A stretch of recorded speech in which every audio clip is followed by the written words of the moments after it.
Good morning, good morning, good morning. I will not be alone this morning. Dave will be joining me shortly. He just needed more than the 7 minutes that I gave him to get on here. He's heading into the studio to get his stuff ready. Lots of things going on. Lots and lots of things going on, and you know, uh, we've always talked about the drip, drip, drip, and beginning to watch things come together like a flood, you know, and you know,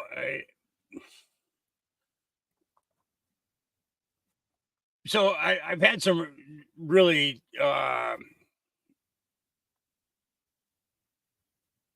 strange thinking patterns the last couple of days. Okay, and I've been trying to correlate the Bible with a lot of the things that are going on, as in the days of Noah. Shall be in the days of Christ's return and everything. And then I think about the history behind Tartaria, and possibly, the removal of the largest quantity of civilizations from this planet. Or I shouldn't call it a planet. I should call it a plane, because I don't think that we're on a planet. I think that we're on a plane. And I think that there's a lot more than meets the eye. And it's kind of strange that that my mind has been going like this, but I think about something that not only Hillary Clinton has said, but that Barack Obama has said, that Bush Sr. had said, and a few other presidents in this time also. They said about shattering the glass ceiling. And when I think about the glass ceiling, I think of the firmament. I wasn't thinking about the glass ceiling that, the ceiling above politics or above Washington, D.C. and things like that most people insinuate that that's what they're talking about. We're going to shatter the glass ceiling. Who cast stones at a glass house, should expect, everything to fall, right? Especially if you live in a glass house too, but and I've thought about this, and I've thought about how many attempts have been made to shatter that glass ceiling, with whether it be armed rockets that have gone up, because I don't believe that I don't believe that our astronauts have ever gone up there. I think that they use the escape chute, and that the rockets go up, and the the objective is to create an explosion that could shatter the glass ceiling. But the thing is that when you think about shattering the glass ceiling, is that if the glass breaks, then what happens? Well, the earth floods. Well, the question is, how many times has the earth flooded before? Because it seems that each layer of ground that we go through, a new civilization is discovered. How many times have they done this before? Weird question, weird thinking, because, I'm thinking to myself, well, the way that this makes this seem is that Christ has already come back, and that we're left at the device of man now. Or these guys are trying to, so these are the two options, either he's already come back and already taken everybody up, and that, everybody who's left on earth is pretty much left to their own accord. wiles, as to whether they'll survive or not.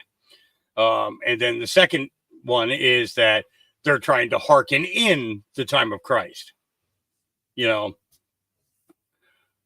then another part of me gives a third scenario, is that the book was written by man,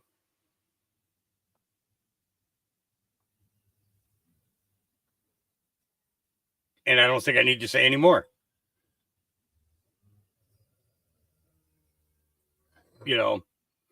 That the book was written by man, and it's been rewritten by man throughout all these generations. It's, throughout all these aeons. Hey, enough. Leave her alone. Scout.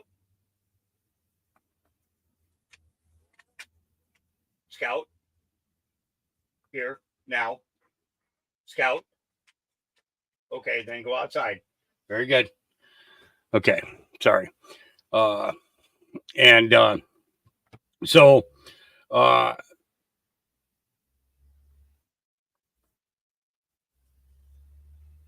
now, don't get me wrong. My belief in God has not faltered. My belief in Christ has not faltered in any way, shape, or form. However,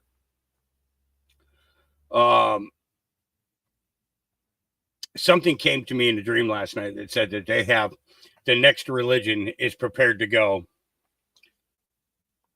with the next generation of humans. And then I woke up. What a way to wake up. What a way to wake up. Something like that is set in your head, and then all of a sudden, boom, you're awake. And I'm like, what? Like, what? I'm sitting up. I'm like doing this to my eyes, trying to clear my vision. And the dogs are like looking at me like, why are you up at 5 o'clock in the morning? You should be sleeping for at least another 3 hours. And I'm like looking at them saying, shut up, leave me alone, stop poking your nose at me, go lay down, go back to bed, and they're like looking at me like, maybe you should do the same. And but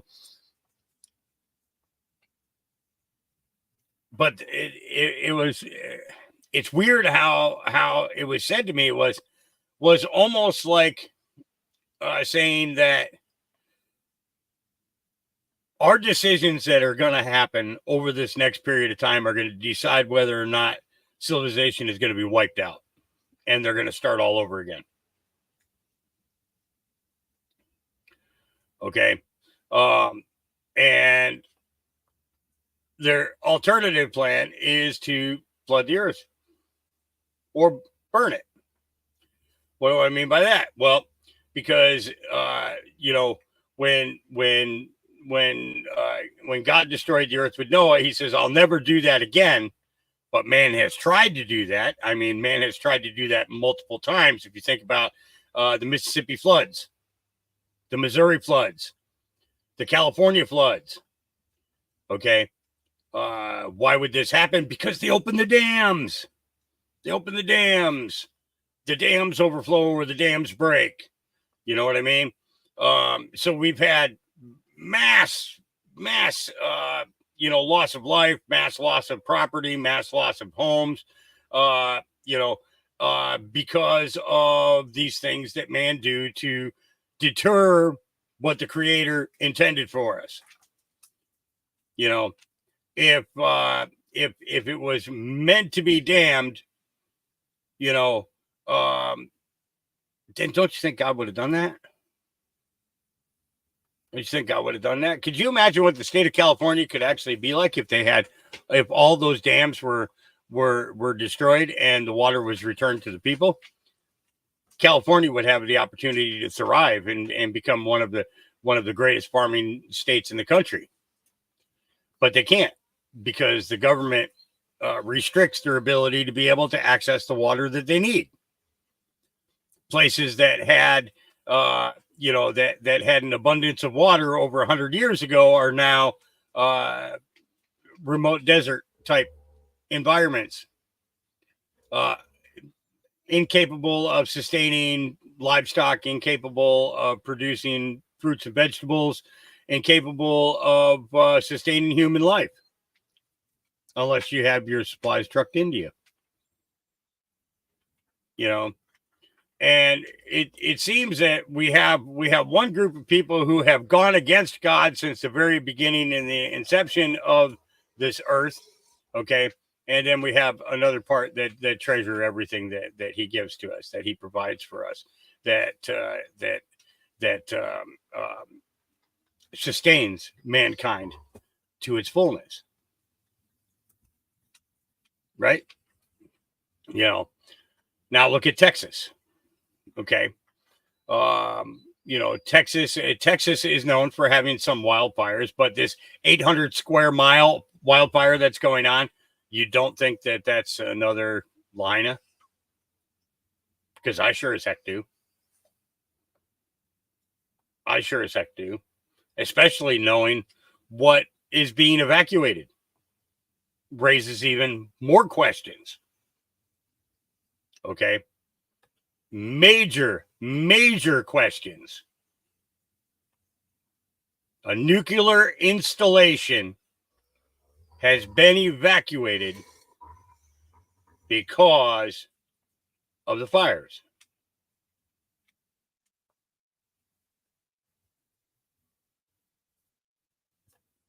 Way too many questions. Way too many questions. You know, we either we coalesce to their narrative or they destroy the earth. Those are their options for us. You know, in the panhandle, Benjamin. In the panhandle. You don't know about the fires? You live in Texas and you don't know about the fires? Wow. I'm not laughing at you. I'm laughing just to say, wow, I'm surprised that you don't know. You know, being that you live in Texas. So let me see if I can okay, so Pantex is in okay, hang on. I'm gonna pull this up right now. And like I said, Dave's going to be joining us here in a few minutes. He had to get his things together. He was just finishing up breakfast when I contacted him and said, "Hey, Dave, I'm going live." And he's like, "Man, what's in?" I was like, "Yeah, everything's happening." And we got it. We've been. Hang on a second. That might even be him now. No, that's not him. That's oh, thank you, Terry. Wow, thank you, Terry. I appreciate that. That's another gas can full today. I appreciate that very much because I am starting to get low on fuel. So, okay. So Pantex, the primary United States nuclear weapons assembly and disassembly facility, forced to evacuate as Texas wildfires threaten the Pantex plant. Massive wildfires burning the Texas Panhandle, forced evacuations. What are direct energy weapons? What is HARP? Okay, let's take a look at this here video. Pantex, which has been the nation's primary assembly, disassembly, retrofit, and life extension center for nuclear weapons, has been evacuated. Pantex has suspended operations as fires threaten the nuclear weapons plant. This morning, a fire raging near a nuclear weapons plant as out-of-control wildfires swept through the Texas Panhandle. Let's pull out. We got too many spots. Pull out, everybody, pull out. And the state's governor issuing a disaster declaration. Concerns growing about the Pantex plant near Amarillo, a nuclear weapons assembly facility. With an uncontained fire nearby, the plant suspending operations overnight. Workers back on site this morning. We are continuing and will continue on tonight to ensure that Pantex plant is protected and safe. Strong winds and dry conditions fueling widespread blazes throughout the state. Meanwhile, wild weather continuing in the Midwest, with reported tornadoes in Illinois and Michigan. The dangerous storms splintering structures, leaving them in pieces. It's already been a wild weather week for millions nationwide. Have this kind of dramatic swing that we're having with this wild 55-degree temperature swing, maybe. That's what makes this really unique. Away to the scene, and here's Maria V. Real now, her report from Texas. Tonight, howling winds and thick smoke filling the skies in the Texas Panhandle, with 4 major wildfires burning out of control. Look how quick it's spreading. Oh my gosh. Hey, man. 4 trucks. We can't hold it. Get out of there. Let's pull out. We got too many spots. It is really bad. The entire city of Canadian, northeast of Amarillo, surrounded by flames. Authorities tonight saying there are no exits out, asking everyone to shelter in place. But it's burning up all around it. It is ripping it towards Scott Acres. Officials shutting down roads. Head back. We're just gonna have to regroup. We can't stop it. The largest inferno, the Smokehouse Creek fire, quadrupling in size in less than 24 hours, scorching more than 200,000 acres, and it's 0% contained. Misty West and her family now fleeing their home in Pampa, Texas, with their 2 dogs. It just moves so fast. Look at that is awful. More than 40 homes damaged in Fritch, Texas. The hot, dry conditions fueling fires across the plains from Texas to Nebraska and Colorado, where a fire Monday threatened the Air Force Academy near Colorado Springs. Tonight, the governor of Texas declaring a disaster, calling these wildfires devastating. Now, forecasters are saying that conditions should improve overnight, but they could get worse once again by the end of the week. David? Let's hope they get a Steve Favis is an expert in computer science and advanced robotics. He has been researching the Maui fires and has compiled evidence that the technology exists to have started these fires from a satellite in Earth orbit. He has also confirmed that the CCP had satellites capable of doing so above Maui at the time of the fires. His work has been published on his website, stevefavis.com, and includes everything you need to recreate these findings. The most efficient way to ignite a fire on the surface from a satellite in Earth orbit would be to paint the target in segments by pulsing laser with an advanced targeting system. To see if this were possible, Favis calculated what it would require to create a meter-wide, mile-long fire. Fired from a satellite, the Earth's atmosphere will absorb and scatter some of the laser energy. And so the laser would need to be in a wavelength range that minimizes this. The most effective wavelength would be in the near infrared range, which would allow better transmission through the atmosphere. The near infrared range would be invisible to the naked eye and would also have a minimal reaction with objects colored blue on the Earth's surface. The power of the laser would need to be in the hundreds of kilowatts range, and so Favis based his calculations on a 10 megawatt laser firing from Earth orbit. Assuming that the atmospheric loss amounts to 50% of the overall power and only 5 megawatts reaches the surface as a 1 square meter beam, it would ignite a fire almost instantly. If this 5 megawatt beam was pulsed across a 1 meter by 1 mile long area in segments, then the time to ignite the entire area would be roughly 2.7 minutes. And it would only take approximately 8.8 seconds to melt an aluminum alloy wheel. The amount of energy required to pulse a 10 megawatt laser for 2.7 minutes would require approximately 3,220 capacitors, which would amount to about 32,200 kilograms in weight. Using MetLab software and plugging in public data from NORAD, he found that satellites launched and monitored by the CCP were directly above the Maui fires at the time of ignition. The CCP's most powerful rocket, the March 5 grams of payload, which is more than enough to carry the required payload in Favis's calculations. But Favis has found that the CCP has much more powerful lasers deployed already. He has calculated that the CCP has up to 70 gigawatt lasers in Earth orbit right now. That's at least 100 times more powerful than what he factored into these calculations. Adjusting NORAD's default coordinated universal time, or UTC, to the local time zones, Favis found the following. The Olinda fire, was ignited at approximately 10:47 p.m. on August 7th. At this exact time, CCP satellite labeled NORAD 53299 was directly over the location. The Lahaina fire was ignited at approximately 6:37 a.m. on August 8th. At this exact time, CCP satellite labeled NORAD 55836 was directly over the location. The Kula fire was ignited at approximately 11:30 a.m. on August 8th. At this exact time, CCP satellite labeled NORAD 53299 was directly over the location.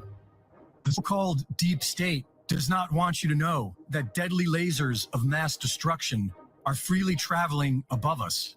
And you can check this all for yourself at stevefavis.com, where he provides the source code and has developed a specific software program that you can download and check for these satellites yourself.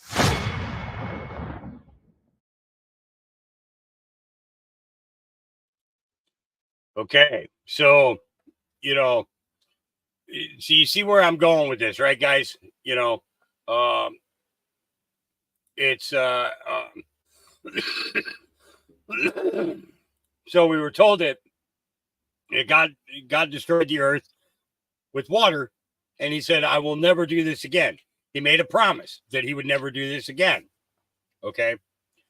Yet we've seen layers upon layers upon layers upon layers of earth matter, okay, covered over previous civilizations. Okay. And now they've turned to fire. Okay. This is man trying to play God, not God taking revenge. Am I making sense? I hope that I am. Okay. Because I've been seeing a lot of comments that, you know, that God's going scorched earth, that he's burning the entire earth. He's burning that's not God who's doing that. At least not our God with the capital G. Okay. Not our God. You know, our God would not do this. Okay. Loves humanity. Okay. Wants to see humanity do the right thing. Okay.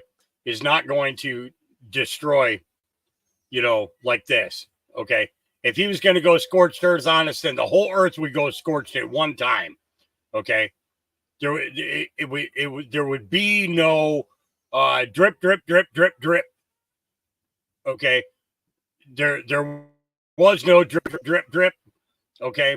When Noah built the ark, okay, the ark was finished and the rains came. Okay.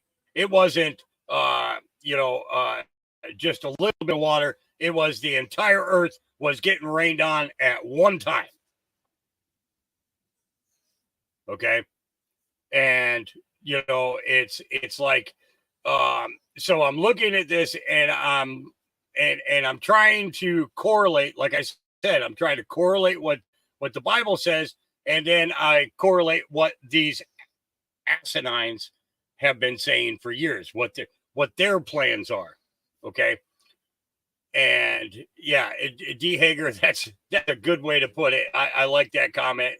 Okay. What they're giving us is devil drips. Okay. That's what they're giving us from their side. Okay. But what we're seeing from the religious aspect of this is that this isn't God's work. This is man's work. And this is pure evil. This is 100% pure evil. No ands, ifs, or buts about it. Okay. What is being done, the destruction of people's homes, their lives, their livelihood, everything all the way down the line. It seems that it's becoming more and more apparent that our government is involved with a lot of things that they probably should not be. Okay. And I fear for people because of the fact that a lot of people are not prepared in any which way, shape, or form in order to get out of where they are. But the question is even when you got a go bag, where are you going to go? Where are you going to go? you know, wherever you go, there's not going to be any financing. There's not going to be any housing because the illegals are taking up all the housing now. Okay. We've been seeing examples of that. You know, we're seeing veterans removed from veterans' homes, and the veterans' homes being filled up with illegals while the veterans are out on the street again. You know, we built these facilities all over the country to help get these guys off of the streets, and what happens? They turn around and they clear them off. They clear them out and move the illegals in there. Okay. Yeah, it's just, you know, I thought that was interesting. I wanted to share that with you guys, you know, because it just seems that there's so much more going on than meets the eye. And we need to try and put these pieces of this puzzle together, okay, in order to have a clear and concise. But when we look at things like Lahaina, you know, I mean, it's looking at the images right there on that video alone. In this particular side, watch the blue. You know, everything else has burned. You know, is burning to a crisp. But this particular type of blue is Benjamin. I'm not sure if blue jeans will help you or not. It might save your junk from getting burned up. I don't know. It's you just never know. Yeah, Oprah's roof was blue. That is correct. There were quite a few, but now here goes the pictures now. Okay, the umbrellas, those blue umbrellas, the blue planters, you know, things like that. These are all things that did not burn, you know. I don't believe that there's enough blue paint around this country to do that.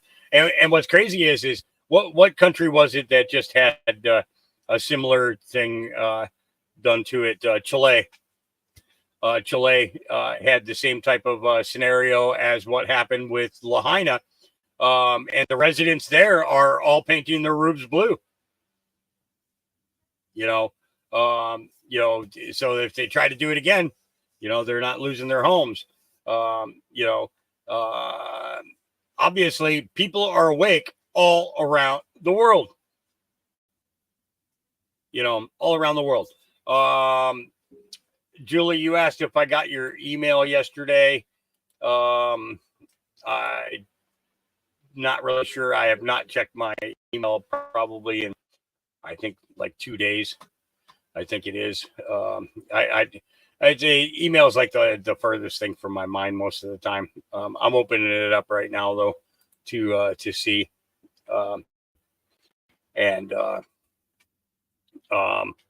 It's I hope you sent it to the right email. If anything else, hawks.mustard.seeds@protonmail.com. Let me see here. I got one from Lightning Springs Ranch.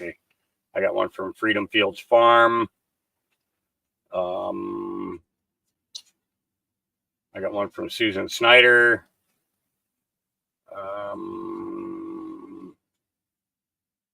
Depending on what name you sent it to me under. So I don't know if I got it from you or not. You'd have to give me the name that it would be coming to me under, in order for me to be able to tell you if that's the case. So, okay. Let's, okay. Yes, I did get that. I have, I haven't opened it yet. It is in my inbox. I'll have to get to those at later today, after the podcast. I will get into it. If it's about cannabis, we'll see what we can do about helping you get whatever information that you need. Truth Seeker put this out this morning. Are the rich preparing for doomsday? And this is the second part of the conversation that I wanted to have with you. Before Dave gets on here, he'll be joining us shortly. Like I said, he just needed to get some things done there in his household before jumping on with us. But I know he's got a lot that he wants to talk about today too.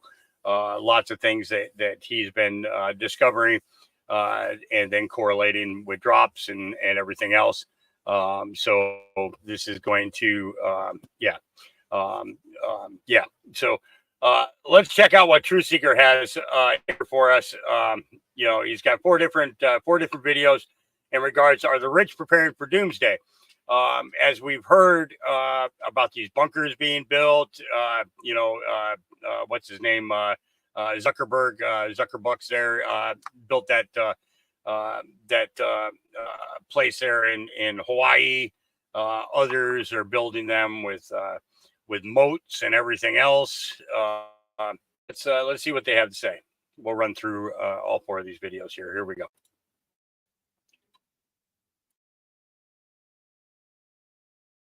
Why were members of the Senate given satellite phones for emergency communication? Less than a year ago, members of Congress were given emergency satellite phones. Satellite communication was being deployed to ensure a redundant and secure means of communication during a disruptive event. The phones were a security backstop in the case of an emergency that takes out communications in America. We, the people, are funding their satellite phone. So, where's ours? Bill and Melinda Gates' foundation have been selling shares of Microsoft. Jamie Dimon just sold $150 million of JP Morgan for the first time since 2005. Mark Zuckerberg sold more than $400 million of Meta, and Jeff Bezos recently sold $8.5 billion of Amazon stock. Elites are dumping stocks, selling their homes, and building underground bunkers. Are you paying attention? Oh, mine's a little dark. I just feel a lot of concern that 2024 may be the year of a black swan event.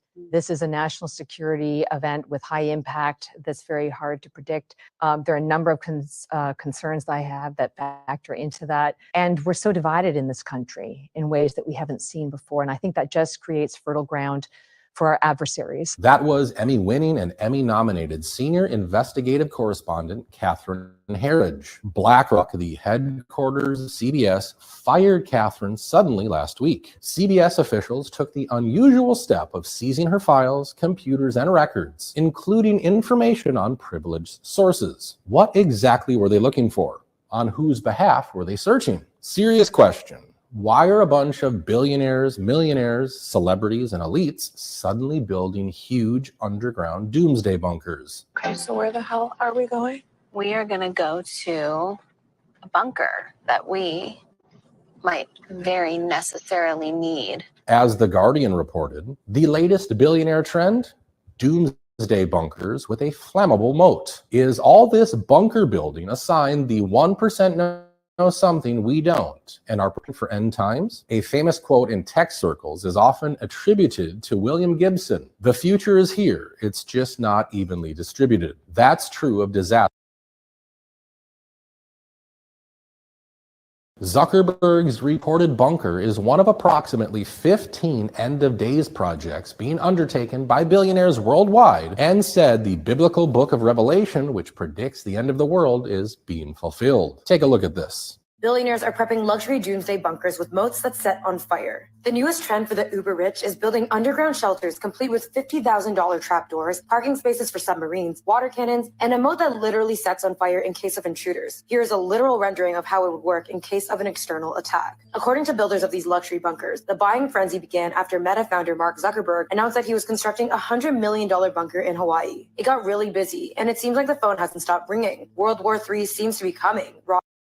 Ron Hubbard, CEO of Atlas Survival Shelters, told The Hollywood Reporter. Renderings show a state-of-the-art medical room, complete with an MRI machine and top-of-the-line equipment. Of course, a state-of-the-art escape tunnel is a must, and so are bulletproof trapdoors leading to secret passageways. With the pandemic top of mind, builders have also thought of decontamination rooms. If the bunker somehow fails in apocalypse, parking spaces for extraction devices like super yachts, helicopters, and submarines can also be thoughtfully implemented into the space. Dom Lucre said, I revealed that Joe Biden was building an underground bunker in his Delaware home 2 weeks ago. A week later, it was revealed that Mark Zuckerberg, along with 14 other billionaires, are building underground bunkers. All of these will be completed before the winter of 2024. Billionaires' apocalypse bunkers now have fire moats and decontamination rooms. From Mark Zuckerberg's $100 million fortress in Hawaii to Peter Thiel's New Zealand hideaway, billionaires are sparing no expense on survival bunkers. The ultra-rich are focusing on survival, pouring millions into bunkers now reportedly with fire moats, water can. What you did. What he built on the bunker? $270 million. MRI machines, and even a submarine. What do they know that we don't? Here's what Cat Williams had to say about it. Man, you see this Mark Zuckerberg building this $270 million bunker? If you have $1 billion, we have learned that you can do whatever you want to do. When Elon Musk wants to send things in space, he don't have to ask nobody's permission. Congress don't meet. Senate don't meet. The police department got to be warned. He don't need a permit.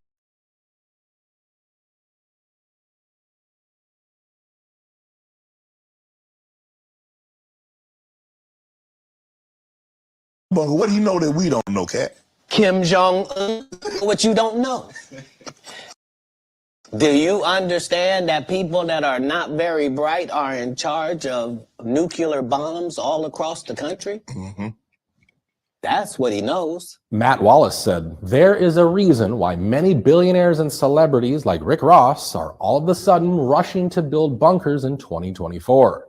Prepare now. Grammy-nominated rapper Rick Ross announced that he is also building a doomsday bunker. Ross is competing with Elon Musk to build the most robust bunker in the entire world. I'm excavating. It's going down. Y'all know how I love real estate, and I usually like to build and go up. We going underground now. One time for all my doomsday preppers. Elon Musk, I see you. I saw your ground plans. I'm impressed. But guess what? My bunker gonna have a garage. My bunker gonna have wings. Huh? Yeah, we breaking ground. Huge excavations. You gotta have your fluids. I got a water maker, a machine that makes water out of H2O. I got a water maker. We got our canned goods. So if you're thinking the brothers ain't ready, we ready. Mario Nawfal tweeted, celeb bunker boom, multi-million-dollar doomsday plans revealed. Mark Zuckerberg reportedly tops the list with a $270 million Hawaiian bunker haven, while Rick Ross is said to rival Elon Musk with his own subterranean sanctuary. Taylor Swift allegedly joins the fray, her bunker plans veiled in secrecy, adding an air of mystery to the high-stakes survival game. Joe Rogan's Apocalypse Mobile and Self-Reliant Ranch showcases a commitment to sustainability, setting a high bar for survivalist luxury. Jamie Lee Curtis, Zooey Deschanel, and Ronda Rousey opt for unique, pragmatic disaster readiness, from lavish survivalist shopping sprees to multi-million-dollar homesteads. Post Malone, Kim Kardashian, and Tom Cruise reportedly elevate doomsday prep to new heights with cutting-edge bunkers, blending security involved in the project. And they say these agreements aren't a formality. Multiple workers claim they saw or heard about colleagues removed from the project for posting about it on social media. Different construction crews within the site are assigned to separate projects, and workers are forbidden from speaking with other crews about their work, sources say. It's Fight Club. We don't talk about Fight Club. The project is so huge that a not insignificant share of the island is bound by the NDA. But everyone here knows who is behind it. Mark Zuckerberg, CEO of Meta, who bought the land in a series of deals beginning in August 2014. Since then, the planning and construction of the roughly 1,400-acre compound has been shrouded in secrecy. The property, known as Kulau Ranch, will, according to planning documents, include a 5,000-square-foot underground shelter, have its own energy and food supplies, and when coupled with land purchase prices, will cost in excess of $270 million.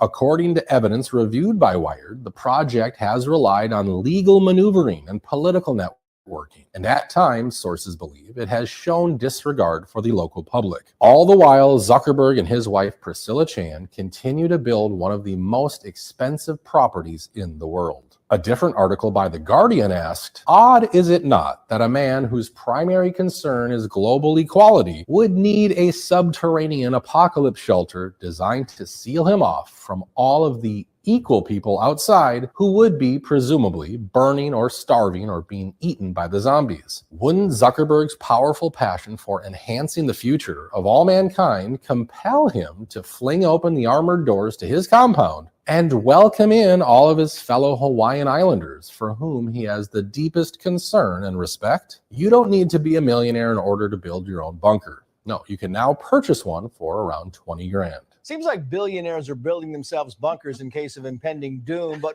one company is offering to install them for roughly 21 grand. So any American can have one if you got 21 grand to build a bunker. Would you ever consider building your own bunker, and what do you think you'd use it for? In case you want to be surrounded by other like-minded individuals. So these guys are creating a fear porn that is beyond, this is why I was saying, okay, it was,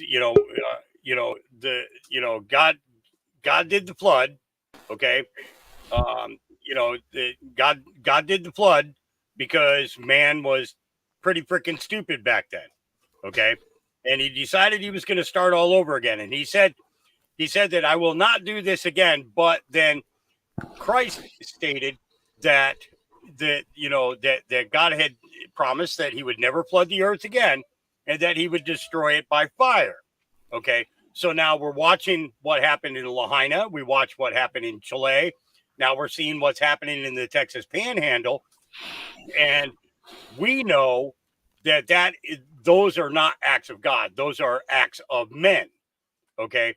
So at the same time, we've got all these billionaires trying to perpetrate the fear, okay, that the apocalypse is here. Okay. And what we need to do is make sure that we do not succumb to this. Okay. So there was a comment here from somebody on X. Where is it? Give me a second to find this again real quick. Here we go. It was LF4T 2020. Okay. Another false flag, decoy. Things like this, aren't they typically secretive to avoid attention? Fear porn, in my opinion. I agree with you 100%. LF4. To me, that's exactly what is going on. Is that they're trying to instill a fear in all mankind. With the power that they have and the ability that they have in creating these things. Okay. I've gotten into conversations and arguments with people in regards to HARP. Okay. The people who actually have worked for HARP, okay, state that, they have no ability to control the weather or anything else. Well, what I say is I call 100% bullcrap. Okay. Because man has been messing with nature for so long that, that if we don't see it, then we're as ignorant as those who are doing it, because we don't want to see it. We don't want to recognize it. And our fear should be turned into a righteous indignation of these people and what they are attempting to do. I'm going to go ahead and stop my screen share for a minute and welcome Dave in. Welcome, Dave. Good morning. How are you? And you make sure you're unmuted. I just unmuted. Hey, buddy. How you doing?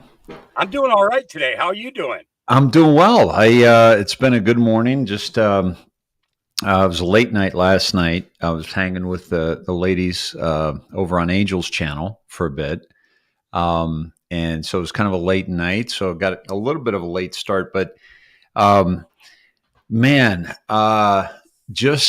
listened a little bit earlier to you while I was actually hadn't eaten yet, so I had to get that out of the way. I kind of figured that, it was, I told everybody you were going to have some breakfast and get things going. Yeah. So I've been doing you're on a different time schedule and everything, but still, it's like you're still kind of stuck on California time a little bit, I think. Yeah, it's I think I am, except I'm all over the place. Like it's like yesterday morning I woke up at 5 a.m. And this morning I woke up, later, like 9:30 or something like that. So it depends on what time I go to bed. But at any rate, I thought you said you were going to have your camera on. I had it on. I know. But the videos I was having problems playing the videos while my camera was on. Okay. Because of the bandwidth.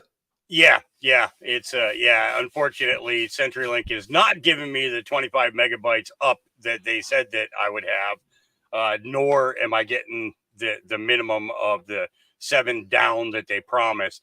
When I did a speed test earlier today, I found out that my upload speed is only 11 megabytes per second, and my download is at 3 megabytes per second. So that's like less than half than what I'm paying for. So I'm not sure what the deal is there, but they don't need to see me. You're the one that they want to see. They need somebody good looking on camera. All right, it's just and I scare them. Okay, well, beard and all. It's like I look like a hermit. Yeah. So do I need to go flag a neighbor down or something? Get somebody good looking on camera then? What do I need to do? What do I need to do here for that?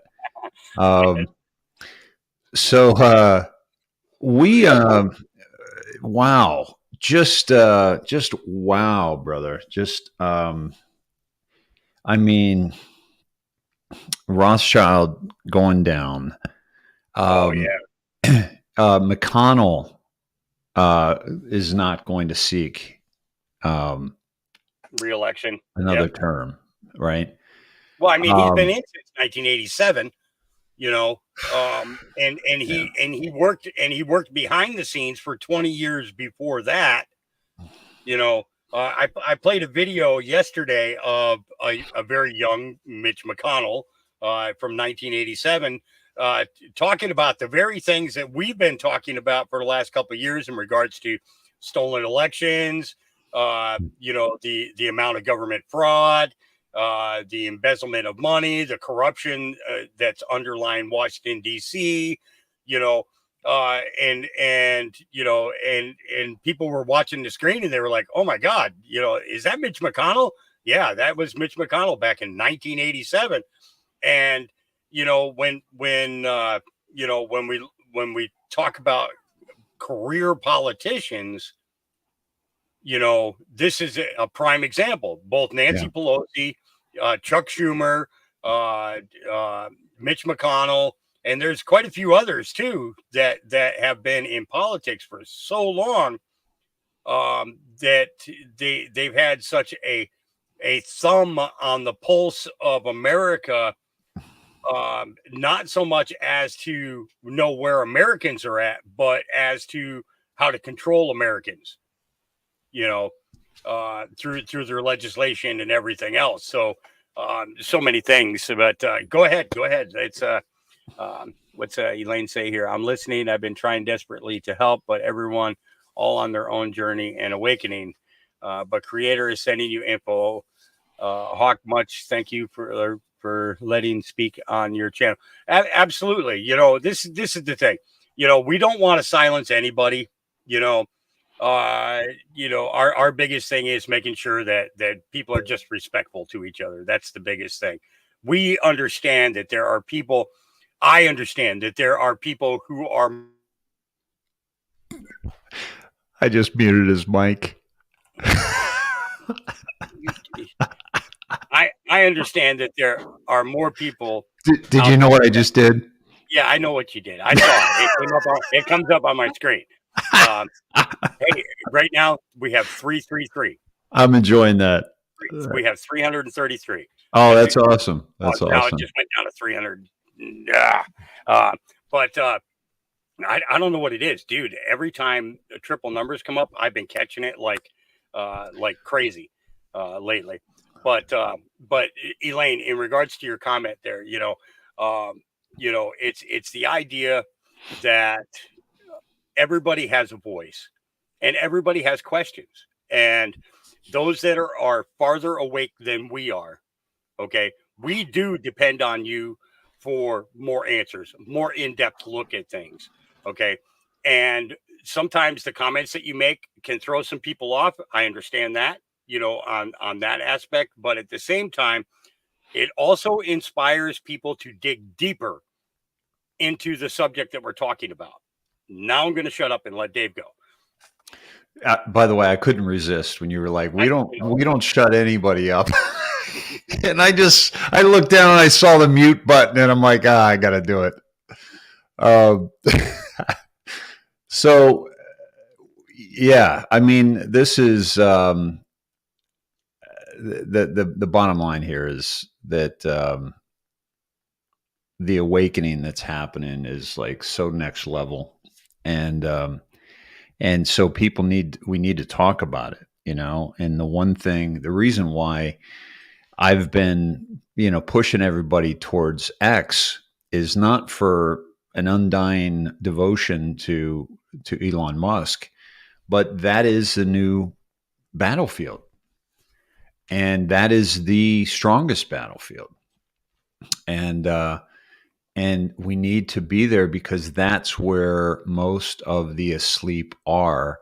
But here, more importantly, there's a lot of people still asleep on Facebook. There's still a lot of people asleep on different platforms, but you can't wake them up on Facebook. It's near impossible.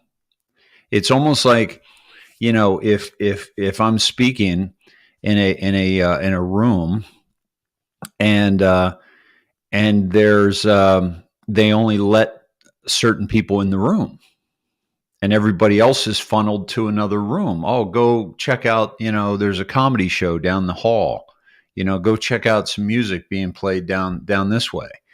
There's a funny puppy memes over here, and so they're being diverted away, so much so that they were doing that to me for years and years, but then they couldn't manage that anymore. And when they can't manage that anymore, they just terminate you.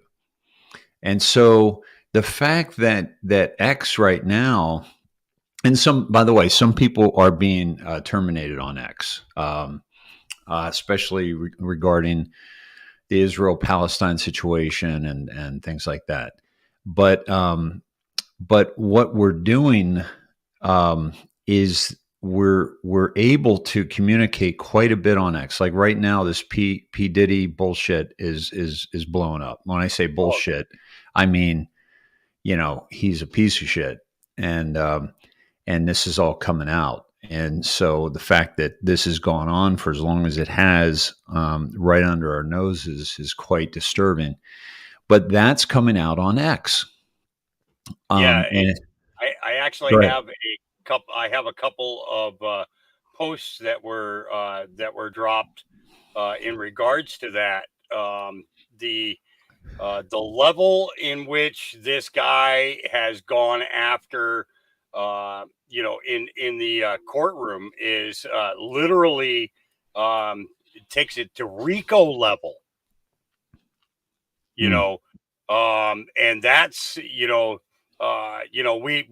look at RICO, in the sense of what Giuliani did with the mob, back 70s and the 80s, and even into the early 90s. What then prosecutor Rudy Giuliani was doing.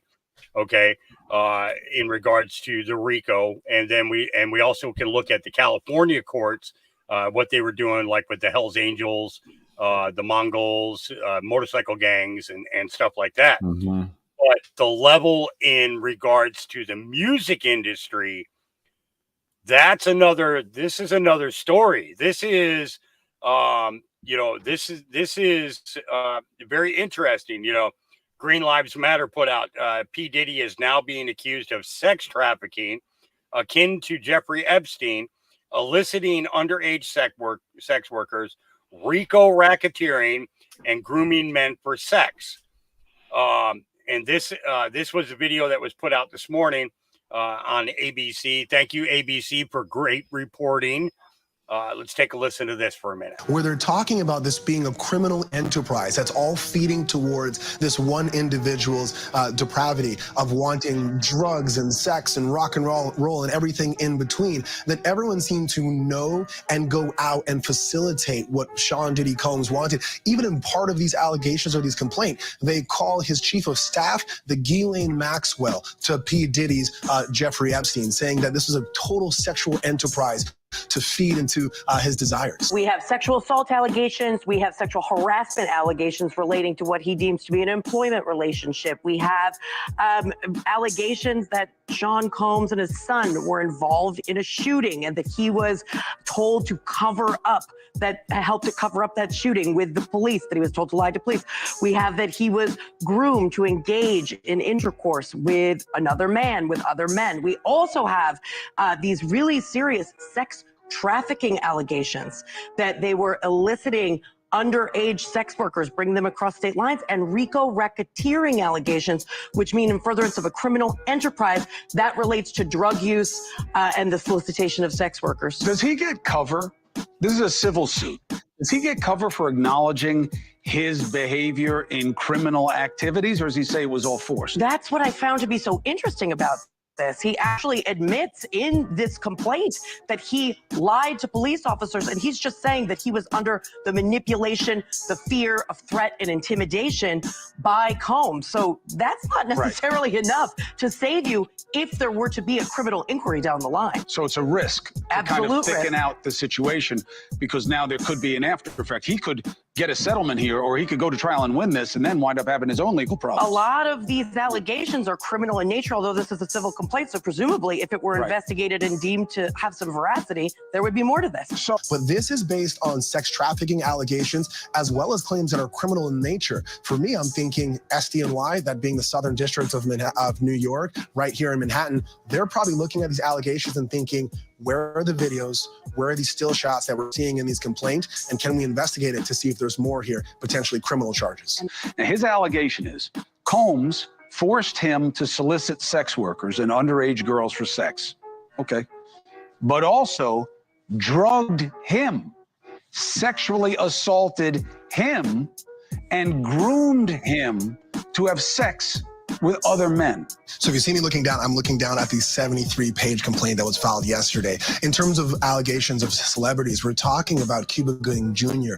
being shown through still photos of what the complainant says they have videos of groping him. There are allegations of P. Diddy touching the genitalia and anus of the complainant. And also, if you look to the complaint here, there's a few Easter eggs here where it says the rapper redacted on Mr. Combs' yacht consorting with underage girls and sex workers. And you look down to the redaction, it says, well, the person is a Philly rapper who dated Nicki Minaj. I think that may be Meek Mills. And also says an R&B singer redacted in Mr. Combs' Los Angeles home, consorting with underage girls and sex worker. When you go down to the redaction, it says he's a Grammy Award-winning R&B singer who had trouble with law enforcement after assaulting a Bayesian billionaire. I don't know who's a billionaire from Barbados that we know that dated someone. That sounds like Chris Brown. So there's a lot of big names here, both as Easter eggs and also just on the front pages of these allegations. Wow, just huge. The lawsuit also claims the misconduct happened during the creation of Diddy's latest album, the Love album, and is seeking, as we've mentioned, $30 million.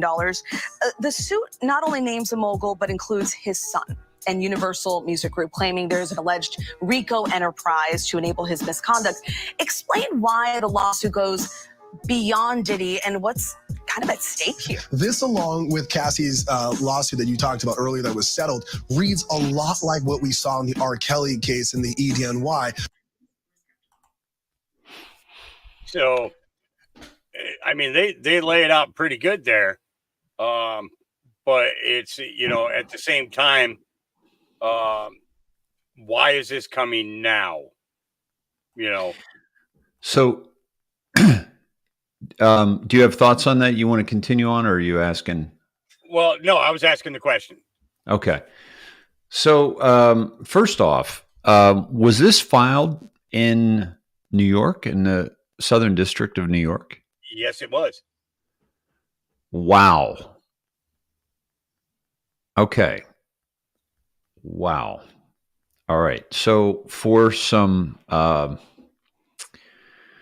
got to dive into that, man. I didn't realize that until just that video you just showed. I haven't had much time to spend with this story, but Southern District of New York, my friends, is also where Anthony Weiner's laptop ended up. That's where the police officers who saw that those videos got sick, and many of them are dead now. Those were the New York police detectives. And it was, it's also where the Maxwell cases and also the, I believe the Epstein case was there. And it is notoriously corrupt. And dig into the Southern District of New York. But Q mentioned the Southern SDNY multiple times. Yeah. And not just referring to Trump, not just referring to Trump, because well, that's where that is too, right? Yeah, exactly. Yeah. So I mean, if you go to the SDNY in the drops, you'll be blown away. So that's first off, and I want to dig into that a little bit deeper, maybe at another time. But one of the things that why is this all coming out now? Well, the one thing that keeps coming to mind is the question that I've been asking a lot of people for a very long time. Because so many people are done with the plan, they're done with Q, they're so over everything because of what's going on, because there's so much corruption, there's so much death, there's so many things that are still happening. Pretty odd if patriots are now in control. But my question to everybody that nobody's been able to answer without the direction that I'm wanting the question to lead, and that is, if all the bad people in the world that we've been fighting against, okay, and let's just talk about the sides of the triangle, for example. Q specifically told us the three sides of the triangle are plus, which is Saudi Arabia, plus, which is Rothschilds, and plus, which is Soros. And if you look at the first thing, the Saudi Arabia, that was cutting the purse strings for a lot of the corruption that was going on, and that was the purge in Saudi Arabia of the royalty, the takeover by bin Salman, and getting rid of all the bad players. And so that happened under Trump. And that was the first side of the triangle. That was the first one. The Q also said the U.S. is next, followed by Europe and Asia. So there's kind of two areas here. There's the Saudi Arabia, U.S., Europe, and Asia, and then there's the Saudi Arabia side of the triangle, which has been taken out, and also to do let's see. Can we pause the scroll just for? Oh yeah. Let me. And so the second side of the triangle is the Rothschilds, and the banking structure, And then the third side is Soros and the media and the planned orchestrated migrant invasion of both Europe and the United States. So the fact that Jacob Rothschild's, by the way, I did the wrong gematria last night. I did Evelyn de Rothschild's. I meant to do Jacob Rothschild. Didn't show up much anyway, but that's just for those that were there last night. But the Jacob Rothschild is now dead, and others are falling. Oh my gosh! So what are the two others? The one in the longest reigning emperor, his son, the longest reigning monarch. That was.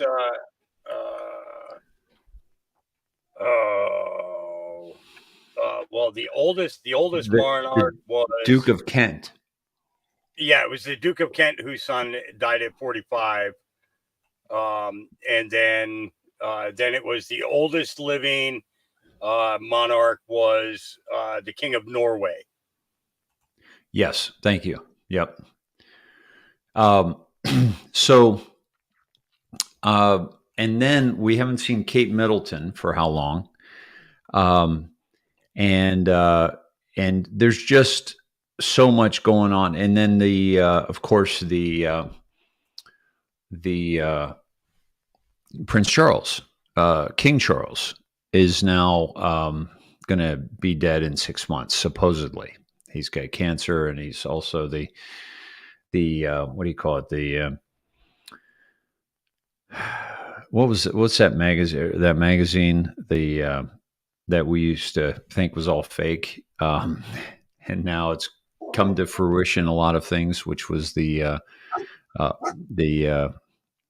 one that predicted the Queen's death and was accurate, and then is predicting that King Charles would be dead in 6 months.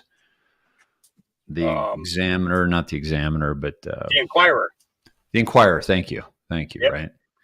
And so, all these things are going down, but what's important to understand is that this is a part of the falling, the collapsing of probably the strongest side of the triangle, without question, the strongest, because it's the financial side. Even though Saudi Arabia is the purse strings to a lot of the players in LA, and I'm sorry, in LA as well. But now that we're seeing that all come out, but we're seeing a lot of the DC purse strings were Saudi Arabia, but the financial juggernaut is the Rothschilds banking dynasty, as we all know. And so to disassemble that is quite the undertaking. Trump turned over the Fed to the Treasury, how many years ago? 20 and 20. No, actually, I think he did it in 19. Was it 19? Yeah, it was 19, because it was right after that the speculation that Biden was going to come out and run came almost immediately after that. Like it was Biden was coming in for a revenge tour or something. Okay. Was perception that at least that's what I got out of it, anyways. Okay. So so at any rate, so 2019, he moves it over into the Fed, and so that was, look how long this has taken. And now with everything we're seeing, with the debt clock, with the Ingersoll Lockwood, with, pointing to the different key factual components of the fiat currency destruction, is all a part of taking down the side of the triangle that is the Rothschilds. And the third side is, as I mentioned, Soros, and we're seeing the exposure. See, here's the thing.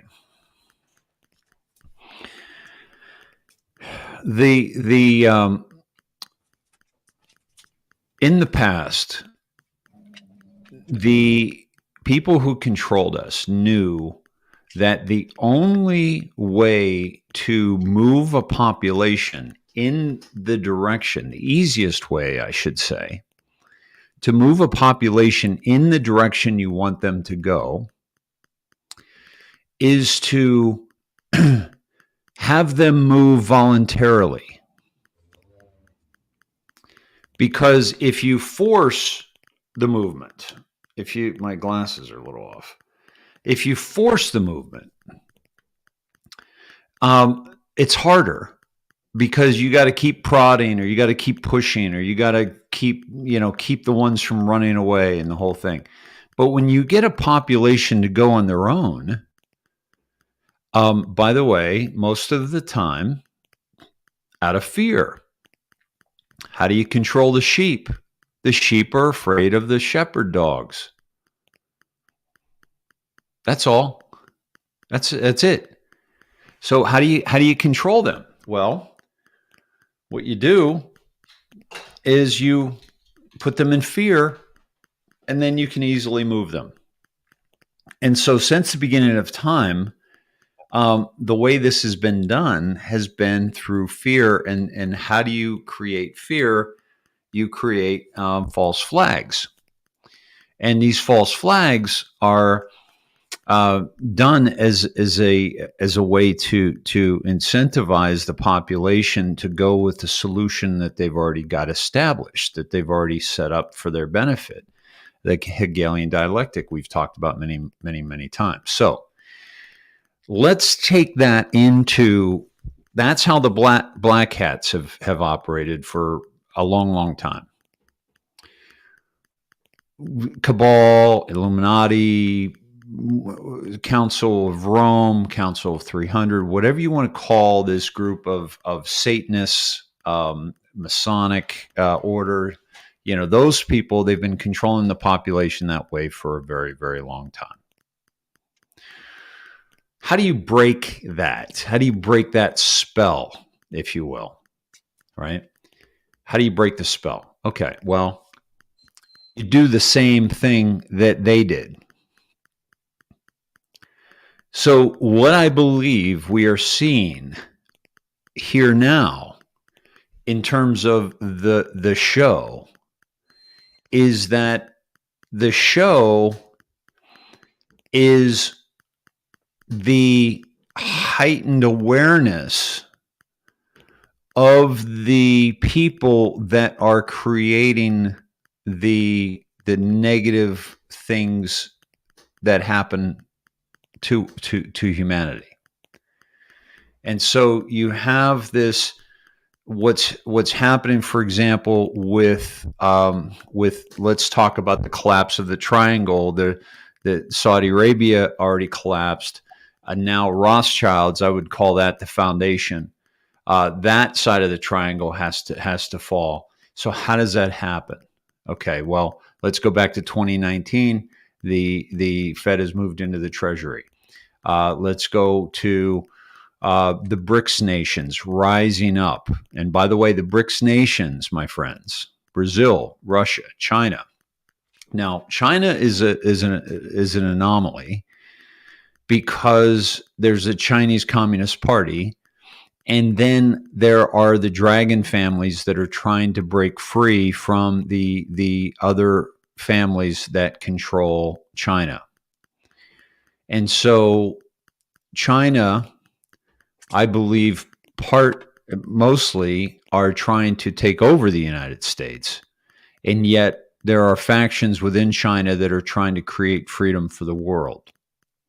And I believe that faction is the part that has aligned with the capitulation tour with Trump, has aligned with Russia, has aligned with Brazil. Okay. And those three countries were a part of the new era of asset-backed currencies. Those are the BRICS nations.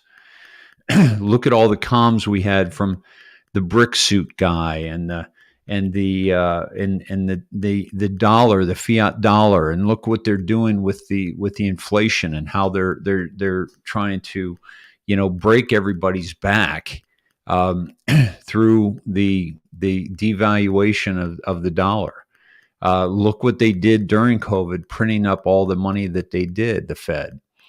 Look at how much of this is being exposed. And so as more and more people hear about the blockchain and hear about crypto and hear about gold and silver and realize that the dollar doesn't buy what it used to buy, et cetera, these are slow trickles, slow drips that lead to the awareness of a better way of doing things. And so now that the fiat currency is, and all this stuff, people are like, well, the debt clock, is that Q, or is that an outside com, et cetera? Well, I do believe that Q has been using Ingersoll Lockwood. I've proven that they've been able to actually, through Space Force, they've actually been able to predict things that were happening. And by the way, the last thing I predicted, I didn't predict it. I showed the prediction of Ingersoll Lockwood was the well, you were talking earlier about the firmament. I showed on David Rodriguez's show that the SpaceX rocket pierced the firmament, or certainly pierced the ether, and disappeared.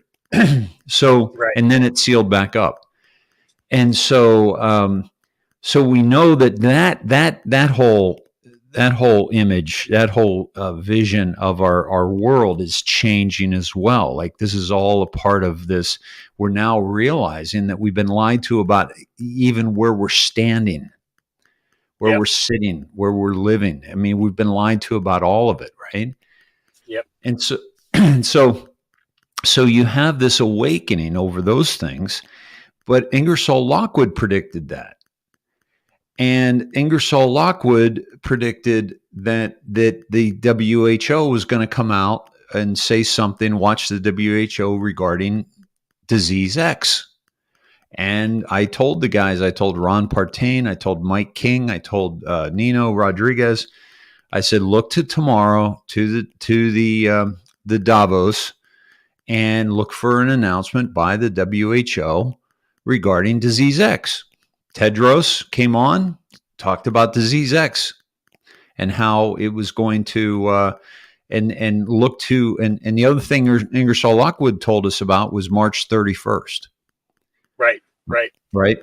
So people say, is that Q? Is that, and I'm like, well, anything that's given us good intel, and what I mean is verifiable intel, that is connected through Space Force and connected through Ingersoll Lockwood, the whole thing with the Trumps and so forth. Yeah, I'm saying that's Q. All right, because they know something we don't, and they're alerting those that are paying attention. What about the debt clock? Is that Q? Well, I would say the debt clock is absolutely on the surface an outside comm, whereas Ingersoll is not. Ingersoll is inside comm based on my research. But the debt clock is certainly alerting us to things and making people aware of this currency reset. And when I say currency reset, I'm not talking about the great reset that the globalists want, but the reset that's going to benefit us, the revaluation of our currency into a fiat currency. And so to see this all, playing out, and through things like the debt clock and showing us the currency, the gold-backed currency versus the nothing-backed currency and things of that nature. There's also a deadline on that. And I've been meaning to do a dive on this. I put it all together and I just haven't been able to get it out, but there's a deadline, and I'll have to bring that up, but please remind me, guys, whether you reach out to me on X or reach out to me, Dave Snett at Gmail. whichever, you can do that. But remind me to go to the timeline of when this might happen. So, but back to the debt clock. People also said the Q clock, right? Which has been, giving us countdowns. I said the thing about the Q clock. I said, listen, I said, I don't think it's not Q. It's not tied in with Q. But what it's doing is when it gives a countdown and introduces normies to frazzle drip, that's good. That's good. That's good information, because if you're getting people to look at something, and then you look at something and then you find out, oh, it's an advertisement, they're trying to get us to buy something, that pisses you off because you've been deceived. But when you get information and you go and you look at something and you see that oh, this is good information, or at least it's making people aware of something they needed to be made aware of, then, that's an okay thing to do. So I'm down with that. And that's what the Q clock has done for a lot of people. It woke people up to some things that are happening. So you gotta take everything with a grain of salt. But what we're seeing is with Rothschild's now moving on to Soros. Now Soros, Q said follow Huma. Who is Huma now dating? Soros' son, Alex Soros, who has been given the keys to the kingdom. Yep. Why do you think Q asked us to follow Huma? Yep. Well, he also made a statement regarding Trump supporters that if it's the last thing he does, he will destroy Trump and all his supporters. Yeah, that little weasel couldn't fit inside he could fit inside my right pant leg comfortably. So this is, and all everything that we're seeing with the border, which, by the way, if for those who were really paying attention, we saw what Soros did to Europe with the migrant invasion, and how, through Obama, bombing the hell out of, the places in the Middle East, and forcing, with Hillary as Secretary of State, forcing, the displacement of countless human beings, and then forcing them up into Europe. That was a planned invasion. Yep. Okay. But you know what, Hawk? It wasn't in my backyard. It wasn't in your backyard. But you know what? It is now. Attention to it. Yeah. Well, this is the thing is, another thing to add to this is that just yesterday, Soros was put on the terrorist list of Australia. Oh, is that right? He is now deemed a terrorist. Wow. Do you get the sauce for that? Yeah, it's on X. Let me see if I can pull it up here. Yeah. By the way, anything that I'm talking about, if anything you want to pull up, I'm fine with taking a side seat to any receipts that are coming up. So the Soros thing, there are really three major areas to the Soros false flag that must occur for this population to get on board with realizing we got to get rid of all of them. And I'm not just talking about Soros. I'm talking about the people that Soros is financing. And here are the three areas. The first is the borders. Soros is actively, financially, and strategically involved, and has been involved in not only the migration of of the Muslim population, the criminal population from the Middle East up into Europe. Okay. And again, certainly there were families, certainly there were, but primarily it was single males. And that's why the women of Sweden and Germany and France and all these countries can't walk down the street at night like they once did in Europe. Because the one thing that is ingrained, indoctrinated into these extremist Muslim nations is that if you are non-Muslim, then it's okay to rape you. It's okay to kill you. And so this is what's come into Europe. That was George Soros. What's happening at our southern border is a combination of George Soros and China. Because when you see an opportunity, Hawk, if we find out that they're giving free steaks away at our local steakhouse, I don't know about you, but I think I'm going to get in the car and go over there. Because I like a steak, and you know what tastes better than a steak? A baked potato. A free steak. Oh, yeah. Yeah, well, that's true. That's a free steak. But you're right about the baked potato. You got to have a baked potato with it. Yeah, but you also have to question is, why are they giving away these steaks? What's wrong with the steaks? Exactly, right? Yeah. So there's got to be an underlying motive behind it, Well, it's not even either. It's not like what's in the steaks, but which you got to question anything free, right? You got to question, okay, what's in it for them, right? Cui bono. So there's nothing wrong with the money that's being doled out to these migrants. There's nothing wrong with the meals that they're giving them and the clothes and the travel. There's nothing wrong with those other than the fact that we paid for them all through the money that is being laundered through our government and through the NGOs and through the George Soros foundations. Okay. So that's the number one thing. So what are we seeing now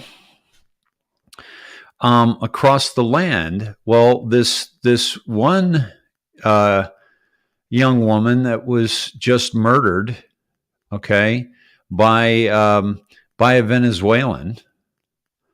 And let me see if I can pull this up. I know everybody has seen it. And I think I shared it. I thought I shared it. But when is it? Her name is Lakey. Yeah. She was a nursing student. Yeah. Can you find that? It's well, there are a bunch of videos made about her. But I'm sure that I can pull one up here. It'd probably be better if you did it, so then we wouldn't get a lag. Oh yeah, right.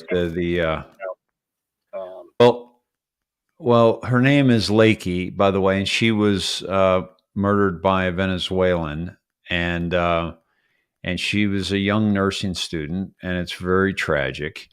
And so everything we see like this now is going to make us aware. It's a false flag for the left. I'm sorry, for the people that are left over from the control mechanism. I just got distracted. My camera's backwards. That's what's throwing me off here. Can I change that?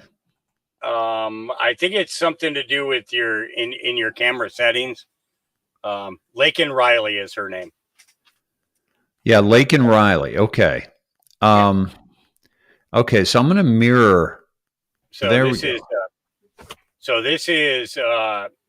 were 3 women over the past week Shadow of Ezra put out, 3 young women were killed by illegal aliens as a result of Joe Biden's open border policies, allowing criminals to run our streets.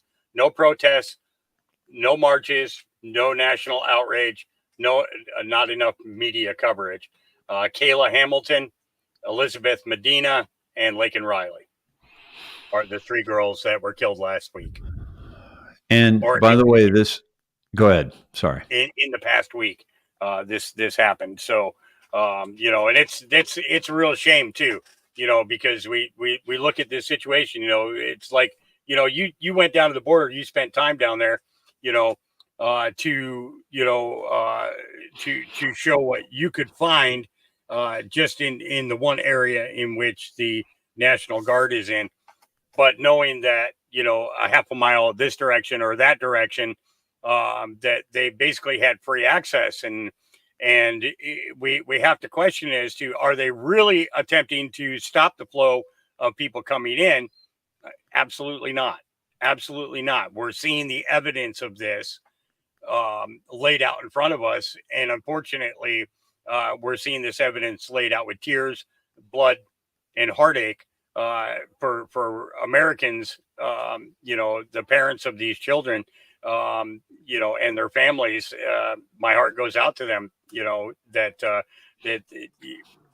people are not awake enough to understand the circumstances that the government or that this administration is placing upon us. Because we can't blame all of government, but you know, we can blame all of government in response to them not doing anything about it.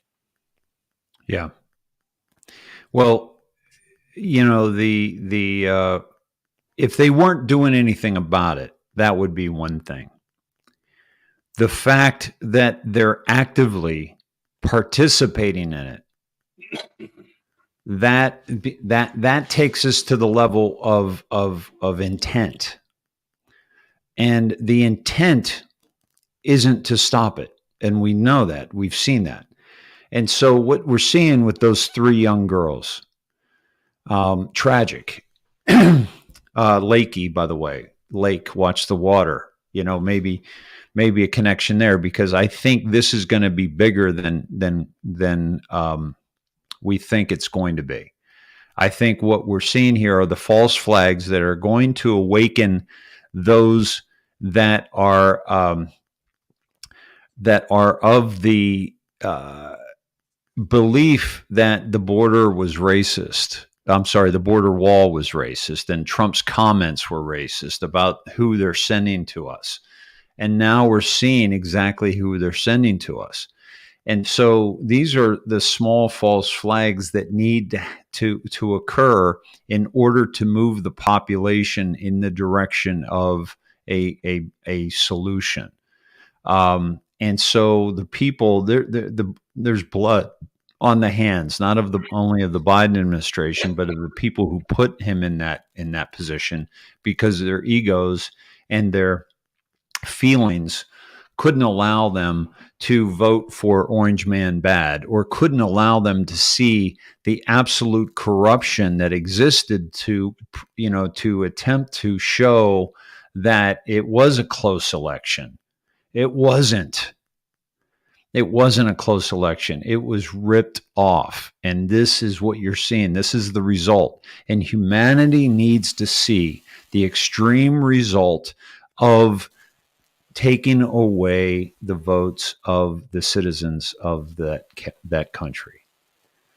And so the border, not only what you're seeing is the murder of these young girls and others, by the way. That's just the tip of the iceberg of what's happening right now with these illegal immigrants. But what's also transpired over many, many years is the infiltration of the judicial system by the Soros-backed attorney generals and prosecutors and judges. This is because they're letting these people back out on the streets, just like they did Antifa and BLM. They're letting them back out on the streets. And so many of these people, so what you're going to see here in the coming months is that you're going to see more murders like this. You're going to see more rapes like this, just like they dealt with in Europe, which by the way was completely whitewashed. Most of that information coming out of there. And meanwhile, the statistics don't lie, and the statistics of rapes in Europe and in places like Sweden, where they didn't exist practically, are now they're the rape capital of Europe. Why? What's different? Well, yeah, it's the migrants, but we can't talk about that. People dying on the street. What's different? Oh, the jab, but we can't talk about that. All these things that they have to be front and center and absolutely shatter the world of the people who are paying attention in a way that makes them shift and change. And so all these DAs that are allowing, and these AGs that are allowing this criminality to take place is just, it's unbelievable. But this is a part of the false flags that are needed to take us to the next level in this fight. And that's and the people that needed it are the ones who have blood on their hands, because without them needing it, we wouldn't have to go down this far down the road, and that's just, it's just tragic. But so the three areas of the Soros was: one, the border and the illegal migration; two, the judiciary system, which Soros has controlled through his money; and then the third level is the media. The Media Matters, the DNC compliant journalists, the Mockingbird media, and a lot of that, and most of that is Soros as well. Also Rothschilds through Reuters, but primarily through Soros and his control. And those are the three areas of the Soros empire that have to be made aware of, that people need to be made aware of before we're going to see any real change.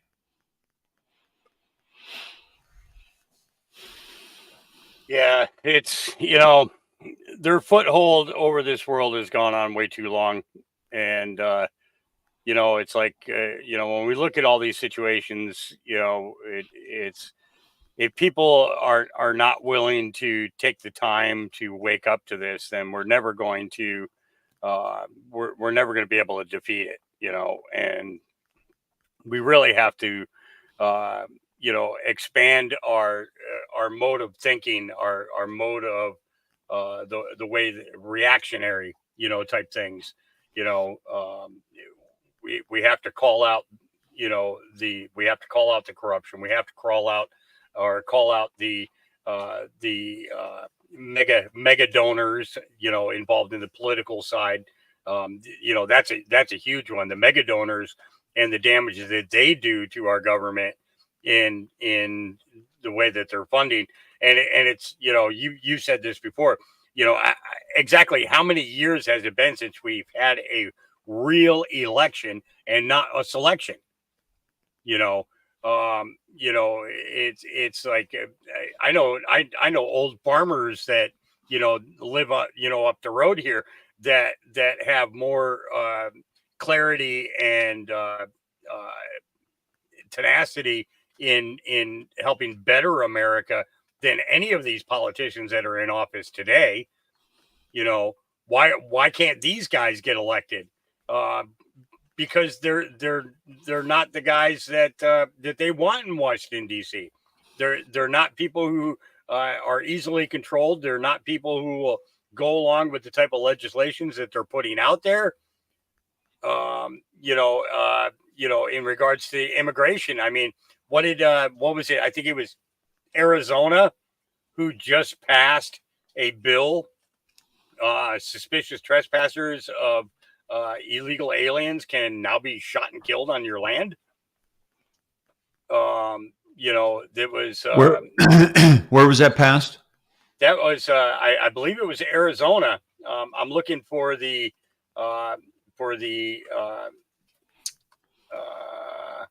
Arizona legislation advance. Yep, here we go. I got it here. Let me pull it up on the screen so that way there everybody knows that I'm not crazy when I say it.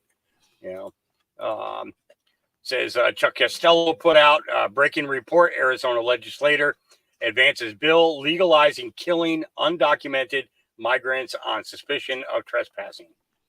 Thoughts? So I would love some receipts on that, because Chuck Costello is the one that he posted yesterday this huge explosion with absolutely no context whatsoever, and I was like, "Did you really post?" Was that the mushroom cloud? Yeah. With multiple explosions. That was, if I'm not mistaken, they were speaking. What was the language that they were speaking? Dang it! I was actually on the phone with somebody when I pulled that up on the screen, and let me drop that down because I know that it can make people nauseous.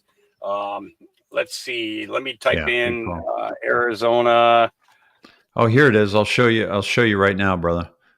But as you're checking that out, let me pull this up for you.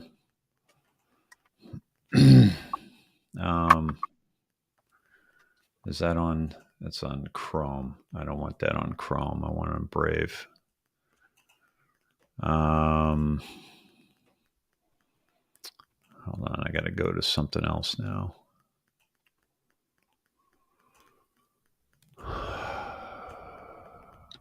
Okay.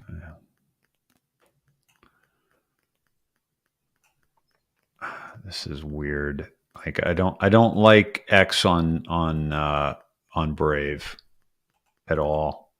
Really? I love it. On especially in dark mode. Really? Oh, Yeah. that's what it was in dark mode. Okay. Why do you do it in dark mode? It's easier for me to read it. Okay. I can see that.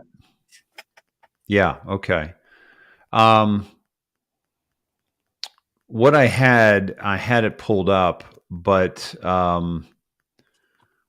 it was on my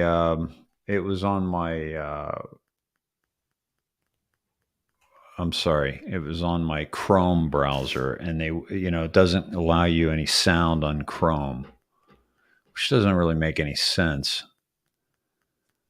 Okay, so Arizona Central put out a thing. Arizona Mirror, Republican bill would let Arizona shoot any illegal undocumented immigrants. Prescott News is verifying it. Washington Examiner, Tucson.com is doing it. Arizona Central, New York Times even has something out on it. Wow, this is it's legit. The one you just talked about. Yep. Axios has it. And Axios is one thing I've noticed about Axios's reporting is that they run right down the middle. They point out the stupidity as well as the praising of on both sides. When people are doing something good. So I've been finding them to be extremely credible in their reporting. I haven't really found anything that totally goes outside of the narrative in which we're seeing today, which is really good. But here is I'm going to drop the link in the private for you, Dave, because like I said, it's for you to pull it up. Yeah, it's easier if I pull it up. Yeah, it's going to be a lot smoother than if I do it. I'm also going to drop it into the comments so everybody else can, anybody else that wants to look at it can do so. And this is the Axios. Says Arizona Republicans are advancing a bill that would allow people to legally kill someone accused of attempting to trespass or actively trespassing on their property. The big picture. The legislation, which is expected to be vetoed if it reaches the state's Democratic governor, would legalize the murder of undocumented immigrants who often have to cross ranches that sit on the state's border with Mexico. State Representative Justin Heap said the bill is intended to close a loophole by which migrants have moved within the U.S. Per the Arizona Mirror. Context. George Allen Kelly, an Arizona rancher, was accused of killing a migrant, Gabriel Kuhn Butimia, whatever, I have no idea how to say his name, walking through his 170-acre property last year. His trial is set for March 21st, per the Associated Press. What's inside premises is defined in the bill to mean any property or structure occupied or not. Arizona law already allows the use of deadly force against home intruders if deemed necessary for protection. The bill expands the existing doctrine from a home intrusion to a home or property intrusion. Basically it's basically putting in the hands of the of the ranchers, especially, because that's the largest investment of land along that border are ranches. And these people are coming through. And this is the thing is, it's not just the intrusion of them. These people have been slaughtering their cows, their steers, stripping the meats. We've actually had that problem here in Oregon. Okay. The cattle farmer who's just up the road. I went out to my gate one morning and, opened the gate, went outside, and all the dogs were like really hovering over the gate and wanting to get out the gate. Normally they'll just sit there and watch me walk out to the mailbox and watch me walk back. I got about 10 feet out. I looked to my left and there was an entire carcass of a steer, completely demeated. Every bit of meat was gone off of this cow. So, so I had to call the sheriff and tell him, hey, I have a carcass outside my property, and I believe it's probably one of the ranchers from up the road, who ended up losing a cow.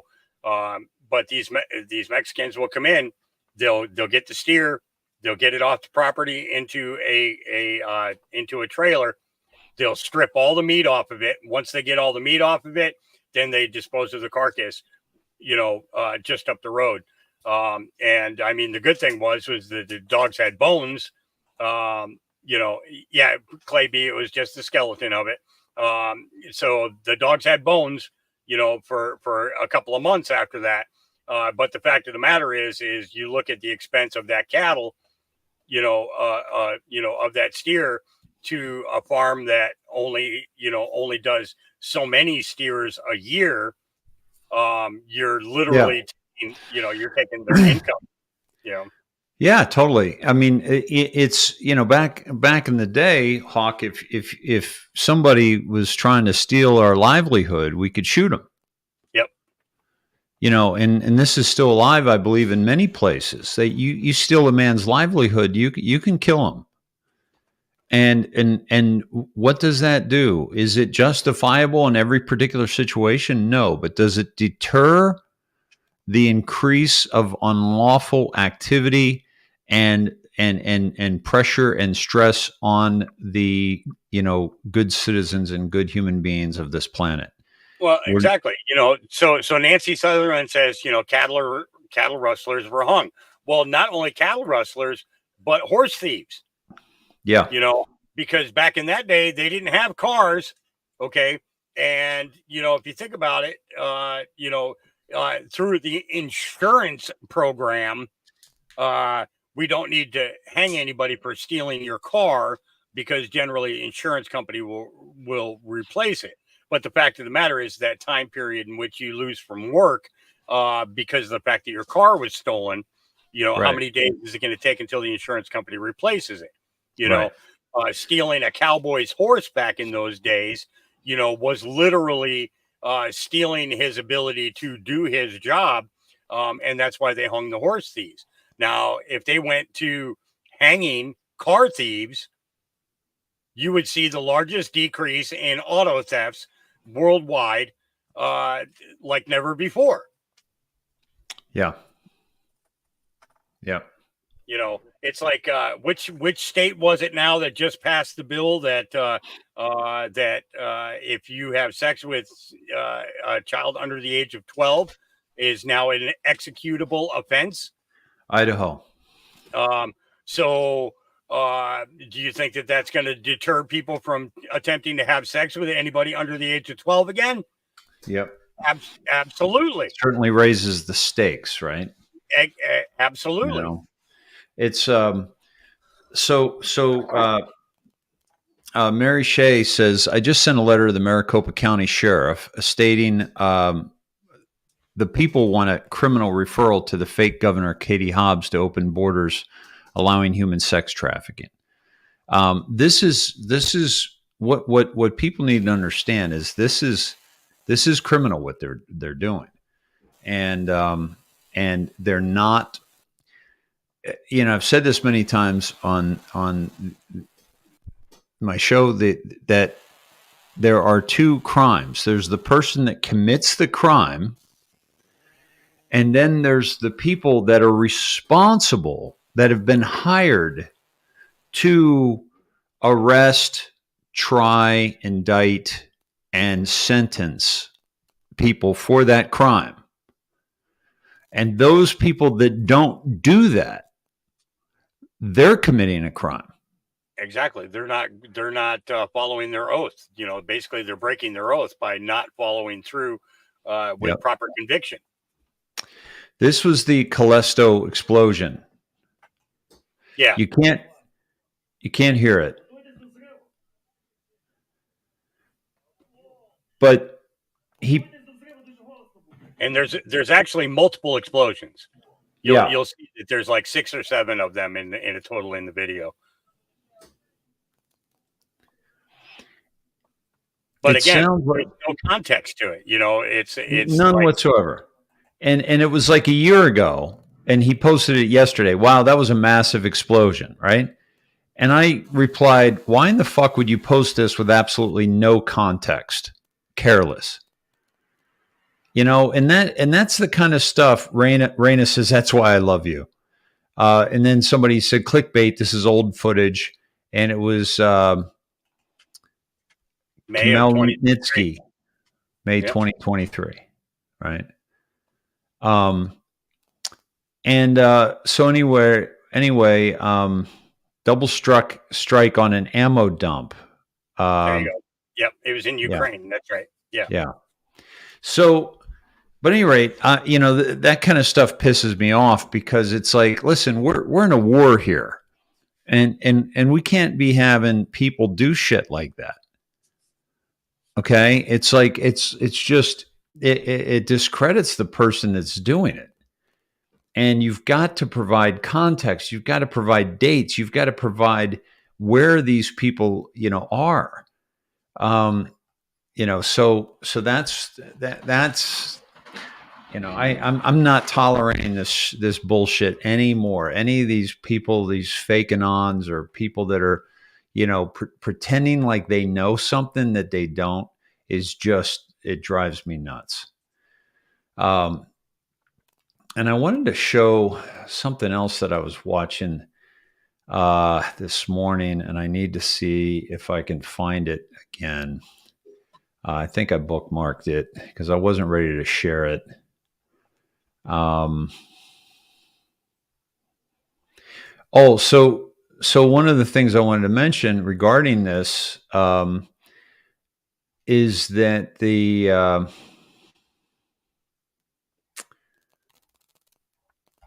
didn't bookmark that particular one, but I did want to show like an example of that the New York Post just said, shoot, that's the wrong one. Yeah, I got too much open here. That's the bottom line. Yeah, it's easy to do. It's easy to do because you see something, it's like, oh, I got to look into this. I got to look into this. I got to look into this. And I end up with like 30 tabs open myself. So it's like. So New York Post said migrant charged with murdering Laken Riley, which is one of the reasons I mentioned this is going to be bigger than we think, I think, likely panicked when she fought back. Ashley says likely panicked? New York Post, seriously? Wow.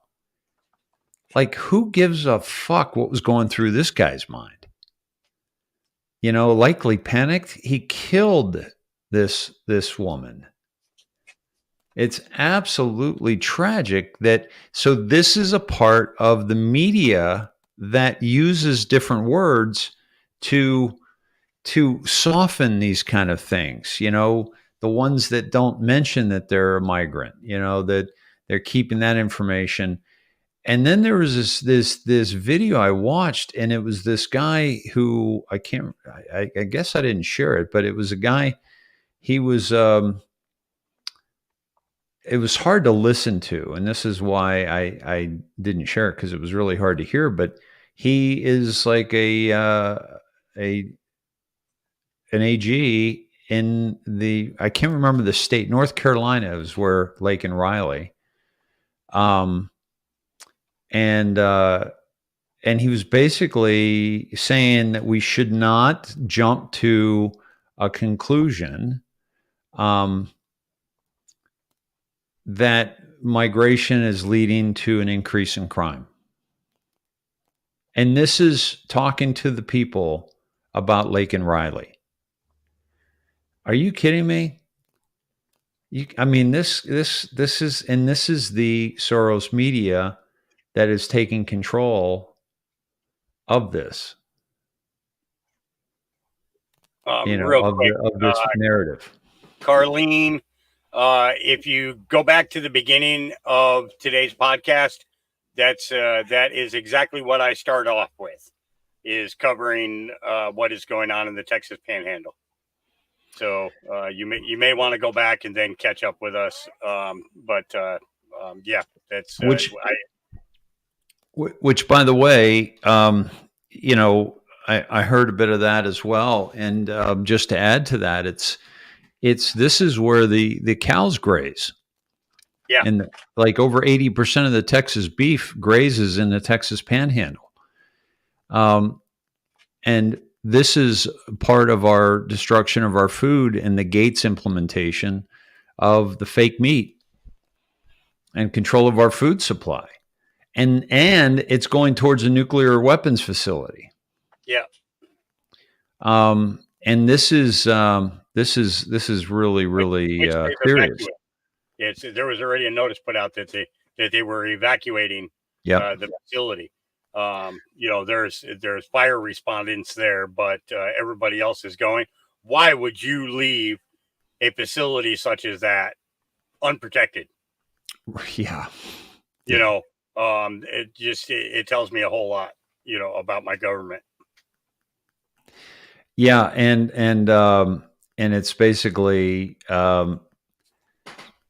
excuse me, we don't have any of the evidence that it was caused, the fires were caused. But here's the thing, and people say, oh, you can't jump to conclusions. Well, at this point in time, I just want to be very, very clear to everybody that the conclusion that I normally jump to is the one that makes the most sense initially.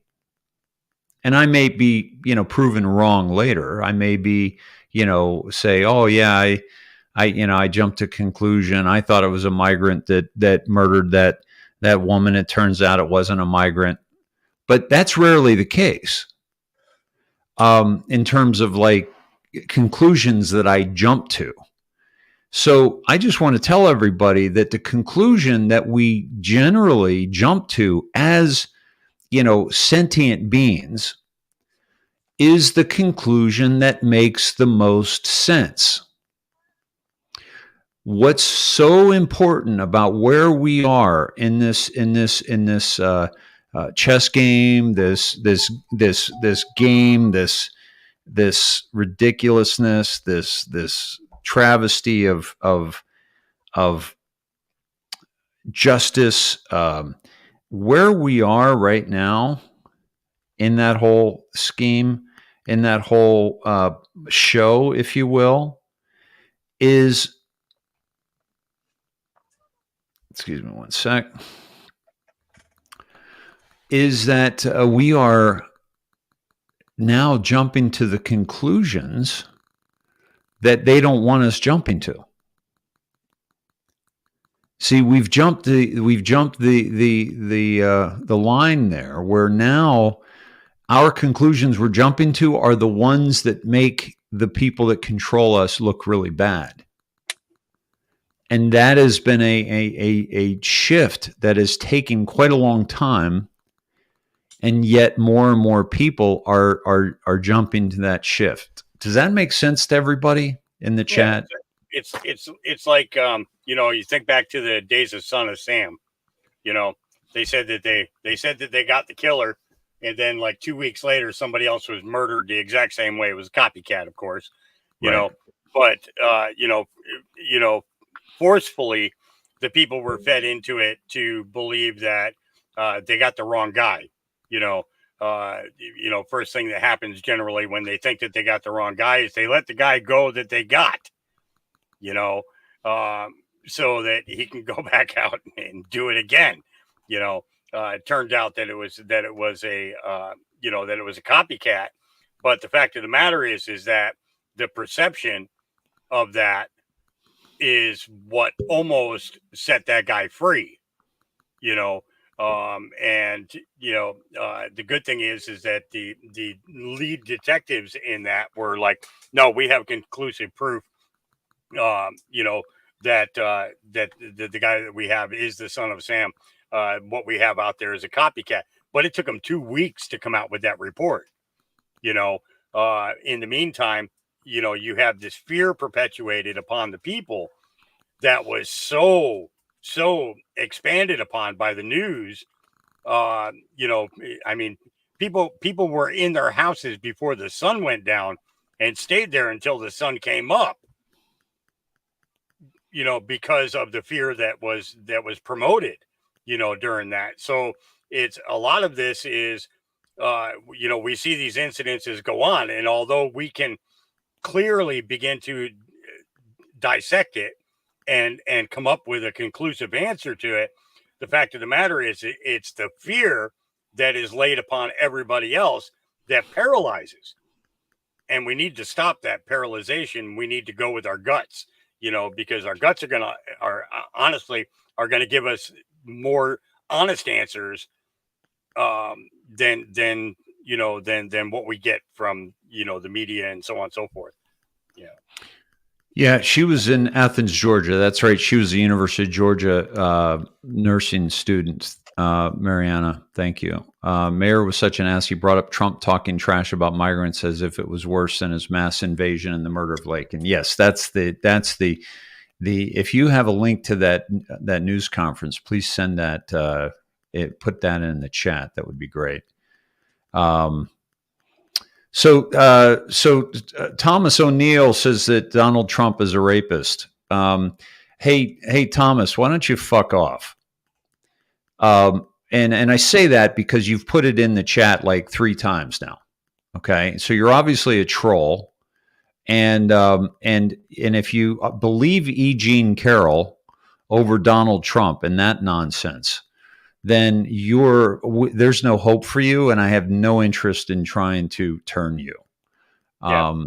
And the fact that we're not talking about Trump, we're not talking about anything about him, and you're going to just drop that in. So just fuck off, man. Go somewhere else. You're like, and do your trolling elsewhere. We have no patience for people like you. Wait a second here. Let me help you. There you go. Just so you know, Dave. If you click on the 3 dots over to the side there, when you click on ban them, not only does it ban them, but it stops them from ever coming back to your channel ever again through StreamYard.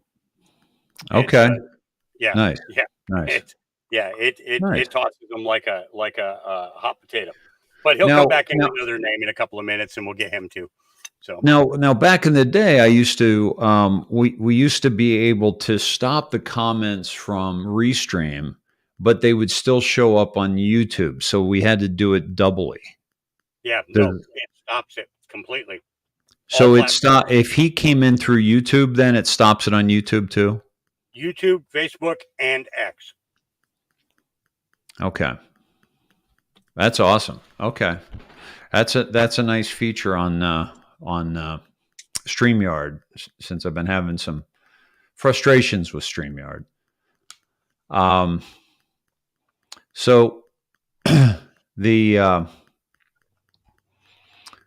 so at any rate, this is there's a lot going on that we are obviously witnessing, and it's just, and I just got to say, it's all necessary, because it's just all necessary.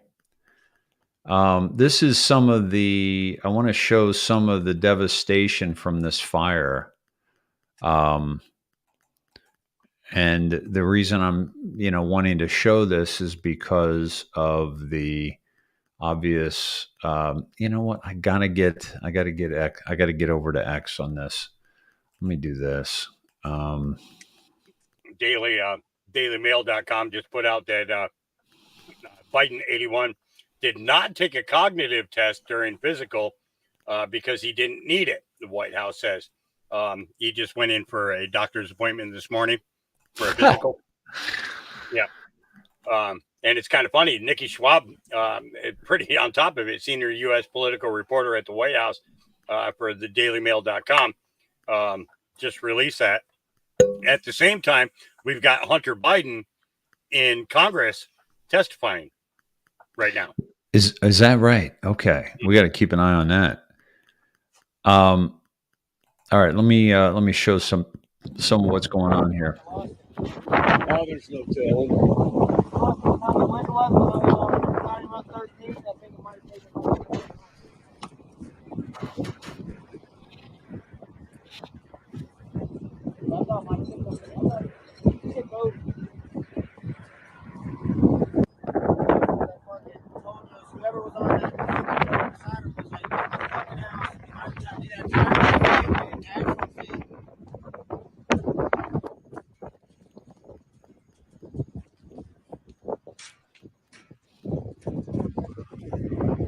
Is this Texas, Dave? Yeah. This is Canadian. What is it? Canadian, Texas. Yeah, Canadian Texas. Yep. Yeah. Yeah. Which, those fucking Canadians, man, you just can't trust them. You know what I mean? It was somebody just put in a comment. Chessboard says, David's reported over 500,000 acres burned. Unbelievable. Yep. Wow. And it's like you said, that's the largest feed area for natural grass area for cattle to feed on in the state of Texas. Yeah. And that's what all part of the destruction of our food supply. I need to grab a drink, so I'll be. Whoop. He left us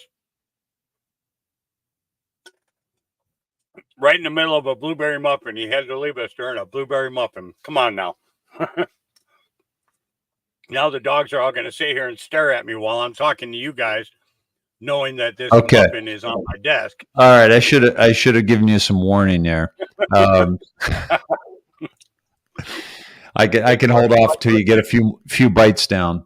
No, the dogs are like looking at the blueberry muffin, like, is that mine? Is that mine? You're by yourself now. You have to talk more. So I think that's mine. There you go. They do. They love the blueberry muffins. Yeah, I don't know what it is, but it's kind of funny. I've actually started giving fruit to the dogs a couple of weeks ago, and their energy levels, running wise, getting out and energy wise, have increased like threefold. How so? Normally they'll get out, they'll run for like 15 or 20 minutes, and then then most of them will come over and lay down. Only the younger ones will keep running. But I started giving them the fruit a few days ago because one of the neighbors dropped off a couple of bags of apples. So I chopped it up and put it in their food. And they've, they get out there. They're running like 40 minutes, 45 minutes, and exhausting themselves completely before they even come over to lay down. So, yeah, very, very strange. I never thought about giving fruit to a dog before, but now I'm going to look into even more of it because they just seem healthier and happier. And you think it's the apples? Yep. Nice. Hey, speaking of the apples, you get organic apples. You got to beware, especially at Costco, for the peel logo, which is the Bill Gates. I know a lot of people are aware of that. I just wanted to say it again, just as a reminder for myself as well. Hey, let me share this with you. This is the one I was talking about, and it was just dropped to me. I'm sorry I didn't see who that was, but let me play this, and then I'm going to go grab my drink. It's about a minute long. Let me do that. While 2019 was not that long ago, you might remember the dynamic we were living in the late teens in this country, where you had the President of the United States speaking in the most vile terms about people who were foreign born. And you had that notion metastasizing in places like Charlottesville. In the main, I caution against conflating immigration and crime. The data demonstrates that the two are not connected. Because the impact of federal immigration policy on localities has been under such consistent discussion in recent months, I do want to say a few words about this. It's my 18th year as a local government policymaker, and my work has overlapped with 4 U.S. presidencies and numerous iterations of Congress. All of them have failed to reach agreement on how to handle immigration. While 2019 was not that long ago, you might remember the dynamic we were. Yeah, that's a lot of, when we look at these situations, especially with this, it's like, it's immigration. It doesn't seem to fit the average politician's narrative, but when these guys are recognizing the traits of, for years they've talked about, wanted to do something about this, and but yet they don't achieve anything. They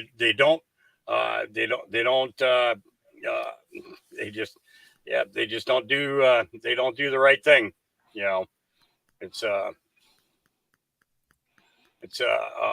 I do have a funny to share with you guys that just to give you a smile, because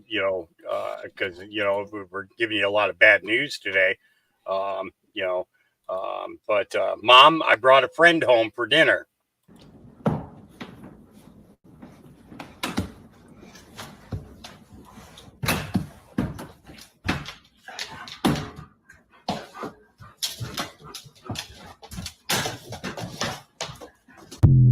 See that happening at Dave's house because he's got all them deer out there.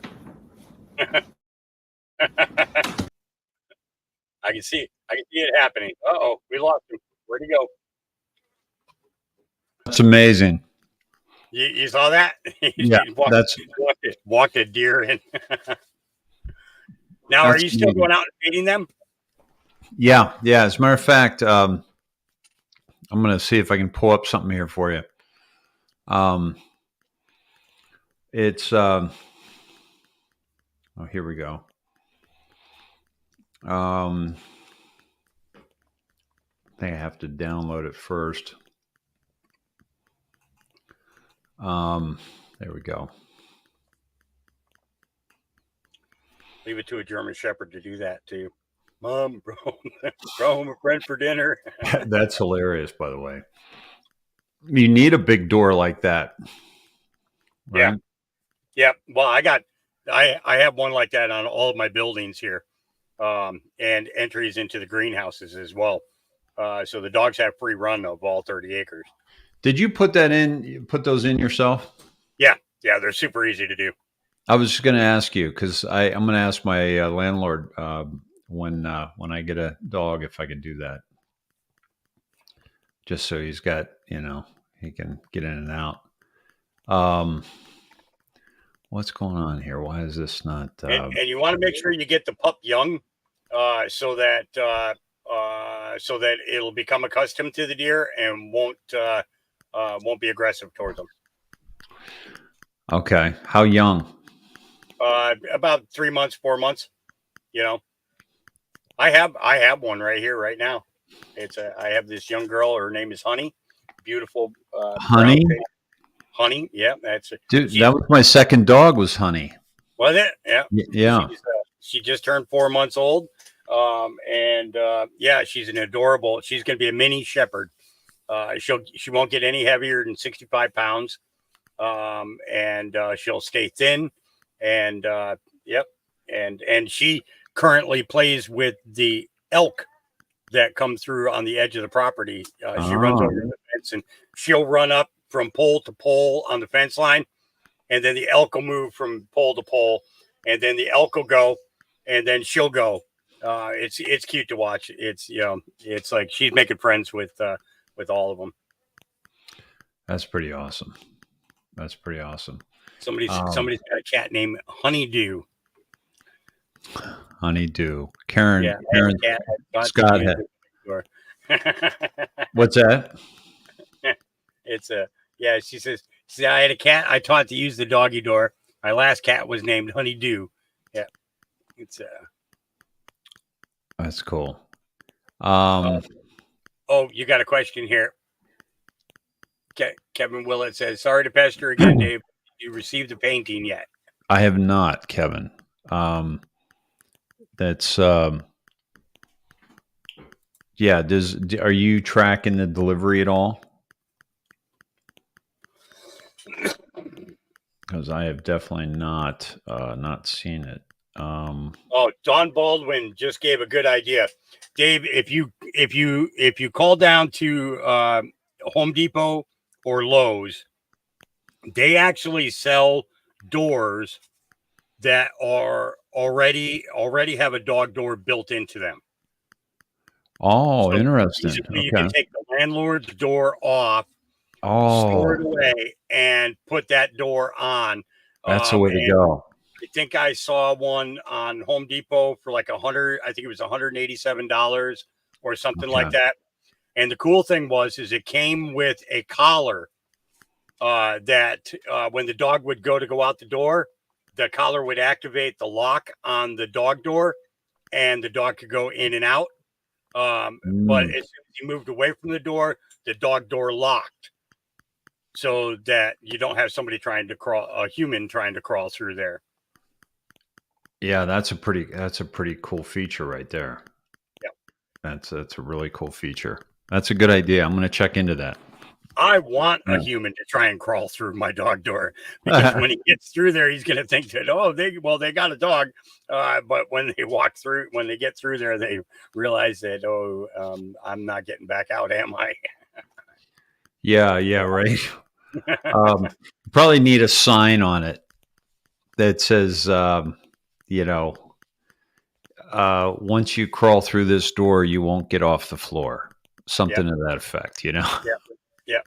It's Clay B says, did you all see Joy Reid's rant on white people having too many white babies? It's not racist now, is it? Yeah, I actually played that a couple of days ago. Yeah. She was basically saying that we need the migrants because we're having, too few population. The population is declining or something like that, instead of, it was just ridiculous. Ridiculous, man. Yeah. and it was kind of funny because she tried to worm that. That's the reason why the illegals are here now, because you're not having enough children, so they're going to take those spots. Well, at the same time, they're also taking a lot of jobs away from people. It's So Holcomb. I think it was Holcomb. you got to play Hochul. You got to play Hochul. Her Yeah. thing this morning. Let me see if I can find it, because it's, you got to be kidding me, man. What she was just talking about, and let me see. Why is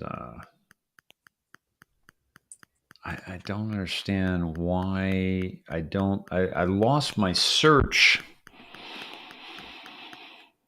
I think I have it in my list of stuff to play today. If I do, I'll take and send it to you. I'll tag you in it, and post it, repost it. Or you could send it to me in the chat, and I could pull it up on messages. Dang it! I keep forgetting we got the X messages, which is great. Even if you send a link, it'll show up on mine. Like, I'll be able to just put the link. I got it already. Look at that. Look at that.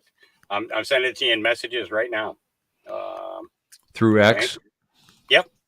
Okay. There you go, sir. Mm-hmm. That was quick, huh? There you go. Okay. This is unbelievable. Really quick, I want to say a quick thank you to Terry Storer, Paula Smith, Tammy, Rebecca, and Sherry. Thank you all very much for your donations. You're all awesome. I will be able to get most of my gas cans filled today. I appreciate that very much. Awesome. Does that hold you for a day or two? Well, it's I have 10 cans that can basically provide 10 to 14 days of power. So I'll be able to get a little over half of them filled up now. So awesome, which is great. We're still up close to $5 a gallon here. So I'm hoping to see that go down soon, because this is getting ridiculous. Yeah. Here, and just folks, just please, give to Hawk. Hawk and I both do this for free, and so your donations go a long way. And he could use your support, as could I. So please do what you can. And here is Hochul. Can you send some of the migrants up here? We need them. I hear this in every corner of the state.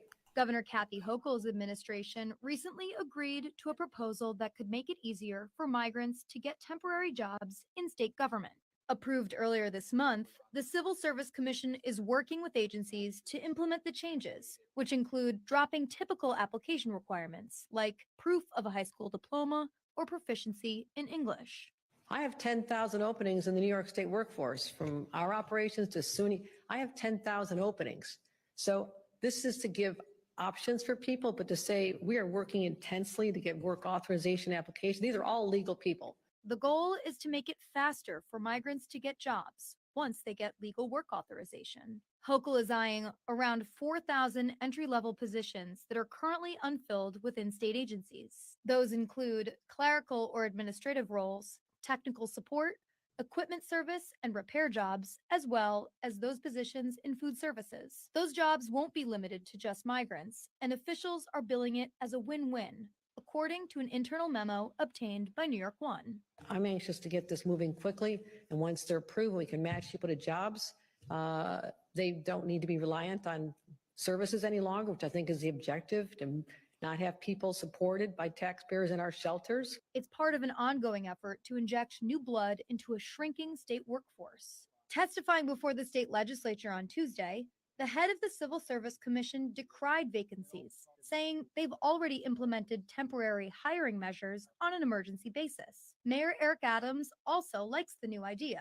I would love to use migrants and asylum seekers to help with the lifeguard shortage. We've been successful to get almost 30,000 people to total application, including work authorization, asylum, and TPS.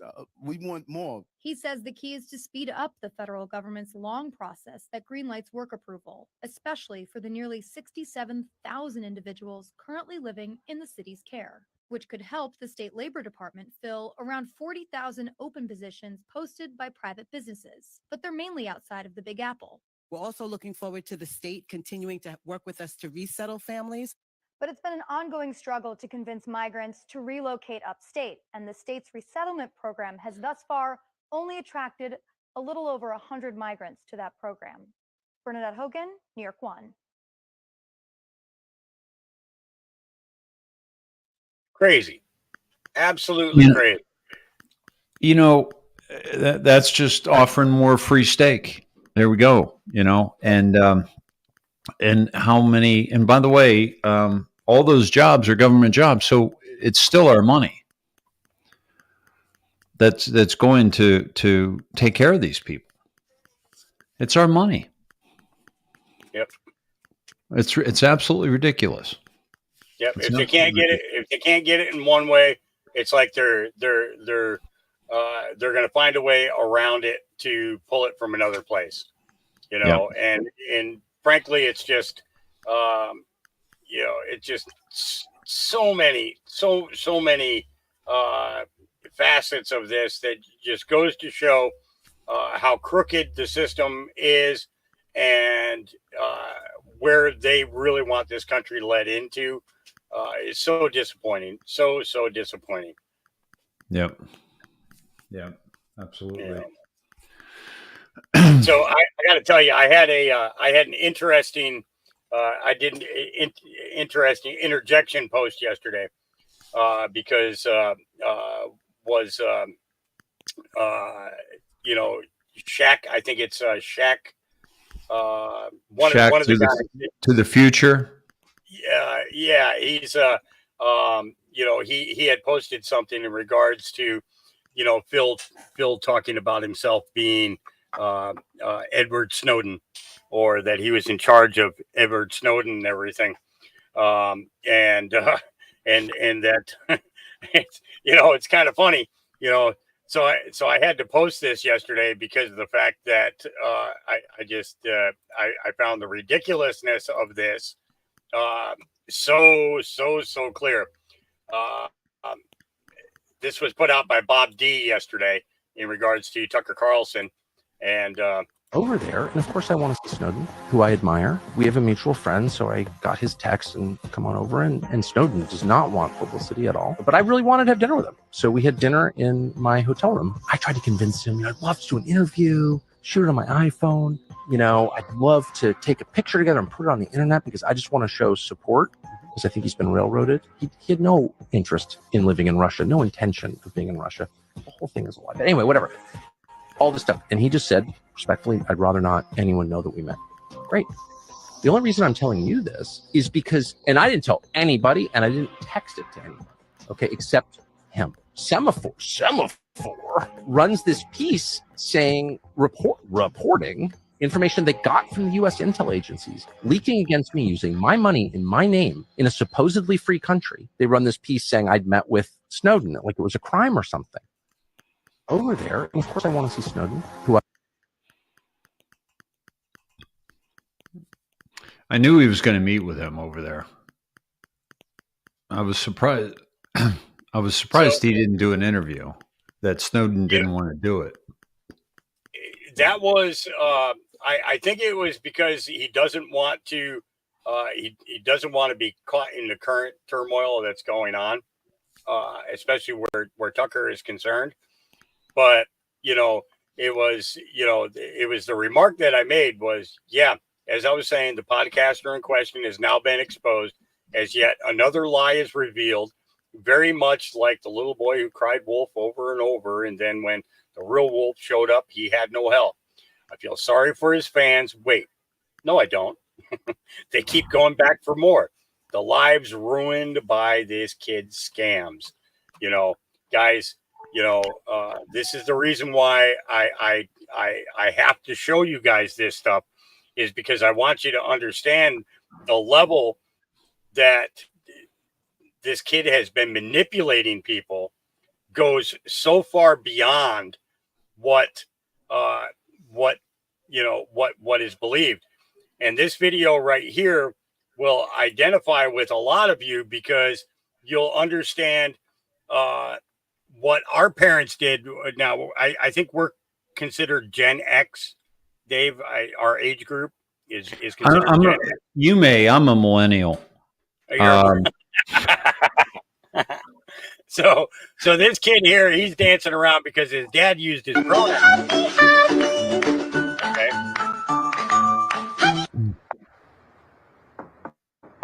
Hey, Dad. Yeah. Thanks for beating me as a child. No problem, son.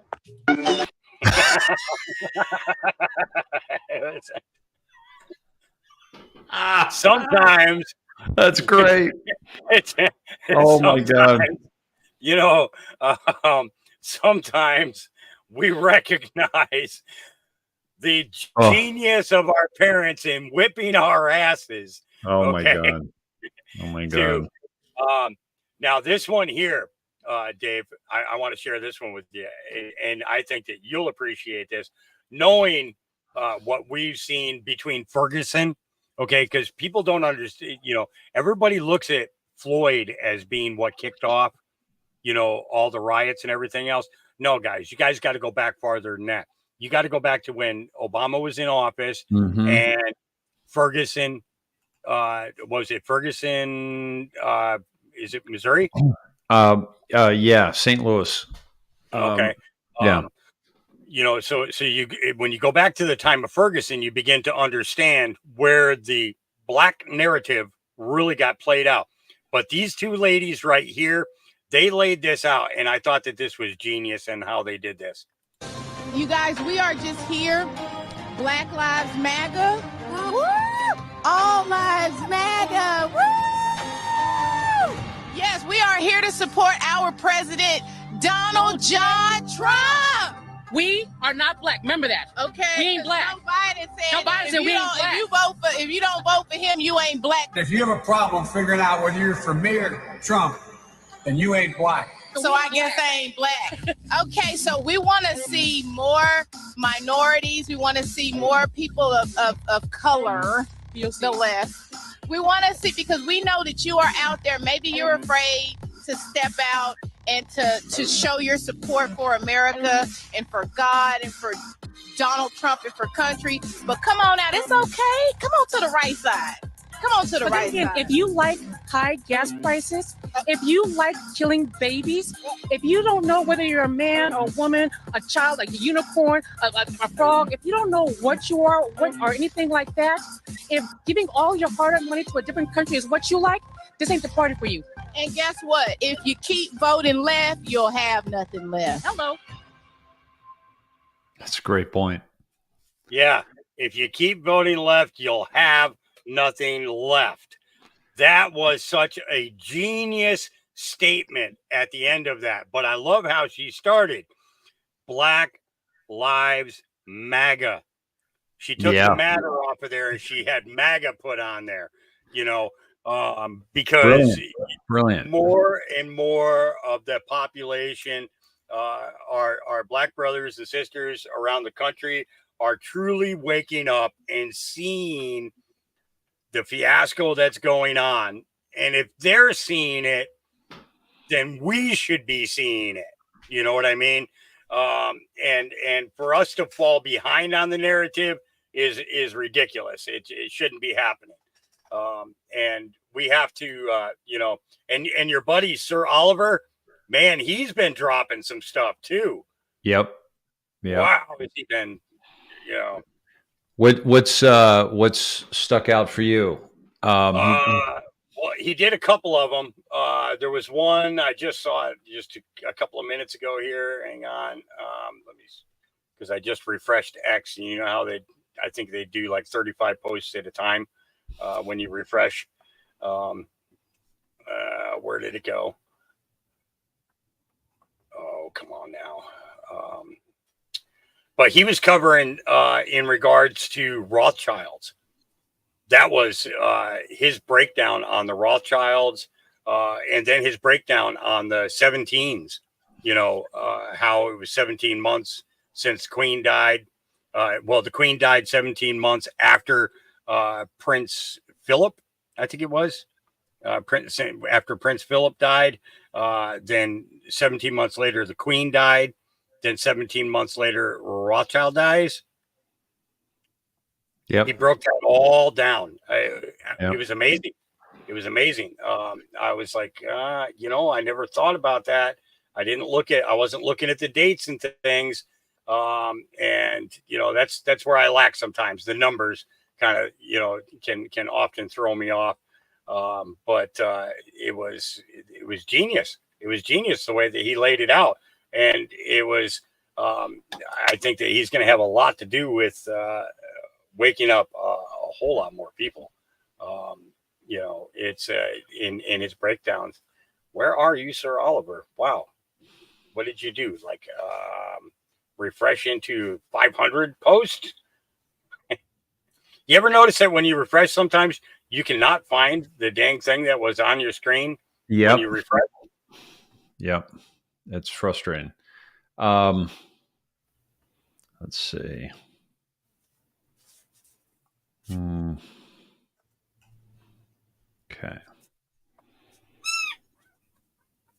Okay. I don't know why I just didn't type in his name. Dang nabbit, sir. Are you looking for Oliver? Yeah. By the way,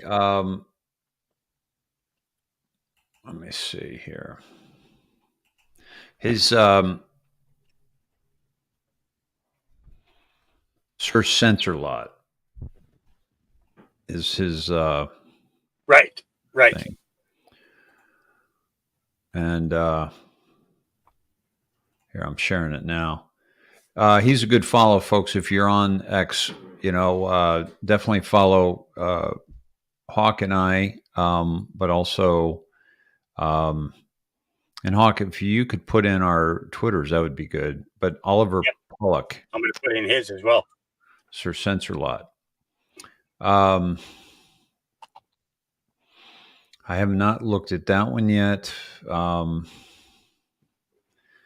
This is a great repost from Wyatt, who I follow.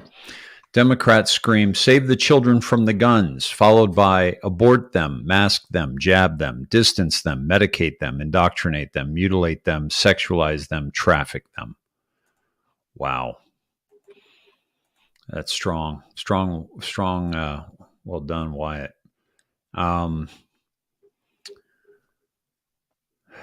Yeah, I'm trying to find the one you're talking about. I reposted this. Have you seen this one? Let me. We covered this on the indoctrination.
Yeah, very good. I like how he did that too. You know, because then it's not somebody talking about it. It's just a video throwing some words across there. So great meme there. That was great production on how they did that. That's freaking awesome. I love it when a plan comes together. And that was it looks like TikTok at Tony_Musto, MUSTO_TINT, to give credit for that. That was, I agree with you. It was just very, very well done. And I wanted to show, I'll come back. I want to pause.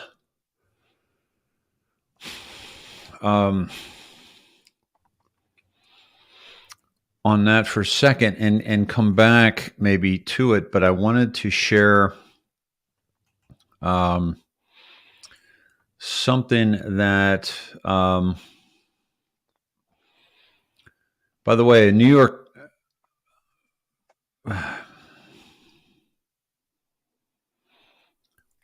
this is unbelievable. Hold on. I'll come back to that. I just want to stay on this topic here of the jab, and this is really valuable. And if I don't post something, a lot of times, because I'm so damn busy on this, that a lot of times what I'll do is I'll just bookmark it and then come back to it later. And so right now I'm going between my bookmarks and the things I actually posted. And this is the one I bookmarked because I had more to say about it. So this is, folks, this is going to be certainly, we can show the beginning of it. Hold on one sec.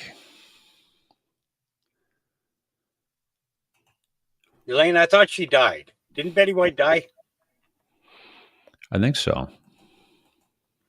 Now I got to look it up. I don't know if she. Okay, here it is.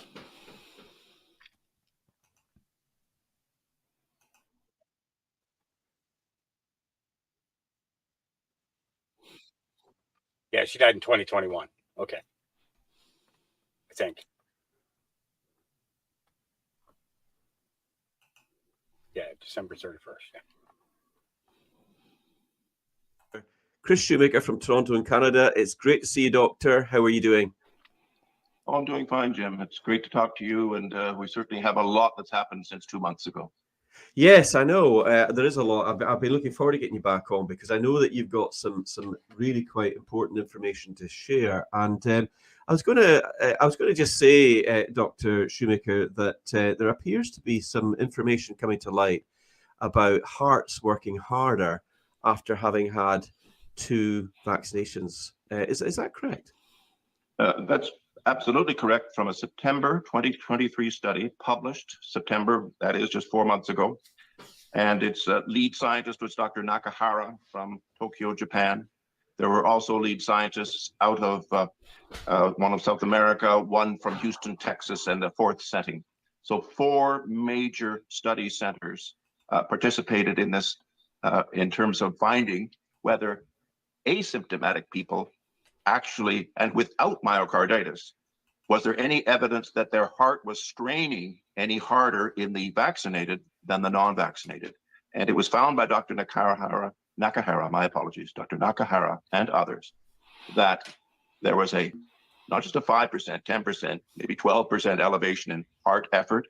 It's a 47%, virtually 50% increased effort going on in the cardiac cells of vaccinated people compared to unvaccinated. Hey, Hawk, I didn't clear this with you, brother, because this could destroy. Yeah. We're not doctors. We don't give medical information. Exactly. Any of that stuff. It's we're just reporting news. That's what we're doing. As a matter of fact, let's throw this up there just for the media sake of this. We're using fair use in this in regards to providing context. That's it. That's probably not going to do it, though, right? You're probably right.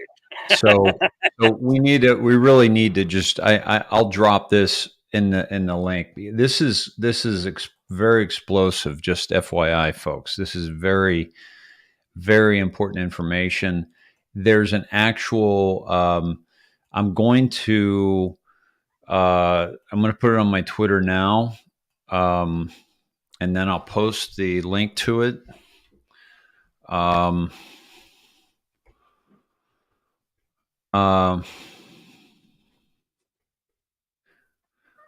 Arts work 47% harder.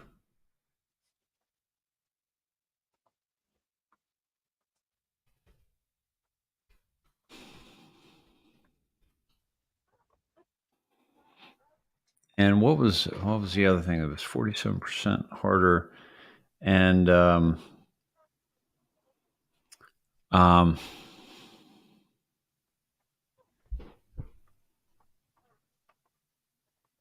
yeah, I just posted it, and I'll drop it here, the link, because we can't, folks. That's what happens when we play this kind of stuff. I mean, the main thing that got me knocked off a lot of my platforms was medical misinformation, and we don't provide medical misinformation. We just introduce you to others who are providing medical misinformation. Yeah, So, exactly. right. I mean, that's what it boils down to, right there.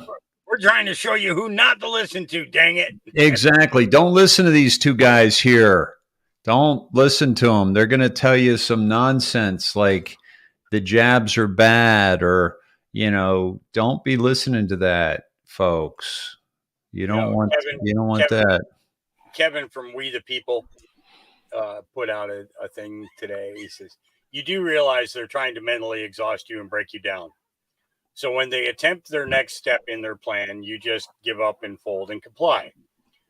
They think because you're tired and sick of arguing, you just want shit to go back to normal. You'll start giving up your freedoms. I was not kidding when I said this is psychological warfare. It is not for the weak. Okay. And where the medical side of this comes in is just as it's the exact same thing. It's like if they continuously throw medical things at us, hoping that we're going to comply, that we're going to roll up our sleeve and just get it done, get it over with. It's okay, fine, just do it so I can get back to work.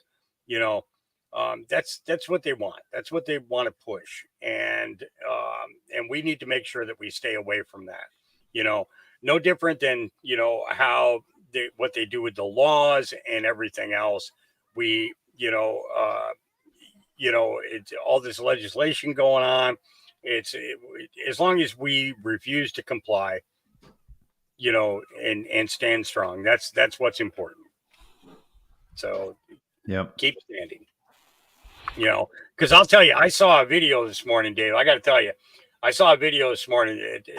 It touched my heart because it was about a heart. Okay, and it was not just a heart, but a soulmate. Okay. I'm actually I'm gonna share this with you over on in messages there. This we can actually get away with playing. We won't get in trouble for playing this. And it's about a girl who gets a heart. Okay, who gets a heart transplant. And guys, this is something where we talk about finding the soulmate, that person that you're destined to be with for your entire life, kind of thing. And this gives a totally different perspective to what soulmate means. And I think that this is a great thing to show you guys. I sent it to you in messages there, Dave, on X. You're muted, Dave. Yeah, thanks. Here we go. Oh, I was looking at the private chat, which you can send too, because it's good to hold on. Yeah, I figured it'd be easier in X. Yeah, because I know I could just pull it up and hold on. Okay. All right, I think I got it here. It's a great story. It really is. Oh shoot! I'm not crying. You're crying. It's, Jody Terry says, "You're gonna make us cry." All right. So the problem was I had my Chrome open and I opened it in Chrome, but then we're not going to be able to hear it. So I got to go to my X, and there we go.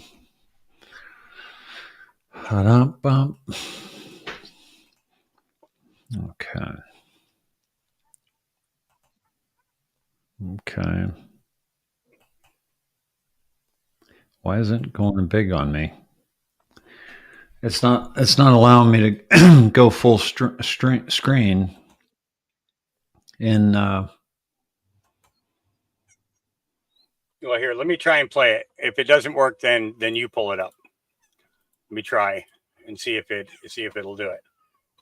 Because I'm not crying. You yeah. are.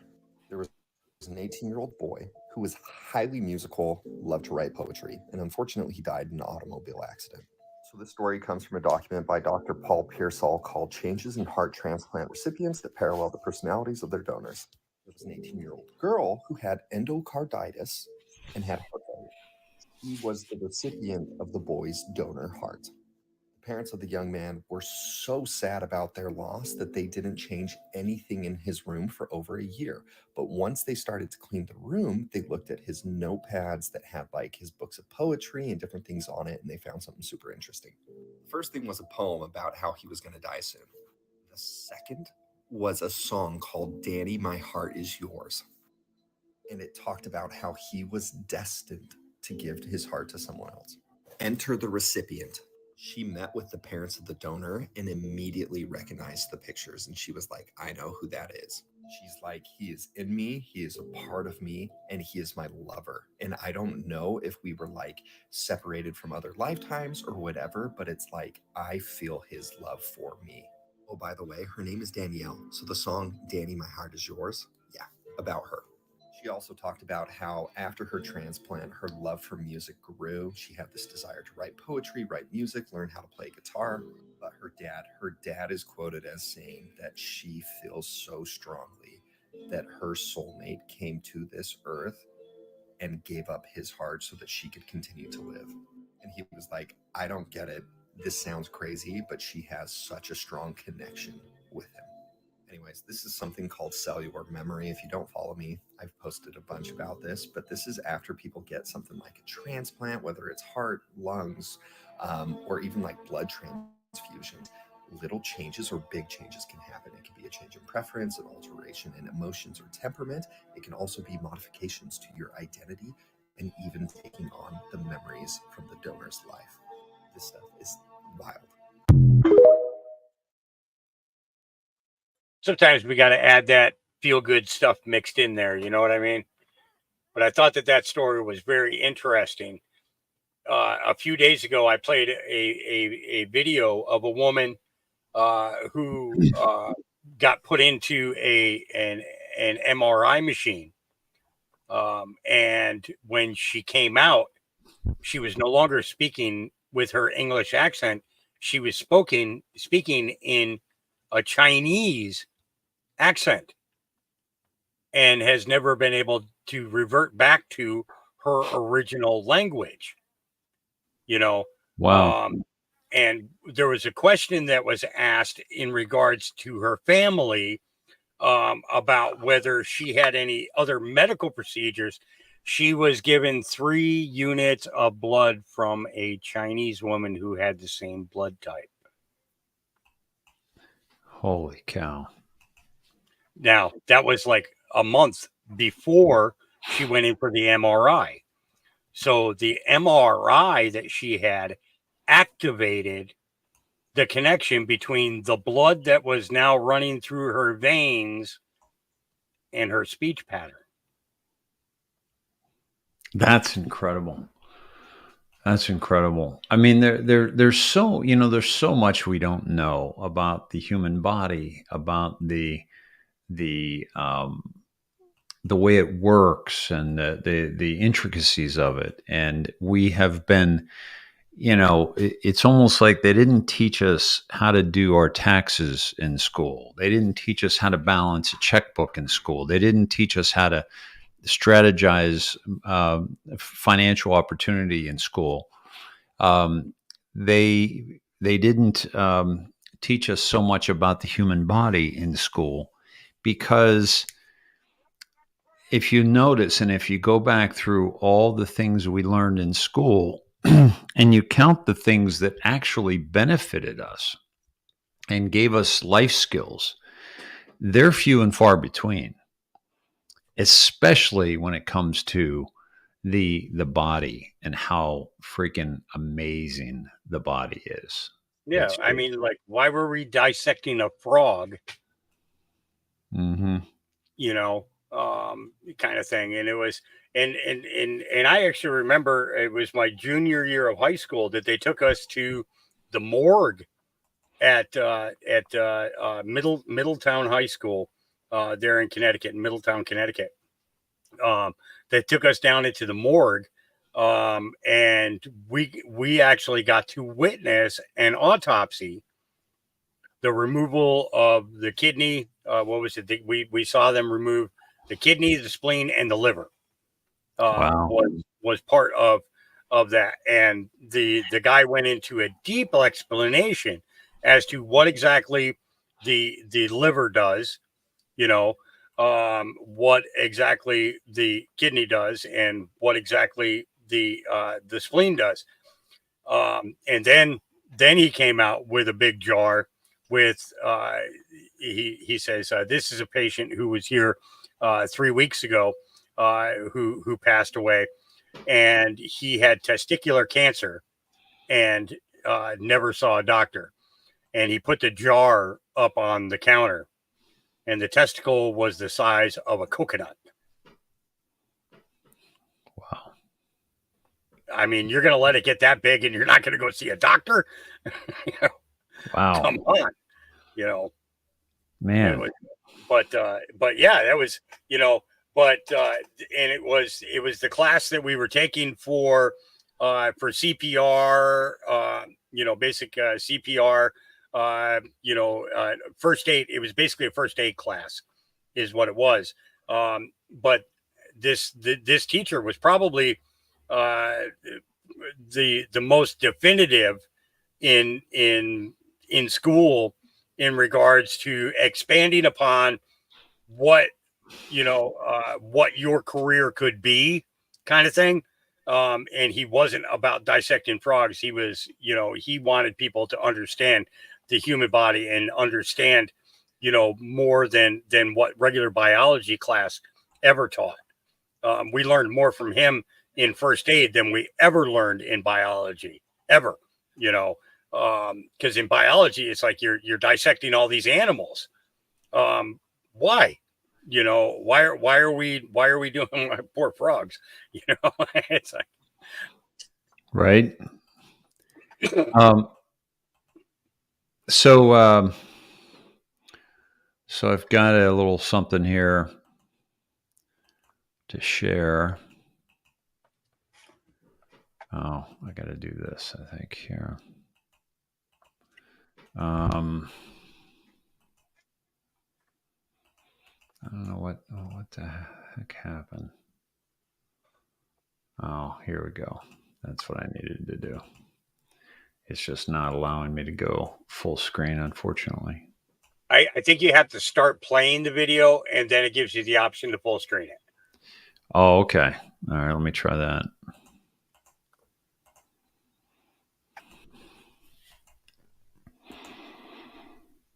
Okay. Now let me see. View. Full screen. There we go. There you go. Can you get rid of the fair use?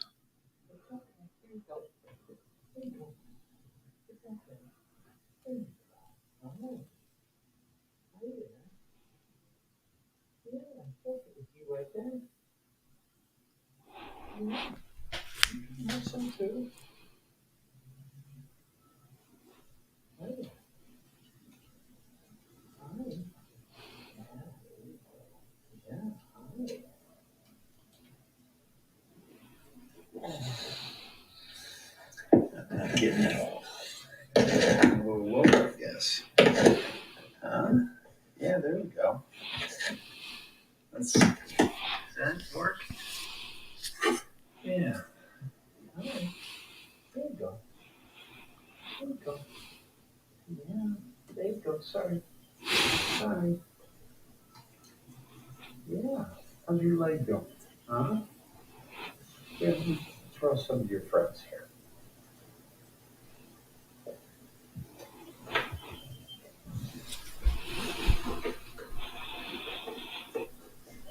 Come on. I got you. I got some more here. There you go. There you go. Got some more. Yeah. I'm going to go get you guys some feed. Maybe today or tomorrow, okay? I'm going to get you some feed, okay? It's okay. It's all right. Still seeing there. Or her. And you guys.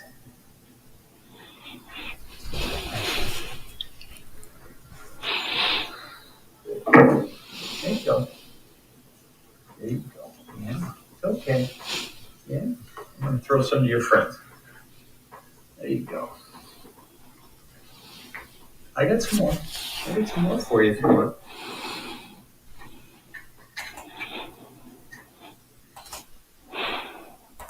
There you go. A little bit of feeding that deer. That was cool. That's cool. Yep. Right. Joanne says, okay, now, Joanne, I'm going to respond to this with something that was stated in the last week. She says, hey, I don't know if I hit my vape too much or not. It's never too much, never too much. But you all remember how the 17th letter said, wait till you learn who has been talking to you here? What if the answer is G-O-D? Well, it's kind of funny that you said that, because what's been sticking in my mind is that Trump keeps saying God is walking around with us.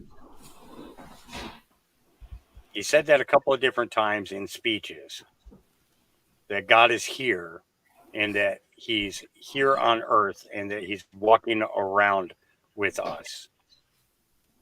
When's he said that? Recently? Yeah, it was about a week. It was about a week ago. Okay. That he said that. I'll have to try and dig and see if I can find the video on that.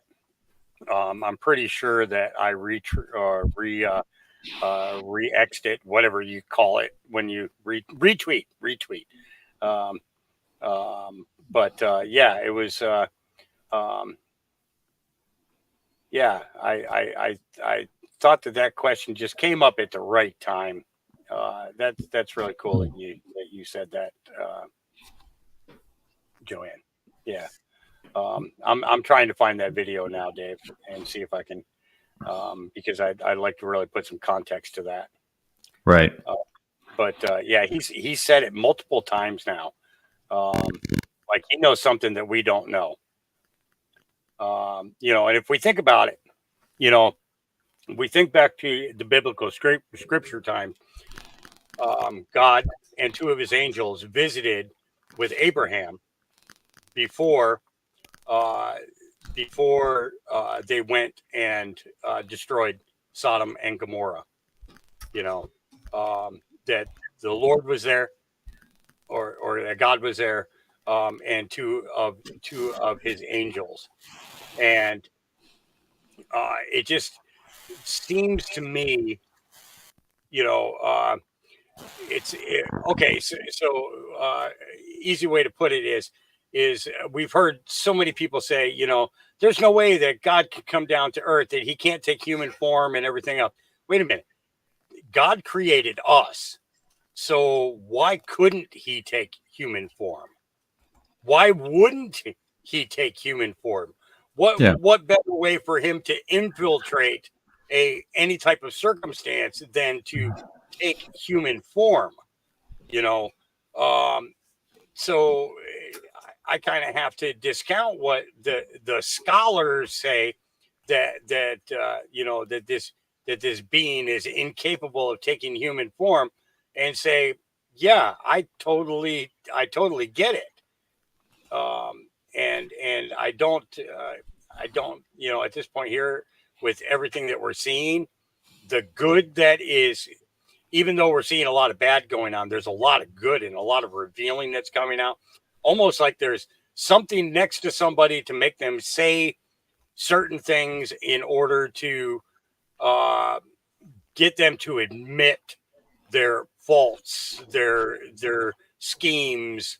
I don't know if that makes sense or not, but it's like there's a presence there that forces them to tell the truth. It's like in his presence, they cannot lie, because he would know you're lying and poof, you'd fry, kind of thing, it just seems, yeah. Here it is. Here it is. I got it. Okay. And he said it on RSBN of all places, so here we go.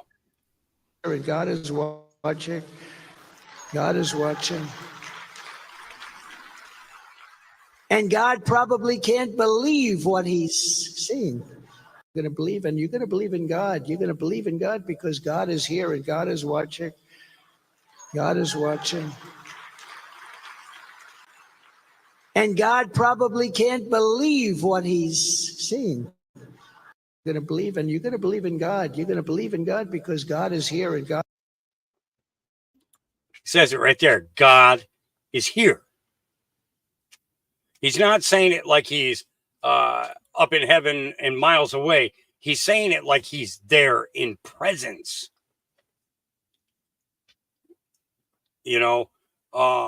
So yeah, I'm yeah. I hope that answers your question, Joanne. I do. I hope that answers your question.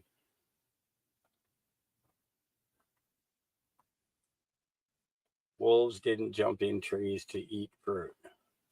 True.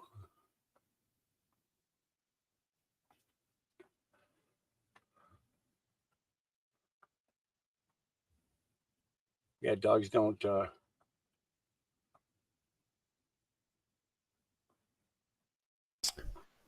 That was amazing.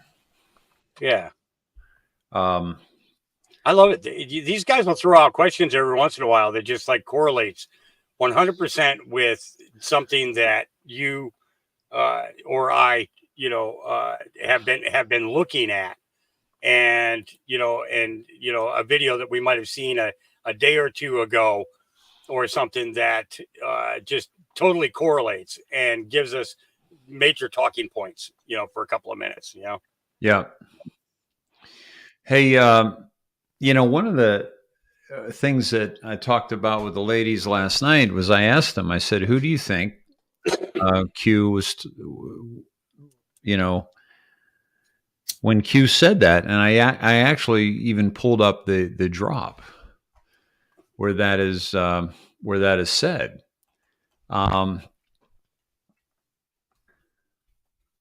And let me see.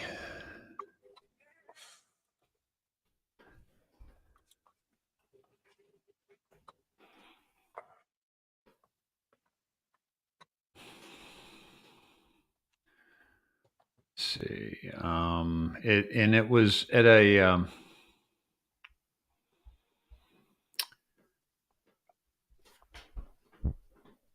here, I'll pull it up. I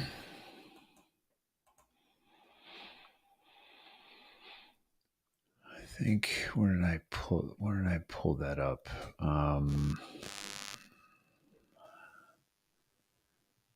Here it is. No, that's not it.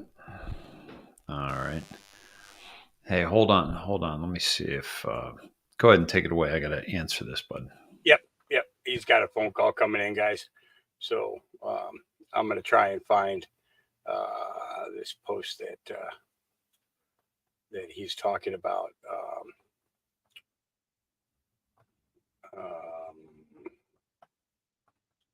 Where are you? I know it's here somewhere.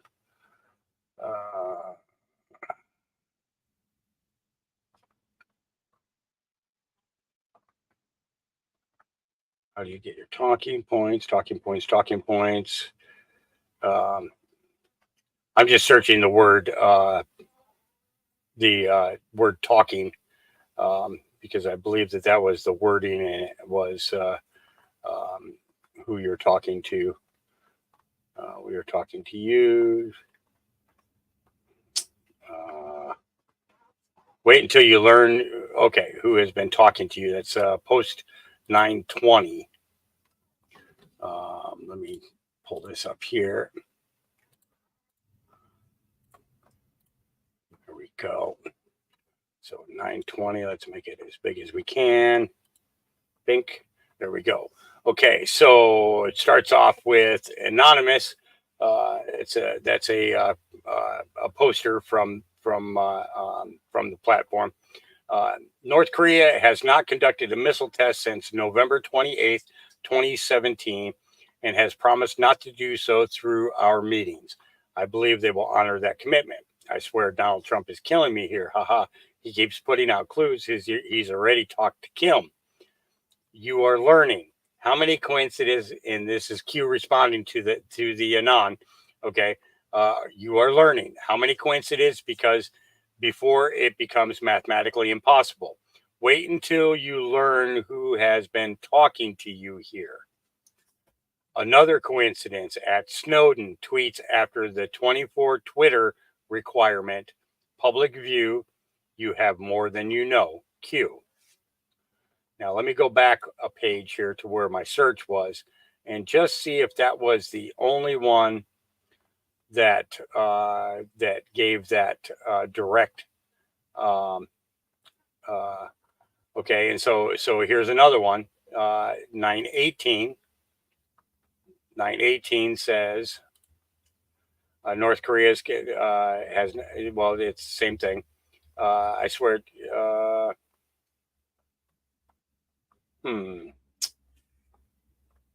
Okay, so it's not that. Okay, so 918 is a push off of the prior post. Okay, let's see if there's any other ones.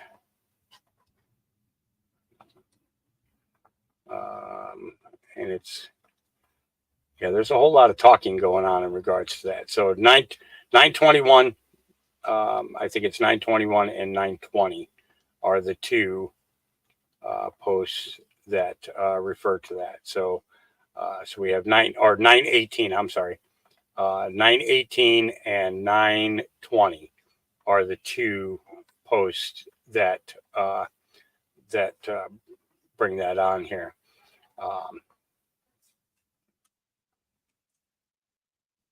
But yeah, that's very interesting.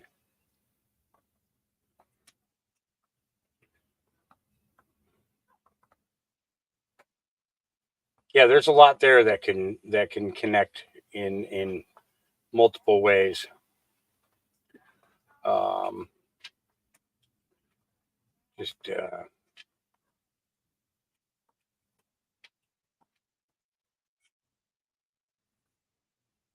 Yeah.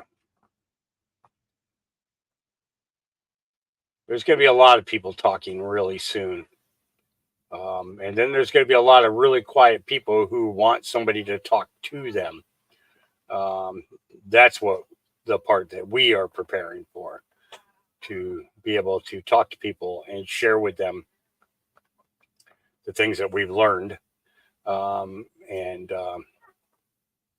talking and teaching. That's the direction that we are going in. Yeah. So what's this? The Bible warned us in Deuteronomy 28:43. You lost me there. I don't know what topic you guys are on. Let's see. And I have the ability to copy and paste. So I got to type it all out.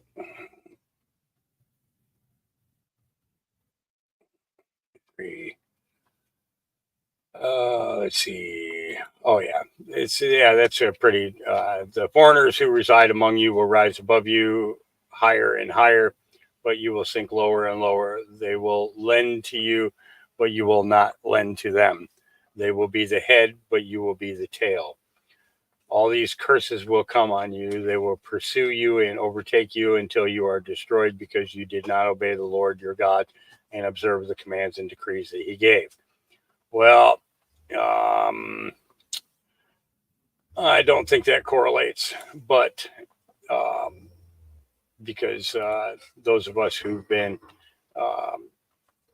true to God are still reverently so. However, I believe that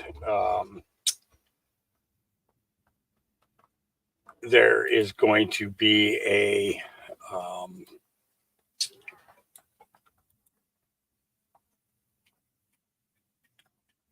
easy way to put it. Let's think of it like this. Those who have died here in the past here, especially in this past period of time, they know who God is. They know who God is. They thought that they would win. They think that they can win. They still think today that they can win. And it's not going to happen. When Q said that, I thought he was talking about John. Well, we don't know. We don't know. It's purely speculation. And there's a lot there. Or John F. Kennedy Sr. Yep.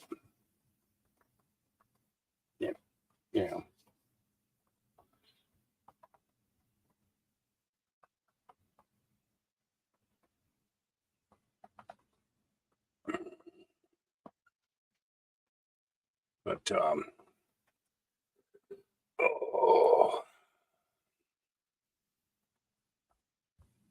yeah. Let me see here if I got a couple of short clips that I can play for you guys while we're waiting on Dave to get back. Here's the campaign video for Arizona Just in Heap for Maricopa County Recorder Stephen Richard and company of Chris Krebs discussing revoking bar license of attorneys that take election fraud cases. This is kind of interesting that they would want to disbar an attorney for representing the law. We need, for instance, also, self-policing across groups like lawyers. So state bar associations can take action against those that sponsored the 60-plus frivolous lawsuits, or whatever percentage of those that were frivolous. You can look at COVID. You can see state medical boards similarly took action against a number of doctors that were grifting on various solutions to COVID. So we've got to have a much broader focus. That's not just the platforms. It's not just the government, but there's also the rest of society that can weigh in. We need, for instance, also, self-policing across groups like lawyers. So state bar associations can take action against.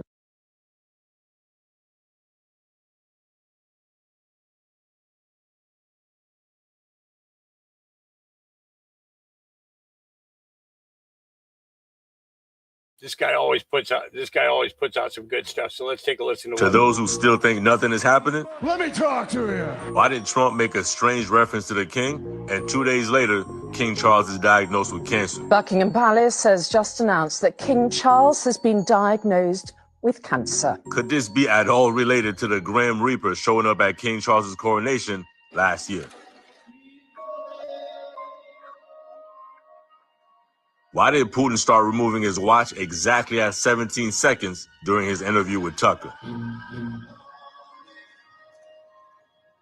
They've only got 17 seconds. And what could possibly be in the folder that Putin gave to Tucker? I'm sitting here with the folder, I haven't opened it yet, of documents that Putin gave me. Could it be at all related to whatever was inside that soccer ball Do you get it yet? In case you don't, maybe this picture of Trump might help. Coincidence or CIC? Hey, if you know, you know. Mm-hmm. Truth's getting laid out everywhere. Everywhere. Yep. You know, lost 4 pounds during last night's sleep. Couldn't lose 4 pounds in a day during awake hours. Really makes me wonder where we go when we sleep. Yeah. You know, I told him, Mike, I can't lose any pounds in my sleep because I can't run in my dreams. I got to jump back off. Oh, okay.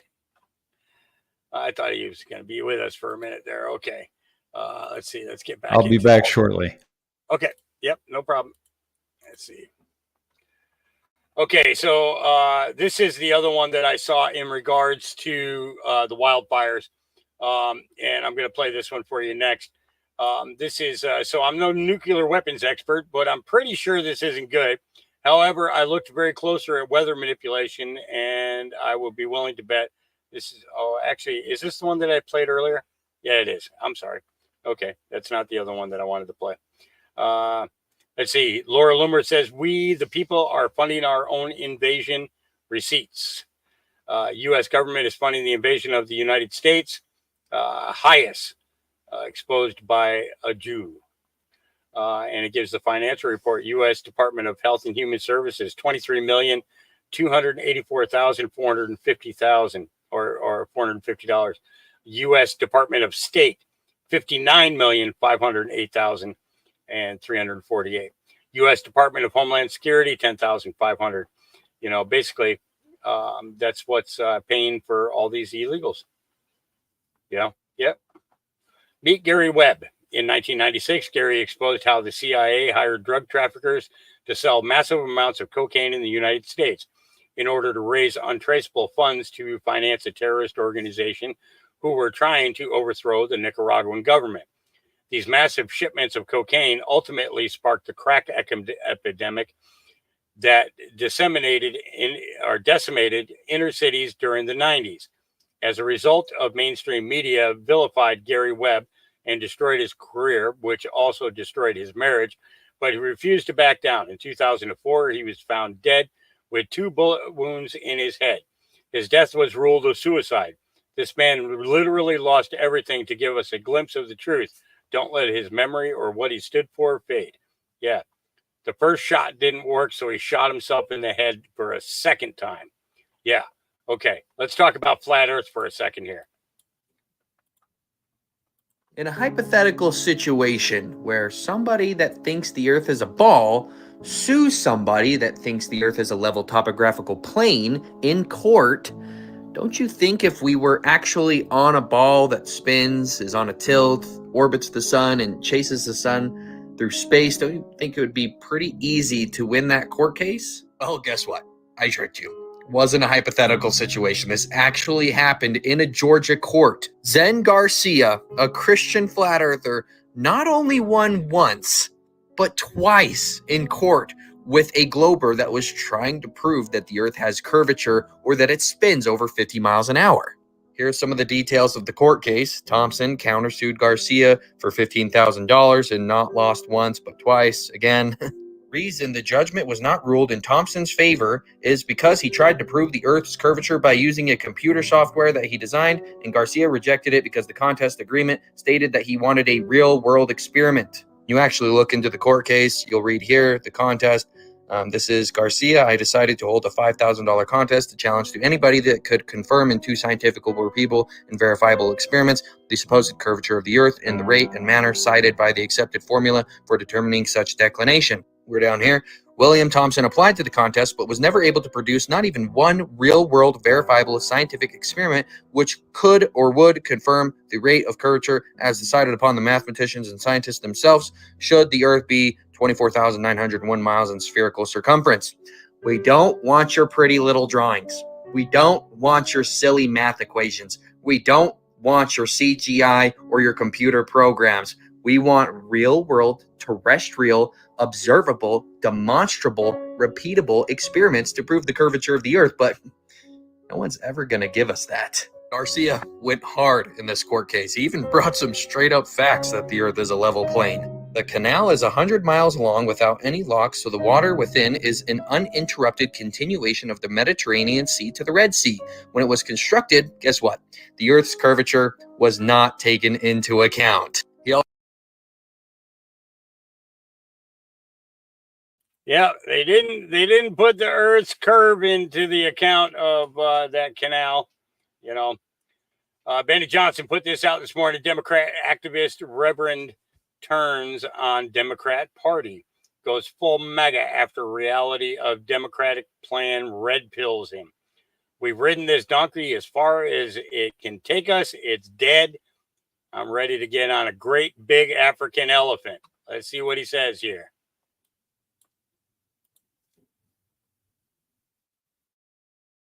You know, black people used to be Republicans until right after the Great Depression. I think we've ridden this donkey as far as it can take us. Okay, it's dead. I'm ready to get on a great big old African elephant. Right? We have to remember who Joe Biden is. This is a guy who was mentored by Senator Byrd and people like Strom Thurmond, the card-carrying members of the Ku Klux Klan. That's right. So, you know, she represents Republican 2.0. What she's talking about for us is a new emancipation, socially, politically, economically. It's emancipation 2.0. And we have a real opportunity, not only with her candidacy, but with President Trump, to start again in this country and recognizing where we've been. Look, I'm not telling any of you who are Democrats to rip up their voter registration. Okay, Maxine Waters, Auntie Maxine, imagine if she was really your auntie. She's really my auntie. What I'm saying is this.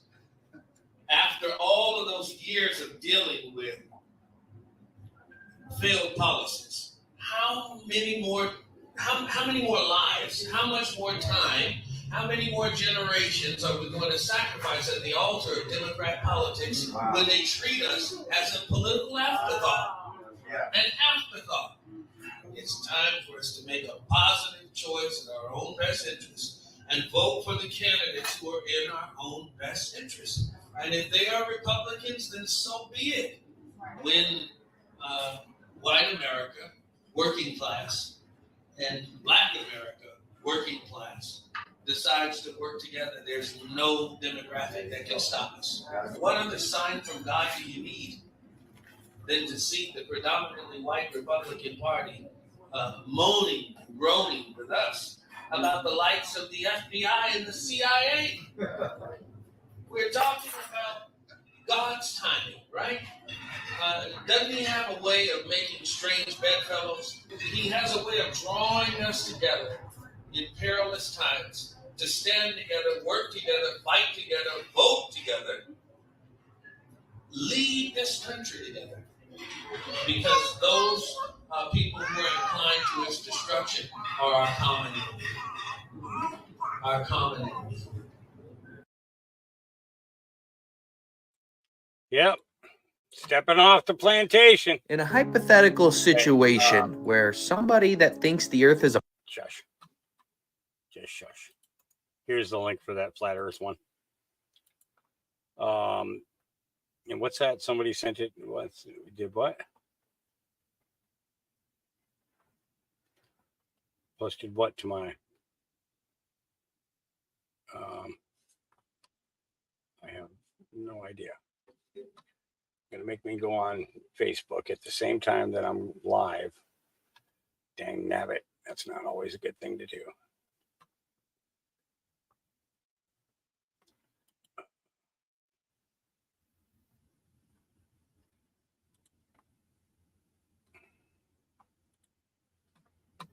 Oh, Van Vandersteel, are you trying to get me kicked off? Let's see. Breaking Maricopa County Board of Supervisors just ran out of a public meeting when they were served the following. My name is Michelle Clant. And is there a video to this? It would have been nice if there would have been a video instead of having to do all this reading. My name is Michelle Klon, and I'm here today to put you on public notice and to inform you that you are not our elected officials. Ooh. None of you have ever signed an oath to the Republic of Arizona. Instead, you have signed an oath to office to a foreign corporation, which means this is an act insurrection. You do not have proper bond carrying surety for your actions to we the people. Due to all the voter fraud, you have never been formally voted in. Acting as if you have any authority over the people is a direct act of treason. Today, we, the body sovereign, are presenting you each a notice of liability and opportunity to cure. The fine is $1.75 million per claim, and there are 12 signatures, which means that each of you personally are liable for $21 million. If you do not resign in 3 days, you will be presented with a writ quo warranto and a waiver of tort. If you do not rebut these truths and you remain in office, we will be notifying the military, and your act of treason will be grounds for an immediate military tribunal. I don't need to tell you the penalties for treason. We, the body sovereign, hereby command you to resign within 3 days or else face the consequences. I am also here today to hand you this jump drive, which contains a 5,000-page document notifying you all of the dangers of the COVID vaccine and the poison in the water, to name a few. These are high crimes and acts against humanity. If you cover up high crimes, you will be held guilty for committing acts against humanity. Therefore, I hereby command you to send a public broadcast to every resident in Maricopa County, notifying them of these dangers within the next 3 days, or you will be in direct violation and dereliction of your supposed of duty, making you even more accountable for your actions. Notice to agent is notice to principal. You have been formally served on record. And how did this start? Maricopa Board of Supervisors just ran out of a public meeting when they were served the following. Well.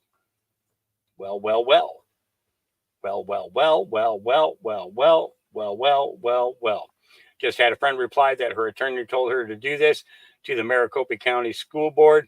That's astonishing, as attorneys don't usually cite common law solutions.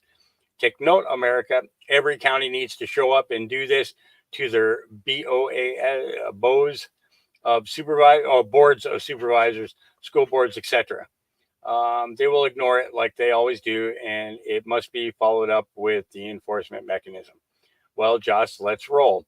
I know you know exactly what to do. So, yeah. And then, of course, we have DC Drano put out breaking news. Mitch McConnell has announced he's stepping down as Senator GOP leader in November. We did it. We took out all the McFailures. Yep. Oh, yeah.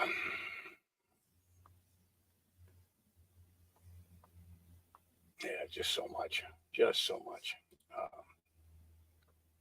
Let's get back to my stuff here and start rolling down this again while we're waiting on Dave to get back with us, which I hope is soon because I really got to go potty. Let's see. Oh, this is the other one. The urgent evacuations. Wildfire in Texas grows to almost 800 square miles. Accident or intentional, now being reported as a second largest in Texas history. That's something else, isn't it? Yeah. Yeah. So on this split screen here, you'll notice two things going on. Daddy shuffles to the doctor while his son gives a... Well done. An arrival of Hunter Biden here any moment now. Jim Jordan just went through the main door. We're staking out, obviously, position.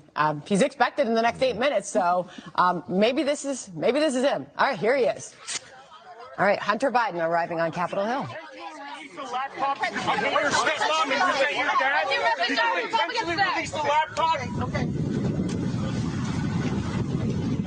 All right, didn't take any questions, answer any questions. Remember, you go back to the moment when Hillary Vaughn was able to stop him in the hallway. Let's listen here. There's a series of cameras set up, so they just get the relays here, one after the other. And we'll see whether or not there's any commentary that's given. When James Biden testified, I think he went in at a similar time, 10 a.m. I think he was still there after 7 o'clock at night. So that's 9 hours, not including a lunch break. And here we go. Hunter, picking up what do you the hope to other tell camera. the committee today? Mr. Biden. I would like to point out at this time that he does not have his own film crew with him this time.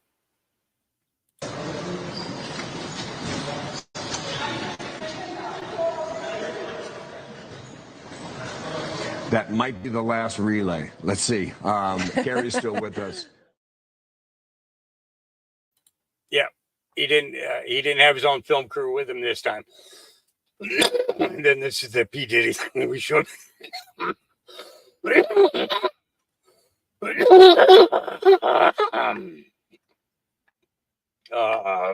Let's see here.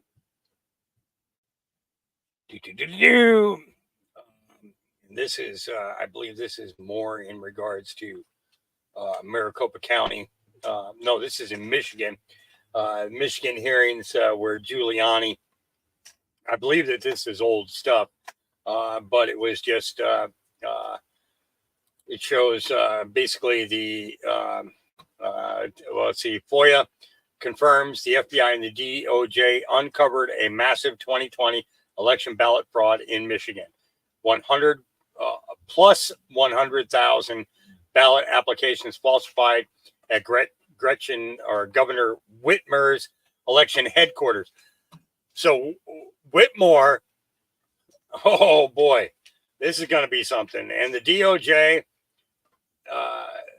the FBI covered it up by passing it to another criminal who happens to be running it. Wow. Wow. So Whitmer,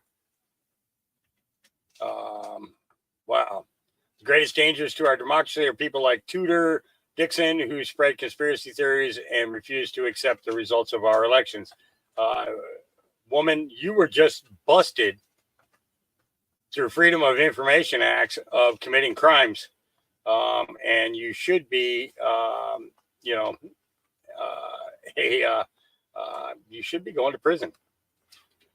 But I have a feeling that that will happen in the long run. That's what's going to happen. This was very interesting. Okay, guy makes portal in his room. Wow, portals are open through sound frequencies. When two chords resonate in octaves, they create a phantom beat or a resonant energy that can open up portals. Check this out. There, I'm going to stop it before anything happens. Up here, I also have another tone generator set to 525, and I'm about to show you what will happen with that. Things happen much quicker when you're using pure tones rather than the other stuff I was using on YouTube, which had like sounds mixed in with it. There we go, 528.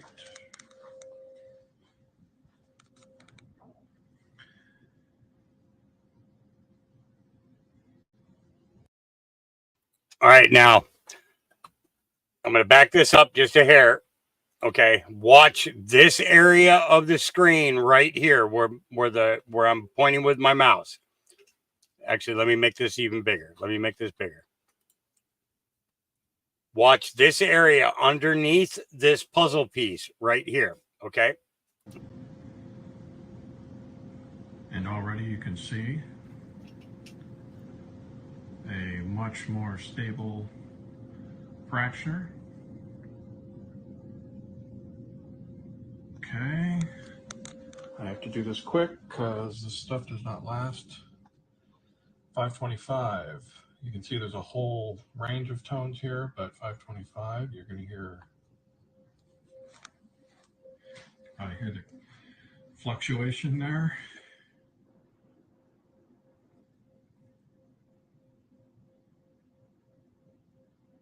There we go.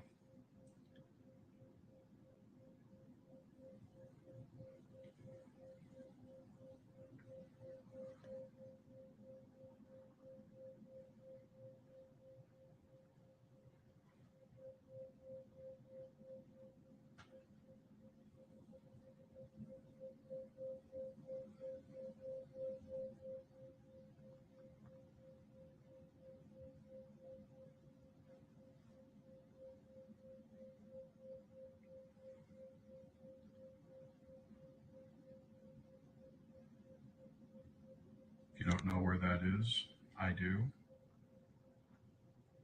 Is in Sedona, and it is a well-known vortex phenomenon. There's several of them there, and you are witnessing a Yeah. Yeah, you are witnessing.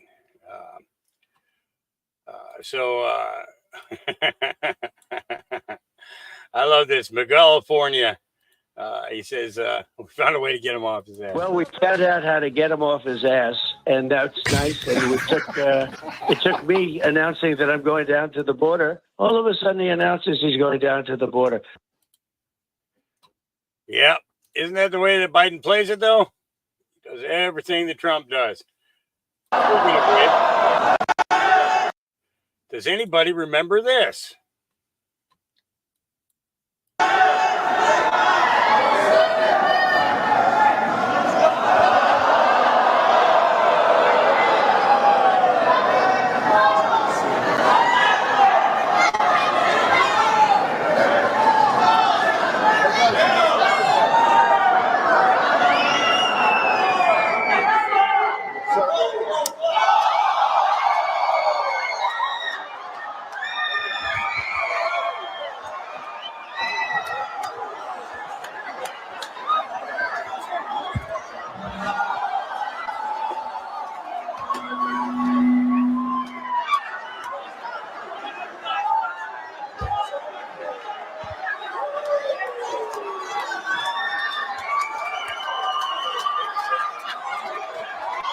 Through your head as you slapped Vince McMahon?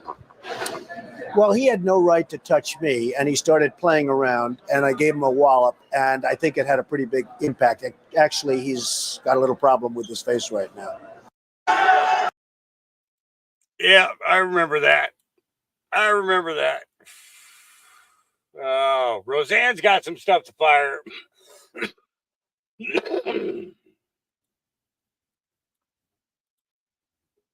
Our government was overthrown with the assassination of President Kennedy. Yeah, probably even before then. That's probably...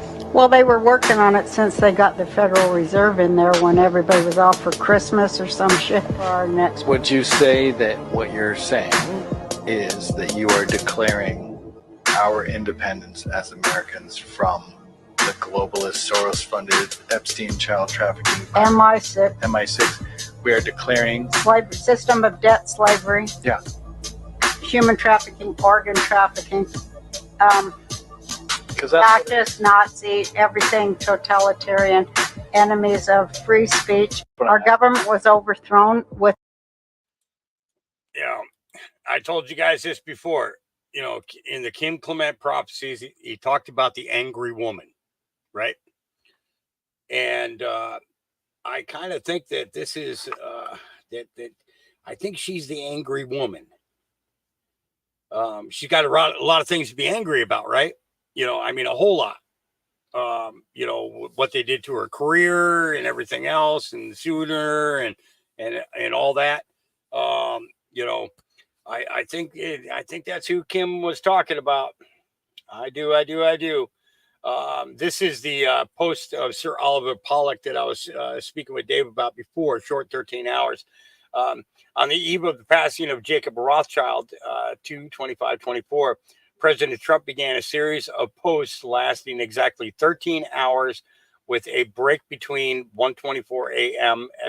Eastern Time and 5:50 a.m. Eastern Time. Keep in mind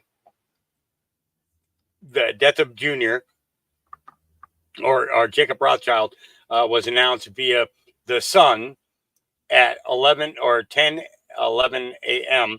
London time, 5:11 a.m. Eastern Time, which included a 13-second video of Jacob Rothschild speaking of important works of art being copied or 3D'd if for some reason the art is destroyed. There would be a copy. Clones, maybe? Maybe. A 13-second video of one of the most powerful men in modern history. Was he really that powerful? Important? Does DJT ever sleep? Was he sleeping between the hours of 1:24 a.m. and 5:50 a.m.? After a series of posts which began at exactly 11:01 p.m. and ended at 12:01 the following day. DJT did not post again until later that evening at 6:49 p.m. Nearly 7 hours. I believe this is when he rested, but I could be wrong. The following posts are a timeline of intel drops based purely off the timestamps of DJT's posts from 11:01 p.m. on 2/25 until 12:01 p.m. on 2/26. The drops are sequential, are in sequential order and in clockwise format. I included some input based off what I believe is current with the times, but for the most part, did not elaborate on my thoughts to what I believe is occurring. However, they are merely coincidences, especially the Red October drops. Number one, Red October steel plant is Russia producing arms for 20% of the world. In 2007, Putin signed a decree making the company responsible for all arms exports, and in 2011, through his nonprofit company, acquired 100% of Red October. Now let's look at the posts. Okay, so post 2301, Red October. Stay tuned and watch. Q+. Okay, 2337, and we got to go clockwise. So we got to go around this way. Okay, Israeli intelligence stand down. Israeli intelligence stand down. Media assets will be removed. That would have been October 7th. 300 says, can you find a picture of Alawi and Hussein or Clinton or other U.S. politicians? L, learn or heard you can't sleep anymore. Don't come here again. Q.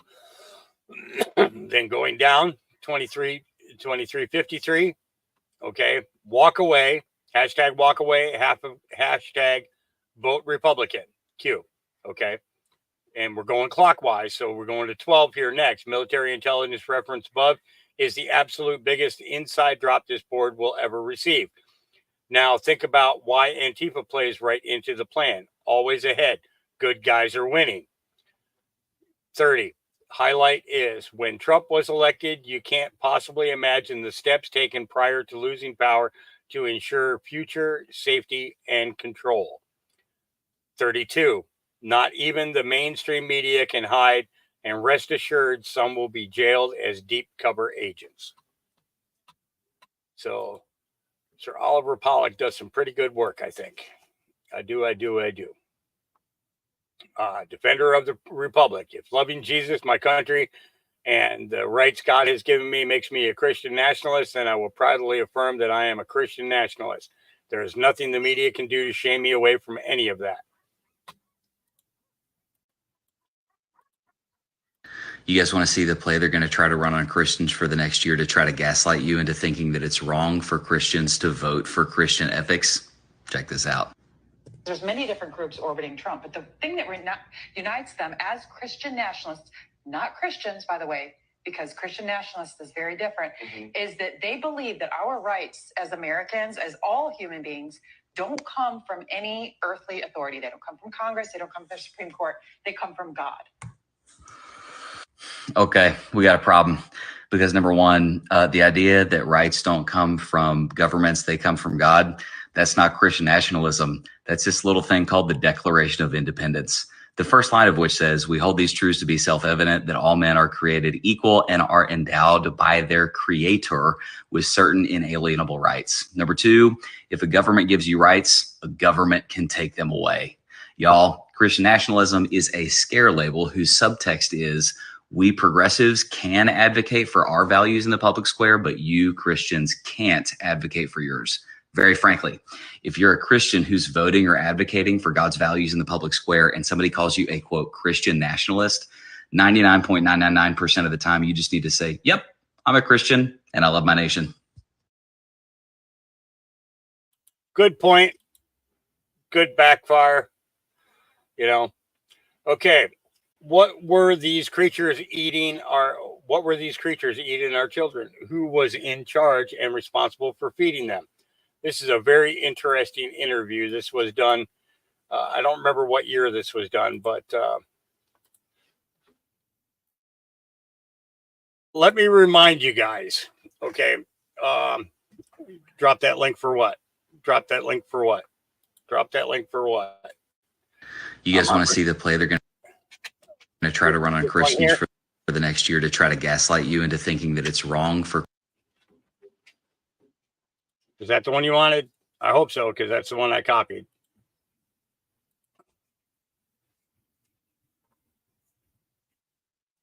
Okay. Okay, so I remember telling you guys about a dream that I had. It was approximately 4 years ago that I had the dream. It took me a couple of months to even be able to talk about it because I thought everybody would think I was totally nuts. But I had a dream that I went to the Grand Canyon because that's on my bucket list. I've never been there. I've always wanted to see it. I've seen other countries and everything, but I'd love to see my own. So in the dream, I had a choice of riding a donkey or a horse down to the bottom of the canyon, where we were to camp overnight, and then continue our ride throughout that day. And so we got down there, we set up the bivouac, we got our tents all put up, we had a fire started, and we were sitting around the fire, very low conversation. Only a couple of us were conversing at all. Everybody was pretty much tired from the ride down. And then we heard what was a stampede, but it was a very strange type of sound. If you've ever seen a stampede of cattle before, or seen a buffalo stampede, well, the ground shakes and everything else. This wasn't the case. The ground wasn't shaking, but the sound of a stampede was coming at us. I stood up and backed away from the fire so that my eyes could adjust to the darkness, and I started to walk up a little bit, about 20 feet away from the fire, with the fire to my back, and was looking up the canyon. And at first I began to see low movements close to the ground, and then it became very clear that there were a crap load of, and I mean hundreds and hundreds of lizards that were standing on hind legs that were basically about 2 feet tall. But there was one in the front that was between, I'd say, 3.5 to 4 feet tall. And they stopped like 5 feet in front of where I was standing. They didn't see me. They were looking around. They were looking at the flame, but they weren't seeing me at all. And then I finally, I made a little cough noise, and, and started to say something to the group of people behind me, and they turned around and they ran. They ran the other way. The stampede ran away from us. Okay. No, they were lizards. I'm telling you, they were lizards, but they were all standing on their hind legs, tails, snouts, and the tallest one, like I said, it was like 3.5 to 4 feet tall. Very humanoid looking, but a very, very extended out snout, kind of like a baby crocodile, baby alligator, kind thing, but it was a rounded snout and everything.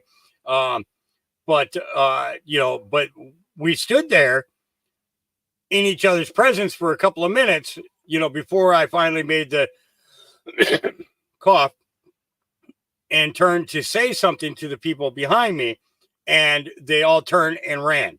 Now, not a gecko at 4 feet tall. I don't know about that. So when I saw this video this morning, I kind of it reminded me of that dream, and I wanted to share it with you guys.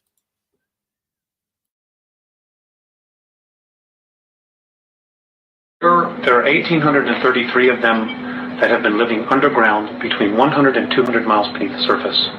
They've been here, some of them have been here a long, long time. They have lifespans that are thousands of years. They're carnivorous. They are not friendly to mankind.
Okay, I think I'm back with you guys. I hope I'm back with you guys.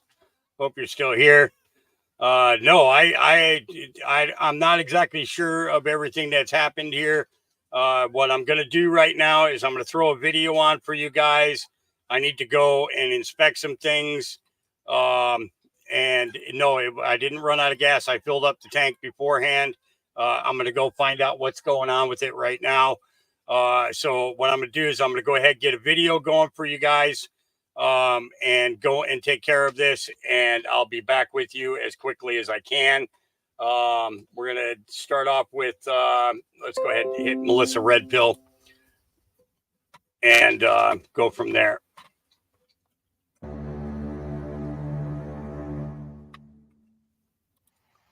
Good morning, Patriots. I hope you guys are having a great day. I'm so glad to be on with you on Brighteon.tv. Thank you so much, Brighteon, for all you do to try to get the truth out in an uncensored location. It is so great. You guys make sure to go and check out Brighteon.tv with all the great Patriots over there. Make sure you go to brighteonstore.com and you can use the promo code MELLY. They have amazing products. You've got to make sure to support all these wonderful Patriots who have these wonderful products. So let's go. Today we're going to be talking about the Rotties. Well, yesterday was an amazing day. You guys may not even know about it, but I got to make sure that you do. That's what I try to look at, is all these current events in the light of God's word. Normally I have the Bible portion kind of tucked throughout, and mostly at the end I have the Bible story. But today we're going to talk about what happened biblically yesterday, the 27th of February, 2024. Very good news. And people are like, Molly, that's not a very good Christian of you. Okay, trust me, it is. Yeah, we got to learn what it is to be truly a biblical Christian. It's not what they taught us in church sometimes, just to be too mealy-mouthed. So you're not going to catch that with me at all. So here's my website, freedomforce.live, L-I-V-E, freedomforce.live. We got so many people on with us so that we figure out what in the world is going on, really going on, because the news is misleading us so many, all the time. And so we share this everywhere. So thank you so much, all of you Patriots who helped make this happen. This is the Joel 2 army. We are the 144,000 that the Lord told us about, that we would rise up all over the world. That's what we're doing. So let's go. This is freedomforce.live. When you go there, you can go check out all my social media. Make sure, I'm going to try to slow down because I'm all hyped up today. Go on here and make sure you go to all my social media. Make sure you like, share, and subscribe. And we get this truth out there. There's so many people who are scared. They're hiding under the bed. They don't know what to think. They are afraid the world is falling to the beast. And that's not. This is the great day of our rescue. That's what's happening. And so these are the books I talk about: End Times and 1,000 Years of Peace. This is what we're going to talk about today. It's the end of them. It's very exciting. I'm very happy about. Anyway, stay tuned. I'll tell you what I'm talking about when I get there. I get excited and ahead of myself. All right, so let's go. This is what happened yesterday in the Fonnie trial. So they made this guy the ex-partner of Wade, a law partner. Is anybody surprised that he's an attorney? Is there anybody like, what? He's an attorney. Anyway, he is in a very difficult predicament because he's caught in a perjury trap, really, where he said something in one case on a sworn affidavit, and then he comes back and he says something different. So he's caught in a trap, and he can't walk out. So yeah, he's trying to support his Willis and Wade, and he check this out. How many times he says, I don't recall. When you have to resort to I don't recall this many times, and something's very fishy. Of when the relationship started. I'm telling you, I did not recall any specific date. At this time, I don't recall. At this time, I am telling you that I do not have the date, but I do not recall. I do not recall that, no ma'am. I do not recall how it came up. This could be hugely consequential to the case against the former. And so I'm afraid it's a little bit light for you to hear. I've got it turned up all the way, but yeah. So this is what happened on the stand yesterday. And bottom line, once this is resolved, then Fonnie will have to step down. They'll have to remove her from this case. President Trump just truthed that this morning. So yeah, this is what the whole point of this is, that the whole thing was just what she and her boyfriend were cooking up has nothing to do with justice. Yeah, that's against the rules. You can't do that. You can't send $1 million over to your boyfriend for a literally trumped up case against a former president. That's against the rules. All right, so now this is, we were just talking the other day. If you haven't seen the video that I did on where Mike Benz was talking to Tucker, I would really recommend watching that, because he's talking about the C-blank-A and all their dirty dealings all over the world to start these color revolutions. Well, guess what? We've already known in Ukraine there have been, 26 bioweapons labs in Ukraine. I'm telling you, Ukraine has been the head of the beast of trafficking, of criminal activity, because they just carved it out, and basically it's a lawless area and filled with NAZIs. That's the truth. And if you didn't see my video about Putin red pilling Tucker, go back and look at that one, because Putin told him he's not going to stop going against Ukraine until it is denazified. That's exactly what he said in Russian, right? But that's what he said. So this is what came out, I think yesterday, day before, that the New York Times disclosed. The New York Times, of all people, right? They're not really, they're getting ahead of it. They're trying to paint it in the absolute best light that they can.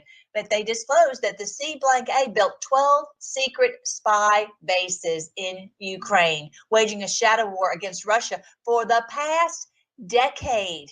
For the past decade, they've been doing this. So Putin was right.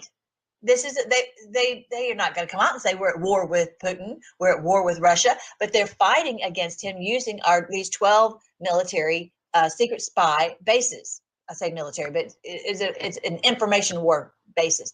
After a U.S. supported violent coup toppled Ukraine's democratically elected government, CIA Director John Brennan, that was in 2008. So John Brennan visited them in 2014, April 2014. He went to Kiev. I'm not calling it Kyiv. It's not Kyiv. It's Kiev. Shortly after, the new Ukrainian government launched an anti-terror operation against its Russian-speaking citizens in eastern Ukraine. The people along that eastern Ukraine borders right along with Russia. We've talked about this before. The Donbass, all of this, they started launching an anti-terror operation. Does that sound at all familiar? That's exactly what they're saying about us, that we Americans are terrorists and that we are trying to overthrow our government. No, we're trying to make sure that our elections are run properly. We're trying to make sure that our government is not taken over with a coup from these people. Just so the people of the Donbass were in that same situation. They're being called terrorists when they clearly were not. And they literally lobbing missiles over there, bombing. The people had no access to water. I mean, the same thing that you see like in Gaza, the people were in a terrible, terrible plight. And they were so happy and rejoicing when Putin entered into Ukraine and liberated them. And you guys know that. Those of you who've been here know about that. We've been talking about that the whole time because the news lies. The mainstream news lies. That's why we are the news now. It's so important for people to understand what's been going on.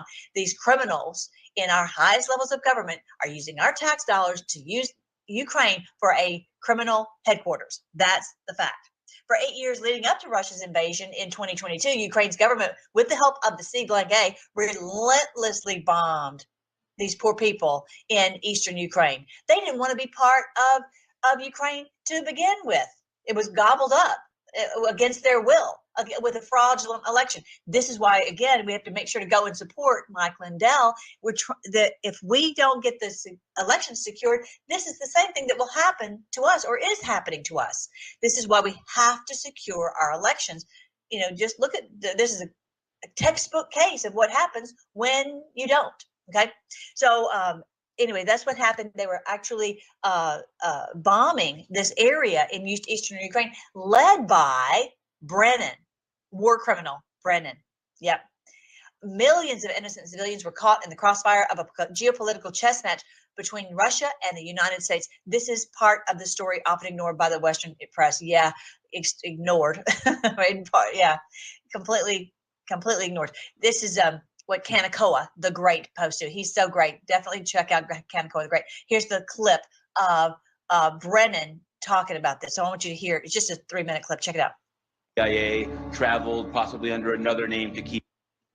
Okay. Various people have said that John Brennan, the head of the CIA, traveled possibly under another name to keep. Oh, what is it going? Oh no. Okay, so I don't hope I. Various people have said that John Brennan, the head of the CIA, traveled possibly under another name to Kyiv. And I just wanted to know, did he travel there? Does it have anything to do with this action? Just to no, it happened only in some commands from Moscow. I don't know. So. Thank you. Were you in Kiev recently? I was in Kiev a couple weeks ago. Yes. Could you tell us what your mission was? I was out there to interact with our Ukrainian partners and friends. Ukraine's acting president has announced the start of an anti-terrorist operation in the east of the country.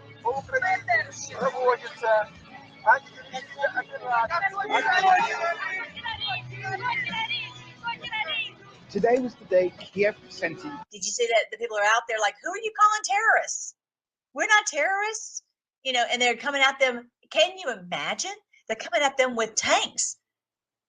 Troops to try to wrest back control of the east. Я встречался с теми людьми, которые стоят на улице. О чем люди говорят? Люди хотят два государственных языка. Люди хотят федерализацию.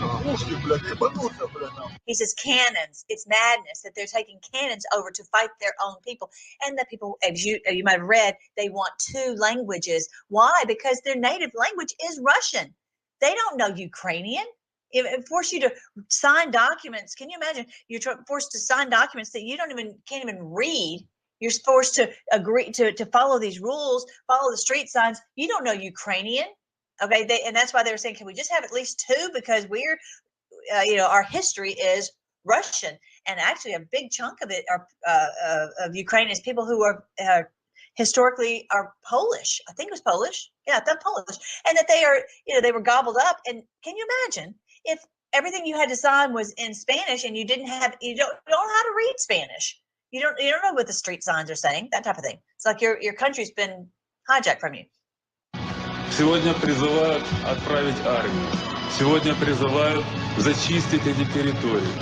Сегодня называют своих граждан террористами. Для чего? Я действительно считаю, что у нас есть возможность сохранить страну. Но для этого нужно остановить эскалацию насилия, прекратить военную операцию, выступить в переговоры.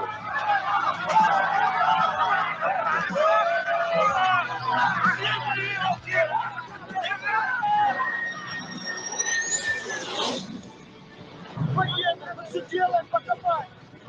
Офицер сказал, мы спрыгнули к машине, стали оружие. Все, выполняли, когда туда приехали. Все, сейчас начинаем. They're starting the disarmament so that people don't have any way to protect themselves. And it's game over. That's why we refuse to give up one bullet, one gun, one of any sort, of any type. This is the only thing that's standing between us and complete tyranny, like what happened in Ukraine. And so, yeah, as all at the doorstep of the CIA. And there you go, Brennan, that he was part of this, bringing over a U.S. jet. That was clearly not a Ukraine jet. This was from the U.S. military, who had the power to do such a thing. Of course, the C-blank-A. And had you ever heard of any of this back in 2008 or 2000? Well, them being taken over in 2008 and then 2014 with the people being bombed. No, we hadn't heard anything about it. How many? Probably most people hadn't even heard of Ukraine before all this happened. And so now this is why we are blowing the whistle. We're trying to expose what's going on. Ukraine is clearly in the news, and now it's a perfect situation for us to help people understand and connect the dots. The C-blank-A is dirty. Remember the last video I did, the one with Benz, he was talking about the C-blank-A former directors are all on this thing called the Atlantic Council, and they are the ones who are spearheading these color revolutions to take over governments all over the world. You got to watch that. Benz was unbelievable, connected so many dots, so great. Check it out. Grassroots movement, though, by Russian speakers in eastern Ukraine who are not happy with the current situation. We do have differences in my country. That's true. Every country has differences. But we are ready to bridge all these differences. Easter Sunday was anything but peaceful in this corner of eastern Ukraine. At least 2 people were killed in a gunfight near Slavyansk at this makeshift checkpoint manned by pro-Russian separatists. They say they were attacked by a convoy of ultra-nationalists called the Reich Sector, whose power base is in the west. I couldn't understand that very well. The Reich Sector, R-E-I-C-H. That's what it sounded like to me. I'll play it again. You tell me what you think in the comments. What you think? Is that what he's saying? In other words, yeah.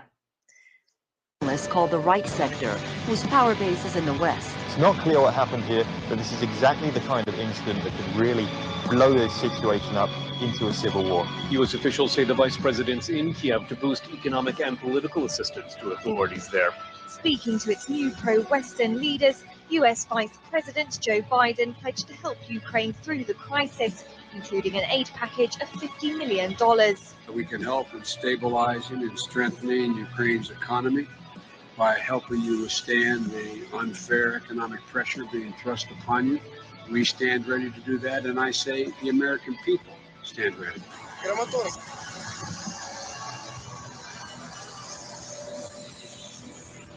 Ukrainian people deserve to determine their future, again, free from outside interference. And that's what the United States is trying to do.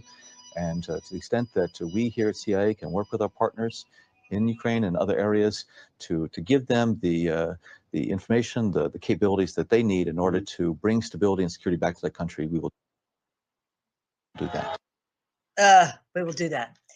This is why I can't be one of those judges on this case with this guy who's over there lying. I would be eye rolling, my eyes would be flipping back into my head. I would not be able to do it because this lying drives me completely up the wall. So he's over there saying, "Oh, we want to support Ukraine."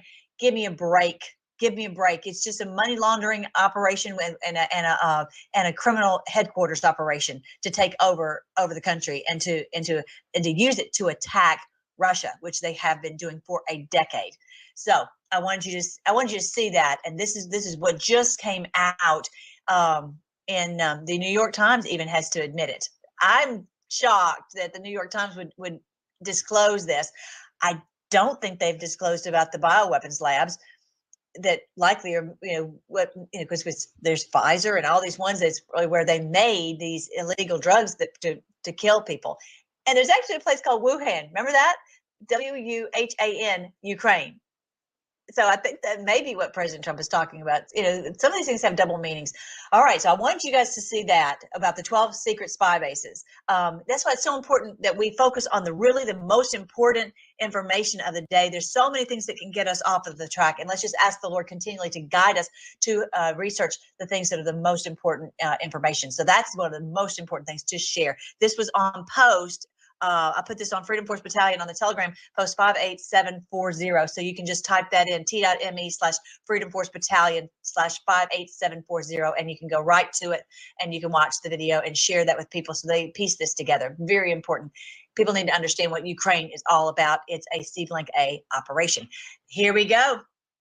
Lord Rothschild. I can't even stand to say his name. That he's not the Lord. He's not a Lord. There's only one Lord.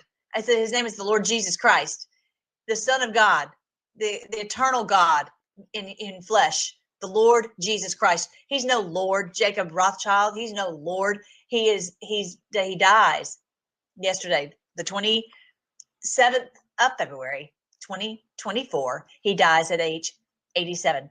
I didn't even hear them say, like if they're doing with the Pope, they're trotting him out with the wheelchair and the cane and all that, and he's supposedly in the hospital right now, and supposedly he's going to have a terrible May. Maybe it's this May. We'll see what's going to happen. But they didn't do that with Jacob Rothschild. They just all of a sudden he's dead. Well, what happened? You didn't even hear about anything. He just next thing you know he's dead. So he died. If you are not familiar with him, he's the one who's the head of the banking cartel with all the central banks all over the world. This is from his family, his bloodline family, his cabal family that runs all these banks and has controlled the currencies all over the world to enslave humanity. This is the guy. This is the guy right now. And he has now met his maker. He is now being responsible and held to an account for his crimes against humanity. what does it profit a man to gain the whole world? Literally, he gained the whole world and lose his soul. Not a good bet, not a good choice that he made with how he used his life. So now he is gone. Praise the Lord. Praise the Lord. He is gone, and they're talking about who's going to take over. It says, and of course I posted this, end times for them. This is what we talk about in the book, end times and 1,000 years of peace. It's the end times for them ruling over us, end times for them and 1,000 years of peace for us. All right, so here it says, starting at the family banking group, N.M. Rothschild, in 1963, he left 17 years later after falling out with his cousin, Sir Evelyn de Rothschild, over a merger with the rival S.G. Warburg. You might not remember this, but Evelyn died, I don't know, about a year ago. So now he's dead, and now Jacob Rothschild is dead. If you remember, he's the one who got the letter from the Balfour Agreement, saying that they would not, fight against them, or I can't remember the exact words. They did not give them the land of Israel. They just said that we would see that this would be a good opportunity to have a land for the Jewish people, but not to move any of the Palestinian people off of their land. I mean, the whole thing was orchestrated, and now look, the Jewish people have gobbled up, with the Zionists have gobbled up all the land, and now are fighting against the people of Gaza, the Palestinian people, just against the Balfour Declaration. You know what? They did not give them the land. If you want to go back and look at some of my videos I just did about that, Saving Israel for Last, on my website, freedomforce.live, you can go and see all these videos right here, playlists. Just search for Jennifer, I love that comment. Talking about lizards. You're not kidding. You're not kidding. Okay. And I'm going to pause this video here so we can go back to what my conversation with you guys was before that spark plug split down the middle. I've seen them crack in half, where the tip that comes up that you push the suppressor or whatever you call it over the top of the spark plug. I've seen them crack where that comes off and the spark plug is cracked in half. No, this split end to end from the tip to the point that goes down to the motor. Just never ever saw that before. But let's go back to this, seeing that we want to bring the lizards back into the conversation. Let's see if we end up splitting another one, right? It was just kind of freaky that right at that moment, I'm like, what the heck? Did the lizards just do this? All right. Okay. All right. So I was telling you guys about the dream, and then here she is talking about the lizards. Okay. And I'm telling you right now, Fred Blogs returns. That's in chat. He came up on chat with me. He's over there in the UK. And I said, what's the most important thing that you can teach my viewers about the UK? He says, all the royals are lizards. And I was like, what? He's like, yeah, all of the royals are lizards. Okay, let's take a listen. We're going to take 3 minutes out for this.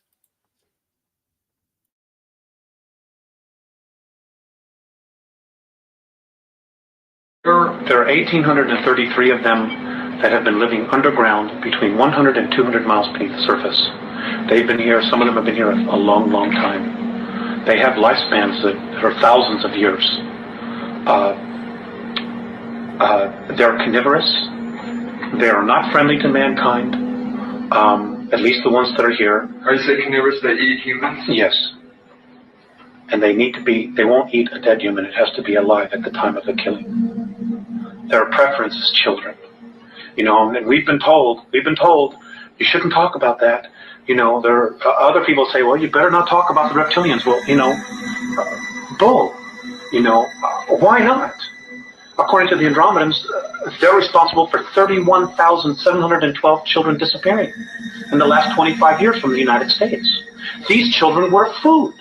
And I'm supposed to just shut up and not say anything about it because people don't want to hear it? That's tough. That's tough. You know, Westchester County, in the last 5 years, 3,000 children in Westchester County, New York, have vanished without a trace. Where are they going? Why are we allowing this to happen? And why should people stay in denial about it? Now, how are they able to do this? How are they able to? How are they able to? How are they able to do it? How are they able to come up out of this from underground and do it? Or do they have? There are tunneling systems everywhere. They're being helped by the Greys, and also there are groups within the higher echelon that are actually helping them acquire this. So human beings are abducting the kids and getting them to the Greys, who in turn give them to the Alpha Draconians? That's right. That's part of the deal. They won't come up as long as we feed them down there. You understand? It's about human beings selling themselves out. The echelon attitude here, the needs of the few outweigh the needs of humanity. And sorry, that just isn't right. You know, but it's going to have to be humanity that's going to rise up and take the stand. You're just going to have to turn off your televisions. They're going to have to get in their car. They're going to have to fire everybody in Washington, D.C. that knows and does nothing. And they're going to have to do something. You know, this apathy's got to end. Otherwise, the way we live is going to end. Period. I mean, that's the bottom line. You know, and I'm not coming from a fear space. I'm really quite angry about the apathy and the fact that, you know, when people give lectures and try to tell us, people want to stand up and fight with them. Look at what's happening around us.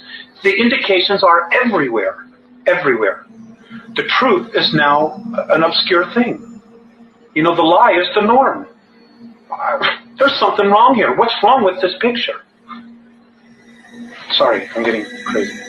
No, you're not. You're expressing.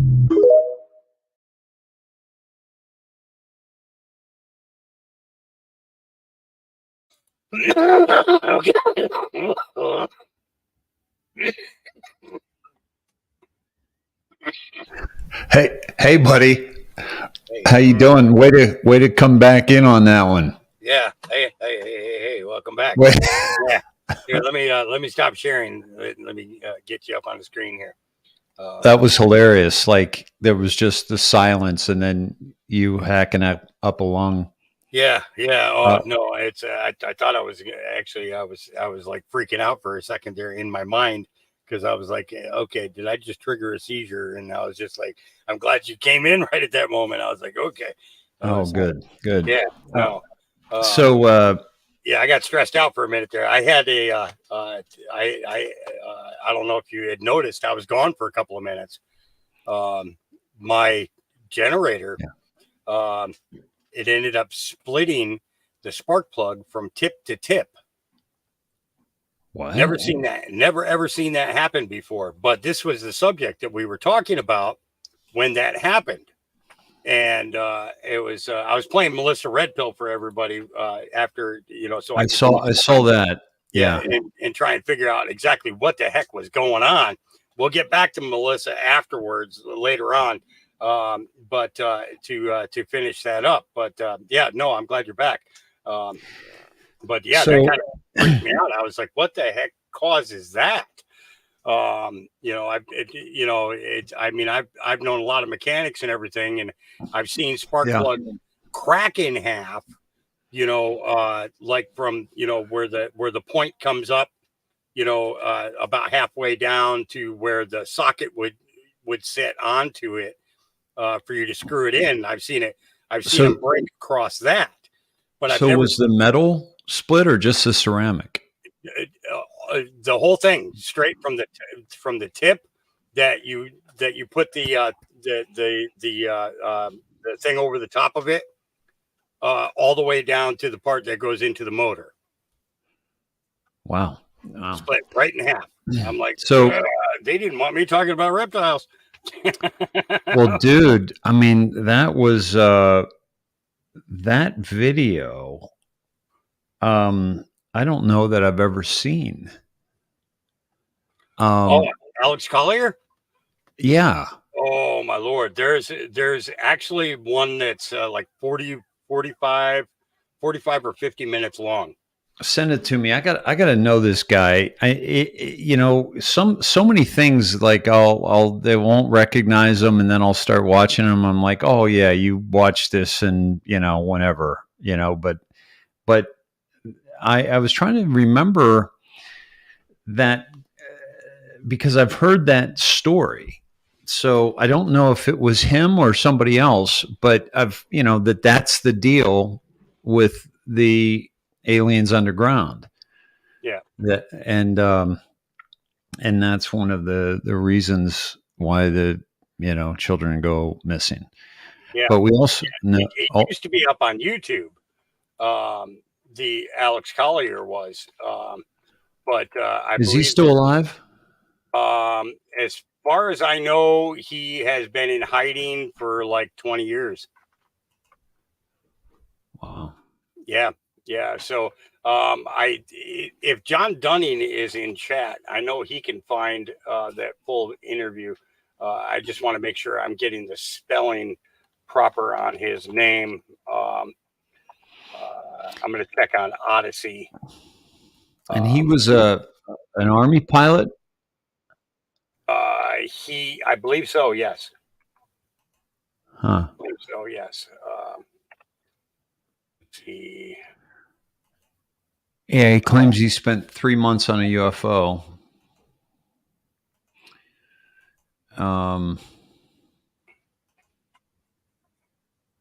Yeah, so there was one that was done in 1994 with Rick Fifi, and then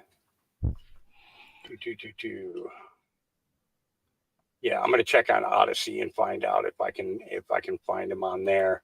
All right, so at any rate, yeah, that's intense.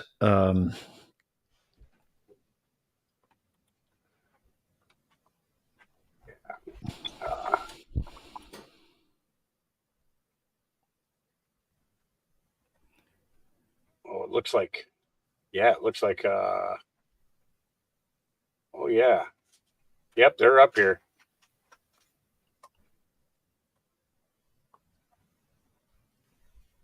Wow, there's a, wow. I didn't even know that there were that many of him. Yeah, there's a lot. You want to share your screen? Show us what you're seeing. Oh, yeah, I had no idea that he did this many interviews, and that's just crazy. Let me go back up to the top here, and this is on Odyssey, another place where you can pretty much put things up there, and not they never come down. Yeah, and not have them come down. The thing is that I've never seen any depictions of the lizards that he had claimed, other than that drawing that they had next to him in that was flashed up on the screen during his interview. And I had never seen, you know, I've never seen any other depictions of what they look like. And, you know, and it all sparked because I, you know, when I came across this video this morning, I was like, wow, you know, this kind of reminds me of the dream that I had a few years back. And it talked about well, a couple of months after I had the dream, I talked about it on the podcast, and said that, you know, this is something I'm gonna really have to look into this. And this was in regards to a dream I had about going down into the Grand Canyon, which I've never been to, by the way. I've never been to. Really? Wow. I was offered at the beginning of the dream was I was offered to choose between riding a donkey or riding a horse down. And because of my size, I naturally selected the horse. And I rode down with the group. It took us, it was about a 3.5 hour trip down. and we were told that we were going to bivouac at the bottom, or camp out at the bottom of our descent, and then we would go up into the canyon the next morning. And so we built a fire, got our tents all up and everything else. And we were sitting around the fire. A couple of us were talking, just, nonchalant things, and then we heard a stampede coming at us. Now there was no feeling of a stampede like a herd of cattle coming at you, but it was as loud as a herd of cattle. And I stood up and backed away from the fire so that my eyes could adjust to the darkness. And then all of a sudden they stopped, and I had walked about 20 feet away from the fire and looking down the canyon. And then I lowered my gaze, and there was one. There was one that was about 3.5 to 4 feet tall, and then hundreds and hundreds of smaller ones, but they were all lizards, all standing on their back legs. But the taller one, that 3.5 to 4 foot tall one, was like looking around, like his head going back and forth and like scanning.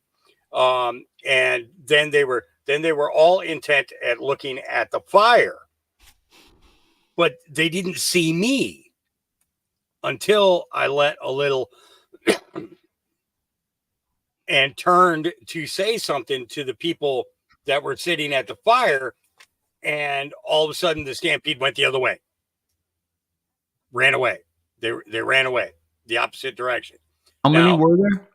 Hundreds and hundreds of them. So I would say probably, from what I could see, I would say 1,000. Their eyes being opened, reflecting the light of the fire behind me. You know what I mean? And they were running, and I just moved back. I started moving back towards the fire, and then I woke up.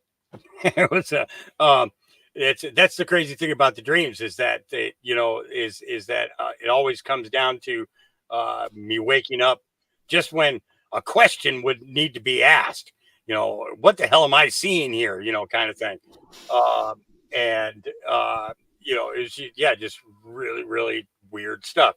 So I'm looking for the 1990 interview that I was just playing. So that's amazing, that story. Holy cow. And then this shows up in my feed today. That clip showed up in my feed today, and I never heard of this guy before. And I started looking into him a little bit, and I saw that he was a speaker, very much like our great mentor, Bill Cooper, that he used to go around and give all these speeches and everything. I'm wondering why nobody from the government tried to silence him. Well, it's if you're only letting a few people talk about it, they seem like they're whacked out. Yeah, and they discredit it with other things. Another thing is, if he was in a spaceship, then he should know that the Earth is flat. Yeah, I would think so. And that's a test. See, that's a test for a lot of these people, like even astrologists, like, the signs and stuff. I believe there's stuff to the signs and to the zodiacs and those things, because just of the way our moods shift, and with the full moon versus different moons and things of that nature. And so there's definitely things in the heavens that I believe affect us. I don't think there's really any scientific evidence that could refute that. As a matter of fact, just the opposite. There's enough empirical evidence of, Pisceans are this particular way, or, Capricorns are this particular way. And it's pretty damn like accurate. It's like people that really know this stuff, like they have an intuition about them that blows me away sometimes. And so, but at any rate, I just realized I'm off camera here. There we go. Hey, everybody. It was pretty much like the way that was, the way that I saw that, the way that it came across to me, Dave, I would have to say that it was kind of like a soft disclosure to me that connected my dream to this guy of all people. Just interesting. Really, yeah, sure. Really, really strange. It's just kind of weird. It's been, it's been actually happening more frequently with a lot of things that have been, that have been going on, with, between my dreams and events and things like that. This is just very, very strange to me. Very strange to me. Just not something I'm used to. So the label on that particular clip was for 1990, when in actuality the interview was in 1994. Okay. So the person who posted it just put 1990.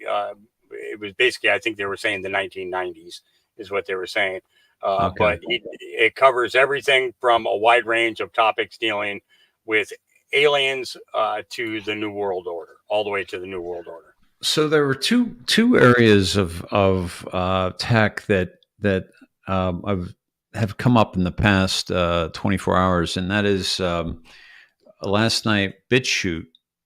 BitChute has a lot of great content that isn't censored, right? And you're not going to sit through a bunch of advertisements. The same with Odyssey. Do you have any idea how many people are seeing Odyssey a month? Honestly, no, I don't know. Actually, if John Dunning is in chat, he could actually tell us that, because he is on there all the time. What was that comment that you had up there? Is this the one you just had up there?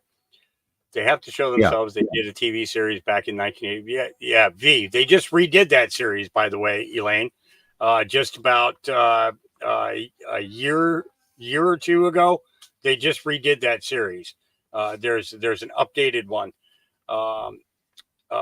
Reptilian shape shift to human form. Our government, no, that's who's feeding them, aka Evergreen and Hotline. Yep. It's I kind of figured it was going to be something like that. And Michelle Clifford says, I live near Lake Erie. I had a dream that someone asked me why the waves go over the break wall. Then I awoke. Not sure. Huh. Yeah. Looks like BitChute is 800,000 per day. And they launched in 2017.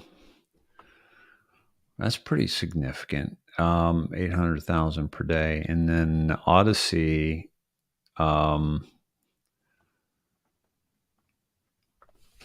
they just say it's less than 10 million video views per day, but it doesn't look like it's a Wikipedia, but it's not very doesn't look like it's very accurate. There's also stuff that'll say that they're disinformation, right? Depending on what you're looking at, it's thrives on disinformation, right? Meanwhile, it's the only free place you can actually speak, right? Rumble's now throwing 2 ads in front of every video. That's a pain in the butt. And also, I've always been a little concerned about Rumble, just because of the money that's now involved. So at any rate, but it's right now, every video I've ever put on Rumble is still up. So I'm very pleased with that for now. Yeah, and not having to jump around like you have to do, folks. If you're here's where you should be if you're watching videos as well, and this is Rumble. But I think I would be on the upper edge of Rumble in terms of like content. I think there's a lot of, but it's the indoctrination. No space, just the indoctrination. And you see, I'm like, it's like I got $83 there, right? I mean, it's like there's nothing. It's kind of like YouTube, right? When it comes to money off any commercials. And the other thing is it's putting up commercials that I'm like, I don't want to put up commercials that I don't have a control over what they are, what products they are, right? Yeah. So, but they pay out measly amount of dollars. I mean, I've got hundreds and hundreds of thousands of views on Rumble, and I'm making $83 over the past, month or whatever. Whatever that is, it's longer than a month, actually. But at any rate, don't get me wrong. It's everything helps, and I'm grateful for any money at all for doing what I'm doing, because it's a thankless job. I shouldn't say that. We do get thanked, but it's not easy. This path is. Buddy, thank you for sending me that Collier interview. But yeah, so it's just not easy doing what we're doing and getting canceled, and Hawk is on his 24th channel on YouTube, and I've been kicked out of every freaking big tech club there is multiple times, and I'm just tired of putting on disguises and trying to walk back in, and I don't blend well. So yeah, so folks, it's trying. So I'm grateful for Rumble. I'm grateful that I've got like 250 videos up. And the only reason is because that's as long as I've been using Rumble. But there are 1,100 videos total that I was getting up on my other platform, but that went south. So at any rate, it's good, but also BitChute and Odyssey, they can't take them down because it's I believe both are blockchain. It's a different kind of technology. So once you put something up, it's there forever. Yeah. And even if we think about it, the aspects of what Q says, that just because you delete it doesn't mean it goes away from the internet. It's just a matter of finding it, whether it's through the Wayback Machine or whatever. There's always a way to get the older videos. It's just discovering how to do that. That's the pain in the wazoo. Yeah. And so, folks, if you can support the people that aren't charging you for anything and aren't charging for a special VIP pass or anything like that, and and you see both Hawk's info up there and mine as well. And it's greatly appreciated because it keeps us going. I can make a VIP pass. Yeah, right. Yeah, the VIP. That's your in your neck of the woods. That's a very important puppy. That's what that means. Yeah, you got a bunch of very important puppies.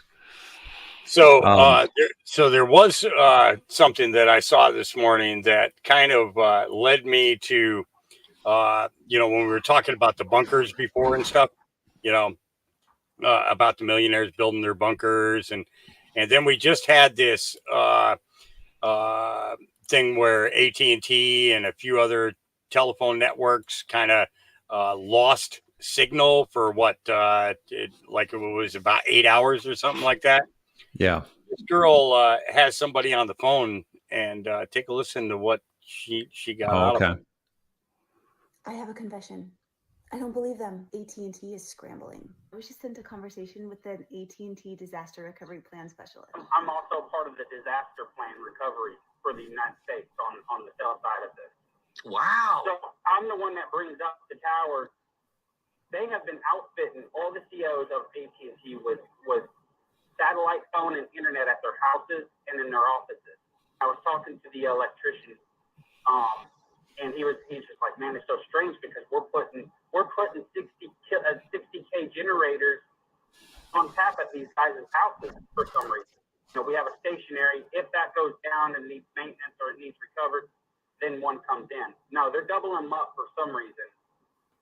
And then the satellite connection, and then it just kind of comes together. It's like they know something big's about to happen. I'm having to get super creative with how to share and deliver information to stay off the radar. My last post from yesterday is gone. Yeah. So she got a hold of a recording there of these guys admitting that they're why would executives from AT&T need to have a 60 kilowatt generator installed on their roof? That's a big question, dude. And we've had politicians who've gotten satellite phones, right, and medical people who have gotten satellite phones, and now. Hey, I want to just throw something in there to the regarding the satellite phones in Congress. Mm-hmm. Remember, we heard that some of them didn't take them. Yes. Okay, so I'm calling bullshit on that. Okay, because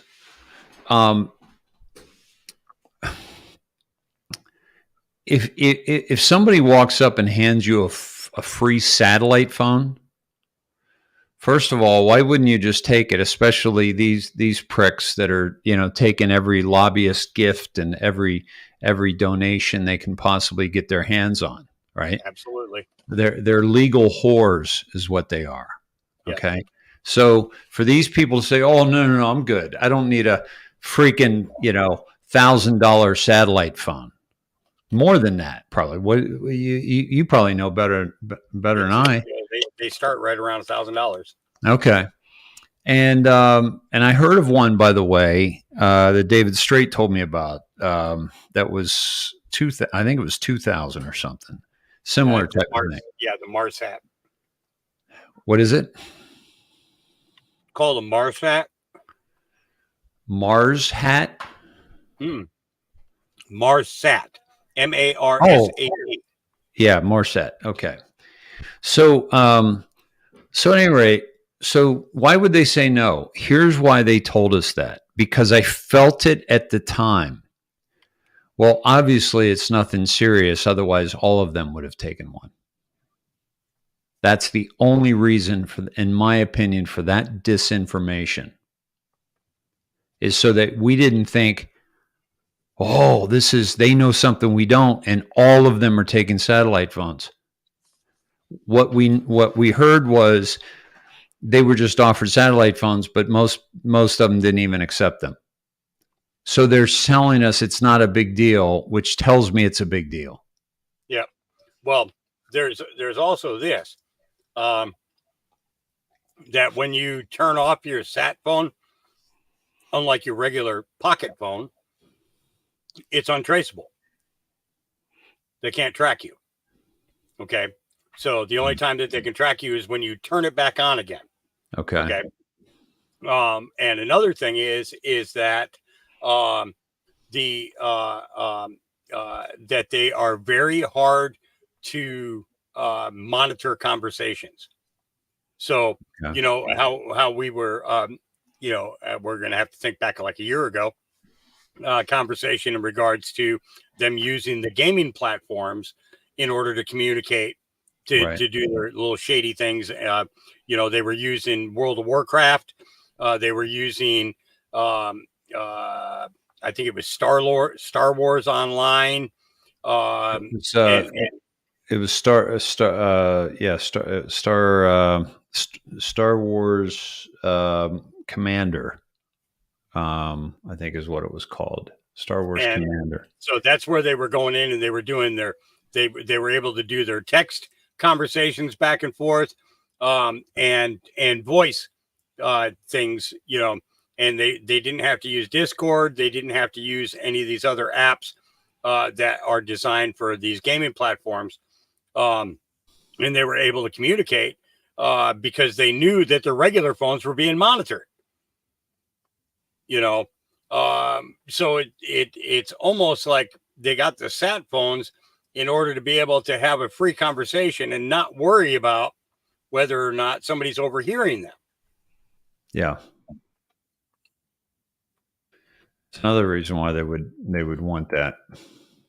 Yeah, it was called here, I'm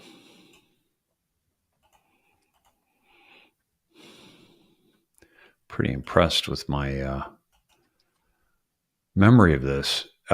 See, it's Star Wars Commander transmissions game closure announcement. How do select bad actors attempt comms without SIGINT collection, which is I believe it's short for signal intercept. Yeah. And collection, rebellion or empire. That's speaking to the actual Star Wars game, right? In the whole story, is it the rebellion, or is it the good guys, or is it the empire? Well, we know who it is. It's the empire. Private invite only factions. Invite only is in kill brackets. Faction. Like a guild. Yeah, it's like a guild. Yeah, dark to light. Q, and this is the what it takes us to is now blocked. It looks like. Let me see if this one takes us. No, it doesn't. So, yeah.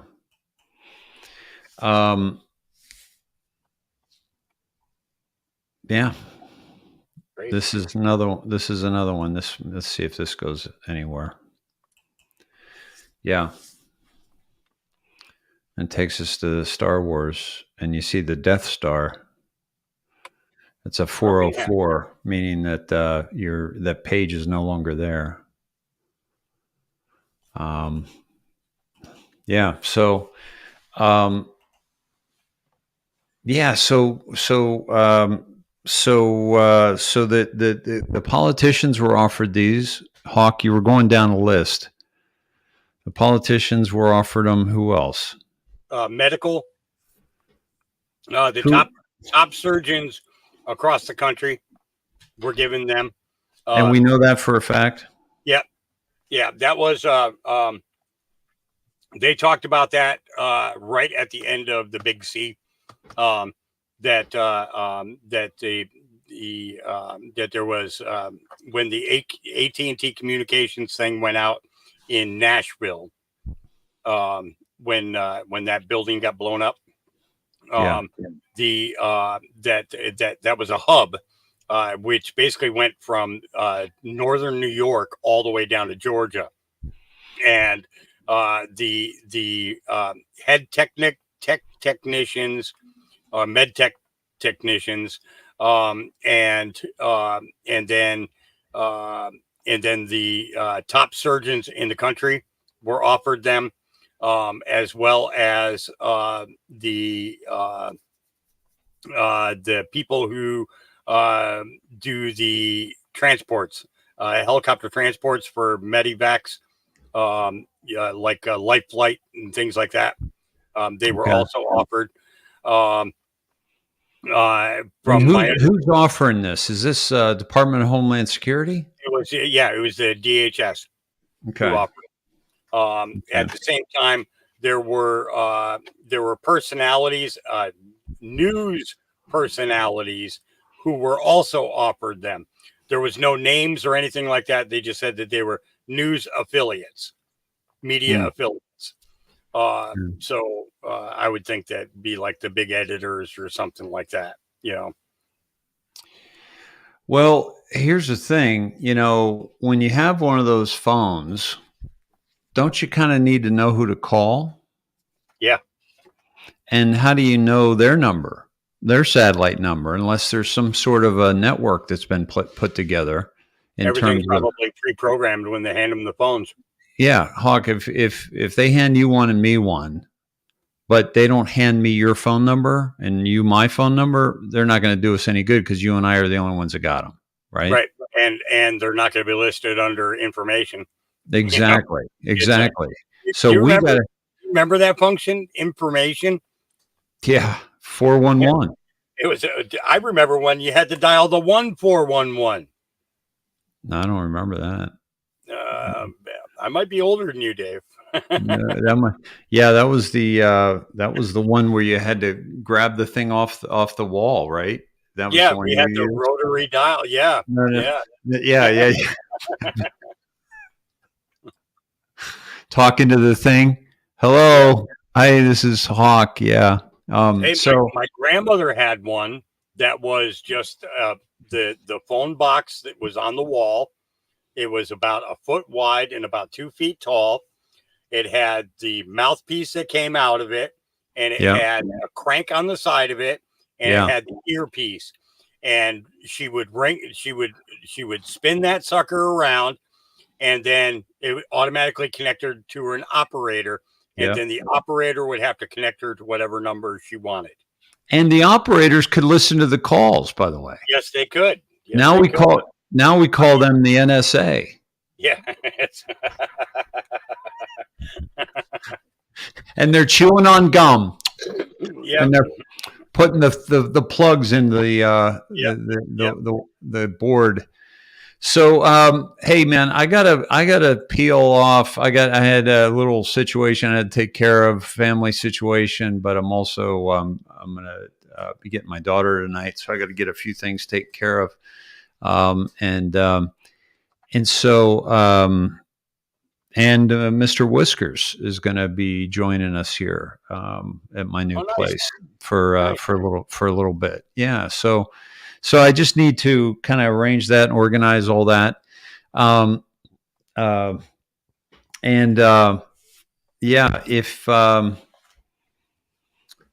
So any questions before I go, my friends? And if you would, if it's in your means, please,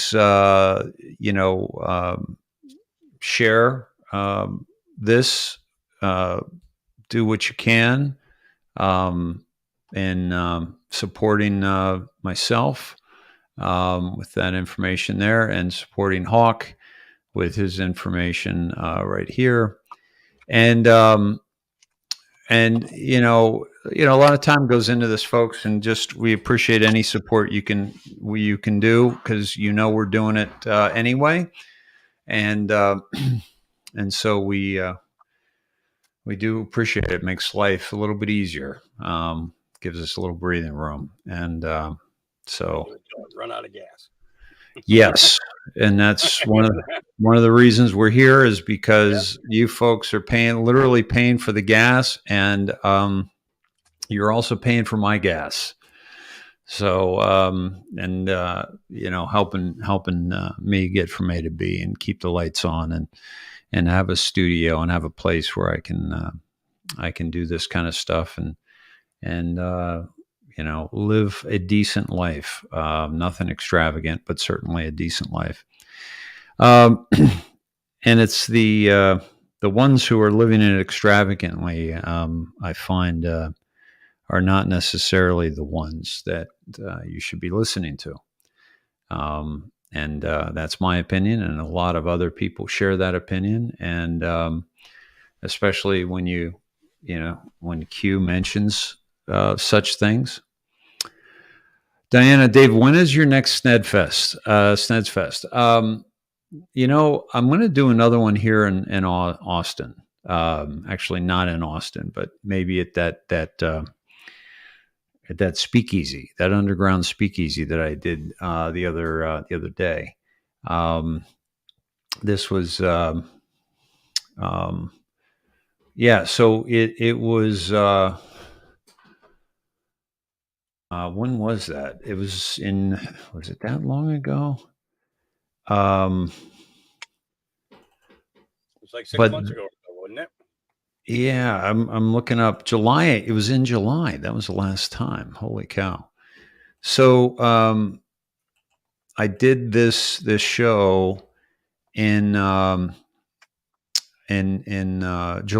16th. From the Ashes We Rise, and it was live from an underground speakeasy in the heart of Texas, streaming worldwide, and so that was awesome. And I got together with about 25? No, wait a minute. How many people were there? I forget. I think it was like 25 folks. Something like that. Oh yeah. There were a bunch of seven after seven after seven, and so it was wonderful. And I want to do it again. So I'm going to do another thing close to Austin. And thanks for mentioning that, because I want to get that on the schedule. And D, it's your birthday. Oh no. Excuse me. Hold on. Me. You. Hello, D. Happy birthday to you. Happy birthday to you. Happy birthday, dear D. May all your dreams come true. And many, many more, D. Thank you for all that you do and all your love and all your shares and all your support. Much, much appreciated. Lovely, lovely lady. All right. Awesome. Oh, Pat. Oh my gosh. Listen, hold on. Yeah, where is that? My Afghan. I gotta, in the move. I know I can picture it. Where is it? Yes, but thank you for the reminder, Pat. I gotta get that out. Lovely, lovely Afghan. Yeah, so I'm gonna have to make a note of that, because I'm still not out of all my boxes here. So I gotta do that. Yeah. All right, my friends. Anything else? There's some at Dave. The code in it is -45. Is that in the Afghan?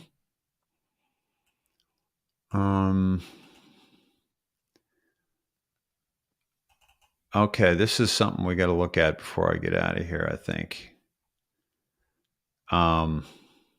So All right, this dude, Jen, my producer, one of three in the past, and has just sent me this.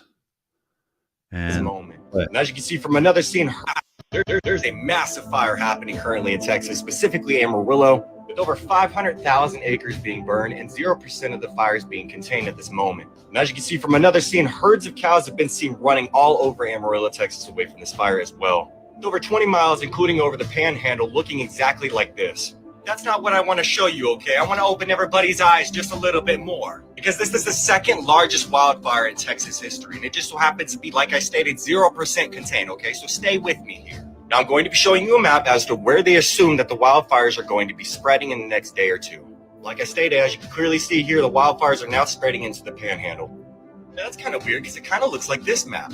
Do you know what this map is? This just so happens to be the SMART map that was planned for Amarillo, Texas, with the manufacturing logistics district being built right off the east side of Amarillo, Texas into the Panhandle.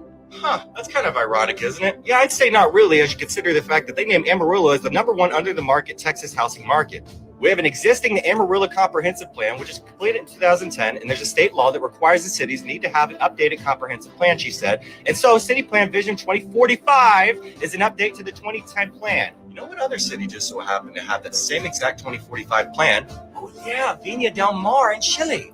It just so happens to look like this after the wildfires a couple months ago. Oh, and let's not forget how they stated the city of Amarillo is blazing a new trail in Texas as the first major city to marry the power of the private sector with funding from the American Rescue Plan to drive deployment of high-speed, high-security internet connections throughout our community. This was just posted on an article from September, okay? As you can see, through a standard transparent procurement process, we recently awarded AT&T. AT&T and a whole bunch of phone companies just had a major power outage in the United States. Wait a minute, one of those locations just so happened to be Amarillo, Texas. Huh, weird, right? An experienced and proven broadband provider, the contract to make internet connections available throughout our city. This was done with a $20 million plus investment from AT&T. And this is the first project on such a large scale in Texas, and we are proud to be leading the way and setting an example for other cities and local governments. Oh, in Amarillo, we considered several options for making the most of these dollars before choosing to engage in a public-private partnership, a solution that will allow us to leverage federal dollars and private sector funds. Oh, but we are also unique in that Amarillo has a significant refugee population. According to the Refugee Language Project, 12,000 refugees, 25 different nations, by the way, have settled in Amarillo, and 59% of this population are enrolled in English as a second language program. You said, what? And what's really ironic about Viña del Mar is they just so happened to announce that Viña del Mar was supposed to be the first implemented SMART city headquarters, and Chile's government might or might not have deleted that completely from their website, which is ironic because I have a screenshot, so what the fuck are you going to hide anyway? Plus the fact that I still have my Chile video up about the wildfires. So if you really want proof, you can just go to that video. It's fucking pathetic, man, and everybody just blames global warming in these times. What if I told you to think outside the box and think of different possibilities? What's the quickest way to obtain private land? Why you make it turn into a slab? That way you can rebuild with absolutely no cost being involved. We as humanity do not deserve to strive upon this beautiful green earth. We deserve to have technology completely eradicated from our existence and have a reset. Because we as humanity and our supposed leaders assume that we're so superior and assume that we as humanity cannot be shaken off like fucking fleas. I'm just saying, you and me can be part of a new change, a new kingdom of humanity being created, as to where we live balanced lives with nature, equally cherishing what we have around us, what this beautiful green nature can provide for us outside of pharmaceutical companies. There are so many methods of natural healing, but we refuse to face their existence. I mean, has nobody realized the fact that we've become mindless consumers, pushing capitalism so fucking far that we question nothing around us, including the fact that we have to pay thousands of fucking dollars just to traverse this beautiful round? Wake up, humanity, because whether or not you want a change to come, it is going to come. And that change can be a positive or negative one. It's up to you. But I refuse to watch this beautiful round burn, especially behind the facade of a veil of lies which they created to deceive you. Focus on what's right, and that's unifying ourselves in these moments before these new age plans are finally implemented in our supposed leaders' favors. There's a massive... You know, Benjamin, I'm just going to make a point of that. You know, It seems really weird that there's a wildfire in February. Yeah. No, it is. It's absolutely, Benjamin. That's yeah. Now here's the other thing: is people have been talking about the Texas weather, front, and how it's basically been, so up and down, like different temperatures. Like it felt like summer here just a couple days ago. Not deep summer, but like, certainly late spring, maybe. But yeah, it doesn't make sense. And it was very windy today, and last night, but man, just ridiculous. It's, so, here's the thing, I talked earlier about, jumping to conclusions. Well, you first of all, your first reaction in anything that pops up is you jump to a conclusion, in order to maybe protect you, right? Yeah, climate change and cow farts, absolutely. Yeah, that's what it was, Kim. That's what caused it. It's crazy, the stuff they come up with. And it's so, but we jump to conclusions because we want to keep ourselves safe, right? And so we have to jump to conclusions and judge a situation just to make sure we're safe. But once we know we're safe, then we got to go a little bit deeper. But the conclusion I'm going to jump to is the one that's more obvious. And the one that is more obvious is the one that doesn't make sense. So wildfires in February doesn't make sense. Okay. I live in an area, I've got 2 fire pits outside. You can't burn those over the summer into the fall. There are, and the same when I lived in Topanga, up in the mountains in Topanga.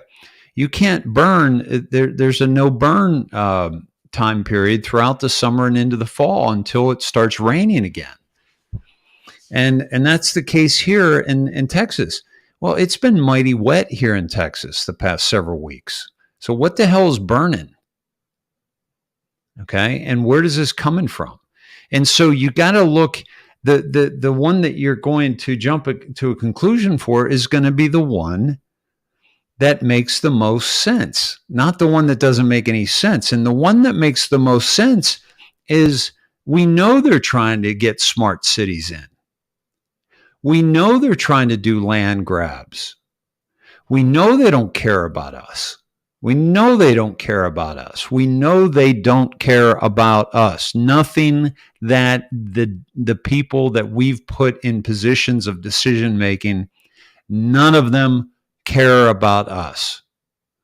Oh, but I have my guy and he's pretty nice, and it doesn't. I don't want to hear it. Yep, screw your guy. Michael Jackson tried to warn us all those years ago, and he did it with his song. Yep. All I want to say is they don't really care about us. They don't really care about us. Repetitively. Yep. It's we've had good guys that have tried to forewarn, blow the whistle, everything all the way down the line, doing it nonchalantly in hopes that they could keep their lives. Okay. Yep. And instead their lives are destroyed. As soon as you call out one set of people, all of a sudden all these things, bad things are said about you. It's true. If you stand up against somebody, then all of a sudden, you're a child rapist, you're a this, you're a that, you're a this, you're a that. It's or they discover that you're somehow connected to a murder or something like that. And I'm talking about the big names, big name people. Small people, they make us disappear every day. Every single day they make us disappear. Yeah. They just take our voice away. So yeah, they first start there, right? And they by discrediting us, or just silencing us, right? And then they keep going. They keep going. They weaken us. They financially, they make it difficult. They pollute our minds with so many different things. They do a weakening of the mind, of the heart, of the soul, and it's just not. It's not a way. It's not a sustainable way forward for the free mind. And so we really need to just nip that in the bud, and just make sure that we stop all this nonsense. And so the obvious thing to me is that these people want to take over this land, and they want to use it. And this is a false flag, basically, of a fire that displaces everybody, and that's what they're doing in Lahaina. People have to leave Lahaina. They're not even letting them back into their homes. It's still tragic over there. And and how are they getting away with it? Well, they got away with Lahaina, didn't they? Yep. Why would they stop? If you see the lack of focused attention from this human population on one of the most beautiful places in the world, and they got away with that, and now why wouldn't they do it again in Chile? Why wouldn't they do it again in Amarillo? Why wouldn't they do it again in your town? We don't want to do it in my town. We get too much freaking rain here. It's like it rains 355 days out of 365. It seems. Yeah, no, that was a generalized, statement for, that it's got to be in our backyard before we do something about it. And that's the sad part about it, is that we can't.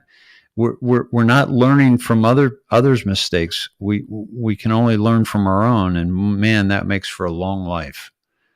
A long and difficult life, that we're not learning from those who came before us, like you were just talking about, people that tried to warn us, of these things.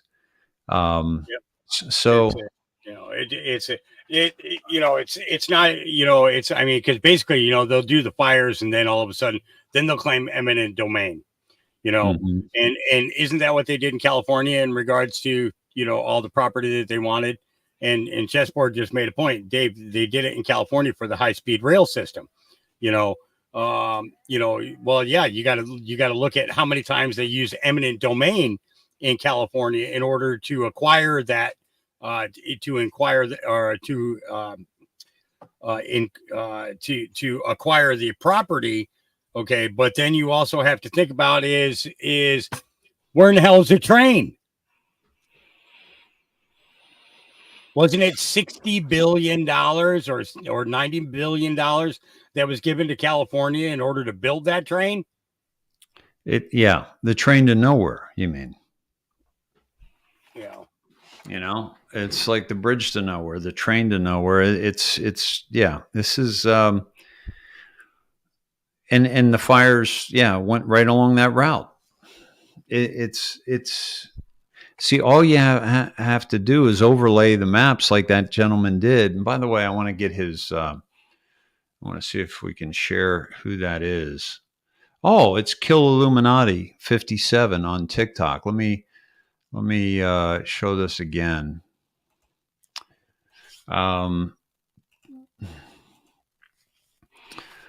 It's at Kill_Illuminati 57. So thank you for that, man. That was some good stuff, and thank you, Jen, for sending that. That's the power, guys, of like, we're in the middle of something, and you send us something, and it's like it's gold. Like, it gets us on another topic, and and we're hearing about it in real time. We're seeing these kind of things in real time. This is what I did with the indoctrination for years and years. And so we were covering everything that was happening daily. And it was magical. And I want to get back to a little bit more of that and a little bit more consistency. But that's how easy it is nowadays, because we can send, a whole movie in, flick of a wrist or click of a button. So at any rate, the slow. No, where did you send it? If guys, whenever you ask if you got something I sent you, please just say where it is, because that makes it easier to find. But I know Slow and I function on Signal, so I figured it was there. Yeah. Now, you don't have Signal on your computer yet, do you? I do. Okay. Yeah, because you can pull that right up and but we won't have the sound, will we? Yeah, you will. Yeah, you will. Yeah. Okay. Yeah, as long as you're doing the screen share. He sent it to me too. If you want, I can pull it up. See, it says to share audio, share a tab instead, because I didn't open up Signal in a tab. Oh, okay. Okay. Yeah. See, mine is a yeah. So the way mine works is because I use multiple screens. Or desktop screens. I'm able to pull it up. So let's see here. Present screen entire. And okay, and basically what he says is the irony of this, the American nightmare, ironic part, we the people, and Trump calls out the bloodline. Because the bloodline isn't hunting me. I'm hunting the bloodline.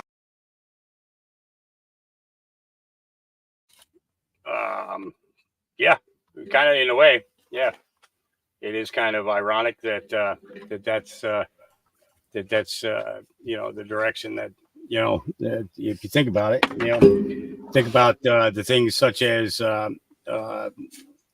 these royals and people who have dominated and controlled. Could you play that again, please? Yep. Give me a second. I didn't hear the beginning of it.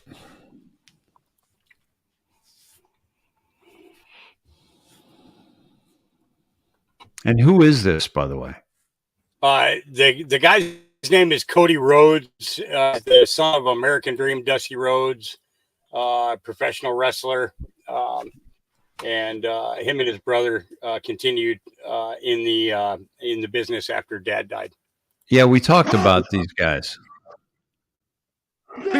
So he was saying Roman, basically because he's getting ready to face The Rock, Dwayne Johnson, and Roman Reigns, who is the heavyweight champion at this time. Because the bloodline isn't hunting me. I'm hunting the bloodline. Okay, so there was no mention of Trump. I just reread this. Yeah. No, he was just putting two and two together is what he was doing. Is what it's just funny that a guy who goes by the name American Nightmare is now tracking the bloodline. Interesting, yeah. So Dusty Rhodes was called the American Dream. And his son, his oldest son, Dustin, was a wrestler called Gold Dust, and very provocative wrestler in stature and in appearance and performance in the ring. And then Cody, the youngest son, he comes at it from a different perspective. He tried to follow in his brother's footsteps, but instead it appears that he's following in his father's footstep. you're crushing my American dream, then I'm going to become your American nightmare. Interesting. Okay. So that's cool. So, well, it's also nice to see, like, Slow Country, how we're seeing thanks for that, by the way, how we're seeing the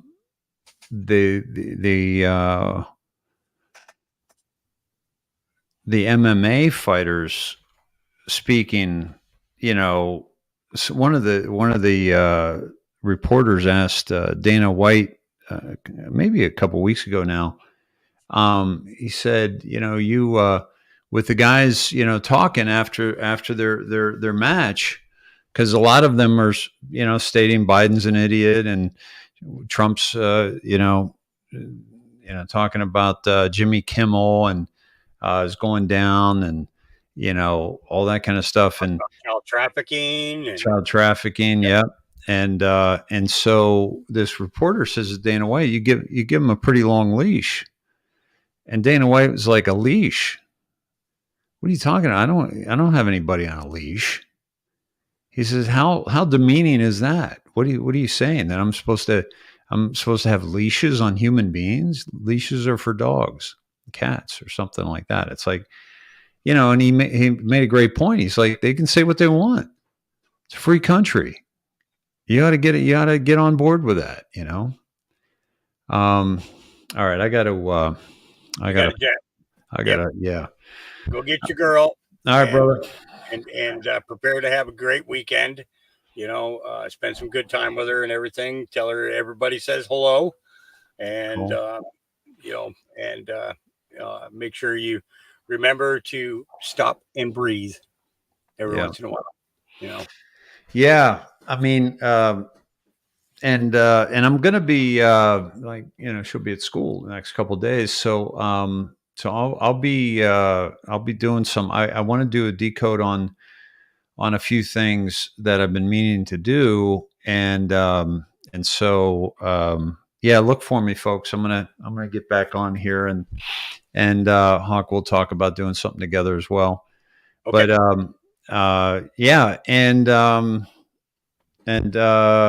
thanks. I was going to say something about take some deep breaths and step into joy. This is what we all need to be doing, like Hawk was just saying, you know, just really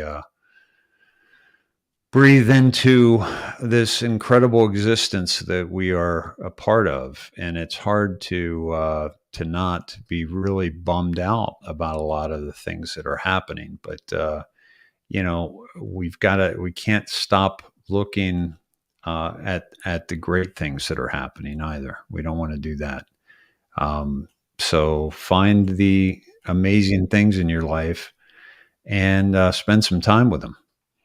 And we'll never regret that decision. I'll tell you that much. Amen. All right. All right, brother. Hey, will you shut down the X feed? Yep, I'll do that right now. Those of you that are on X, we're going to go ahead and cut you off right now. Thanks for joining us, and we'll be back with you another time. Peace. Hey, put up before you shut that down. Put up where they can go over and find you. Oh, okay. So all right, we want to go to. So if you're on X, Hawk is on Hawk's Mustard Seeds 22 on YouTube, and also is on Facebook at Hawk J Marsden. Put that one up too, bud. Yep. All right, pal. Thank you, man. All right. See ya. Love you. Love everybody. See ya. Bye-bye. All right. Okay. Bye-bye, X. And I'm actually going to go ahead and drop the other one as well. The other X as well. So, because there's the only person who's seeing it over there is me. Just monitoring to make sure that it was there. Okay. All right. We're going to jump right back into Melissa Redpill. We'll finish up what she was talking about. It was, I'm glad that he was able to get back with us. And so we'll jump into that. We got a few videos for today that we're going to get into, and we will, we're going to keep plugging along. So what happened when Roddy died? And we're about 20 minutes into this. Here we go. Or Israel, if you're new on that, what really truly has happened in Gaza. But he's the one who the letter from Balfour, the Balfour Declaration, was sent to Jacob Rothschild. And after that, then they started to invade and take over the land, supposedly under the approval of that. So it's actually this Balfour Declaration was 1917, and then they started to take it over in 1948. So, but it all was written to this man right here. So, Lord Rothschild. So he is dead. Interesting. 17. That doesn't make sense. He would have been 100 and something. I don't know. Something's fishy about these numbers. Something's fishy about these numbers. Maybe it was his father. I don't know. That is so weird. That letter. Let's do that real quick, because I all of a sudden I'm like, wait. Something's fishy. Let's do this real quick. Let's look up the Balfour Declaration. Just real quick while we're here together and we have nothing else to do but research. Okay, let's dig around and see. Maybe someone in the comment section can tell me how this is fishy. Okay, come on. All right, here we go. Here's the letter. Dear Lord Rothschild, I guess maybe, okay, was it written to his father? Maybe that's the case. Maybe that's where something's not right. Dear Lord Rothschild, November 2nd, 1917, I have much pleasure in conveying to you on behalf of His Majesty's government the following declaration of sympathy with the Jewish Zionist aspirations, which has been submitted to and approved by the cabinet. His Majesty's government views with favor the establishment in Palestine of a national home for the Jewish people and will use their best endeavors to facilitate the achievement of this object. You see that they didn't give them or grant them the land because they didn't have it to grant. It's been clearly understood that nothing shall be done which may prejudice the civil and religious rights of the existing non-Jewish communities in Palestine or the rights and political status enjoyed by Jews in any other country. In other words, you cannot take away their land, and clearly it's exactly what they have done. So this is from Balfour. I should be grateful if you would bring this declaration to the knowledge of the Zionist Federation. Okay, let's do this one other quick thing real quick, because I didn't even think about this until we got on I'm going to say Lord Rothschild. Let's see if I can, what would I search, you guys? Lord Rothschild Balfour. Okay, I'm going to just make sure that if we're talking about the same person. Who is this person? Anyway, Lord Rothschild. Here we go. Balfour Declaration. Okay, to Lord Rothschild. Okay, here we go. Here we go. Here's the answer. Here we go. Lionel Walter Rothschild, second Baron Rothschild. Baron de Rothschild was a British banker, politician, zoologist, and soldier who was a member of the Rothschild family. So it's this dude. This guy was, I guess, his father, uncle, somehow related. Okay, so there you go. That's the one that it was written to. All right. Either way, this continued to be facilitated to take over this land. I've heard him talk about it before, where this Rothschild, Jacob Rothschild, has talked about it, about how, this was the beginning of the Jewish state and all that back in the Balfour Agreement. So anyway, he continued this on, and now he's gone. He can no longer continue to foster this evil. And I'm very glad that before he died, he saw the Trump movement. He saw the end of his dynasty. He saw the end of his central banking cartel. He saw the end of all of it. So this is he's gone. He's gone. And look what happened. This is so interesting. This is what happened in England, in London, after he died. Never seen anything like this. It's super rare in the middle of the Mall in central London. This is incredible. Now, from what I can see, this is the Blues and Royals Regiment carrying the colour. Now, this is super rare. You don't often see this at all. Just popped out of nowhere. So I wonder what's going on. This is incredible. Okay, so there's 3 horses 2 black horses and 1 white horse, and they're dressed in all these parade colors, all decked out. Look at the fancy hat. They're carrying a flag. Interesting top on the flag. It reminds me kind of that Pope, when they do the smoke and there's a new Pope, whatever. It just kind of reminds me of that. But the flag, they say, is covered to protect it from the rain. Well, I don't see it raining. I don't see it raining. The people are standing out there and they're not, to protect the colors. The whole point of the colors is that you show the colors. But for whatever reason, it's closed. This flag is closed. And I have not found anything on it. Again, if you guys have information, please post it in the comments below. But I have this feeling that this was to a parade commemorating Lord Rothschild. I can't even stand to say his name like that. Jacob Rothschild, Satanist Jacob Rothschild. That's how I'll say it. So yeah, that he is being, this procession is for him. And so to mark his passing, to mark his death. And so, of course, this is for a long time, I was like, well, who's higher?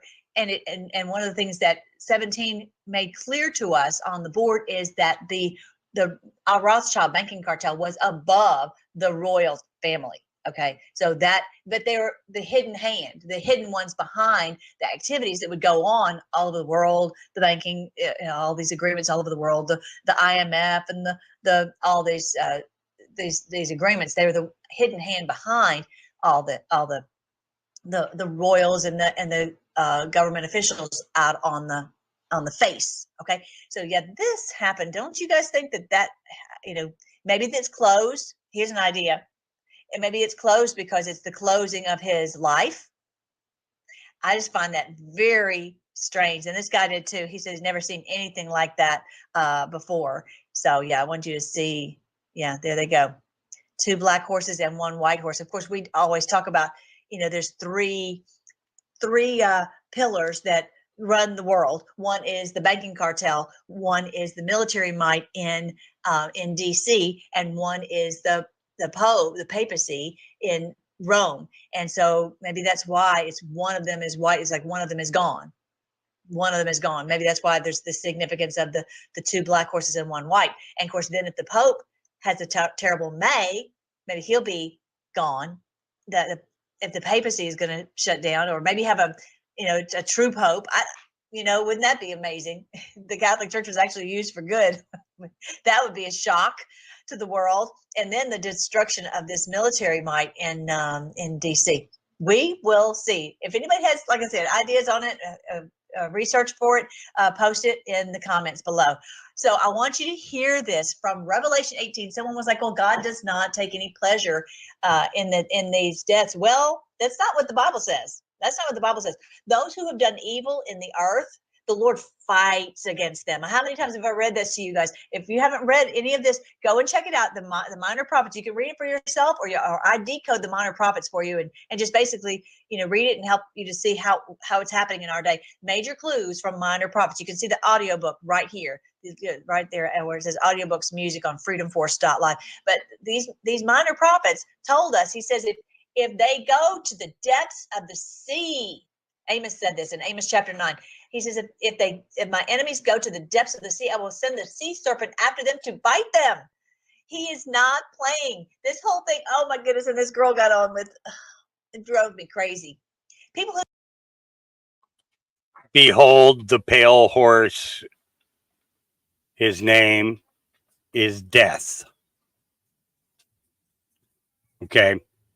Who has been ruling England all these years? The Rothschilds. They have intertwined with every monarchy worldwide. And I'm talking about kings, queens, princes, all that stuff. They've intertwined. Okay. The white horse only comes out if the king is present. Okay. In this case here, everything has 2 meanings. Okay. Normally it would just be the 2 black horses riding with the colors to the castle or to Buckingham Palace. Okay. In this case here, they were accompanied by the pale horse. Behold the pale horse. His name is Death. Maybe I answered your question. I don't know. Here we go. Use the name of the Lord and speak and write things about the Lord, they better be careful. They better be careful when they speak speak in the name of the Lord. That's what it means to take the name of the Lord in vain, to speak his words and use it for evil. Oh dear, I would not want to be them. And so this girl comes on.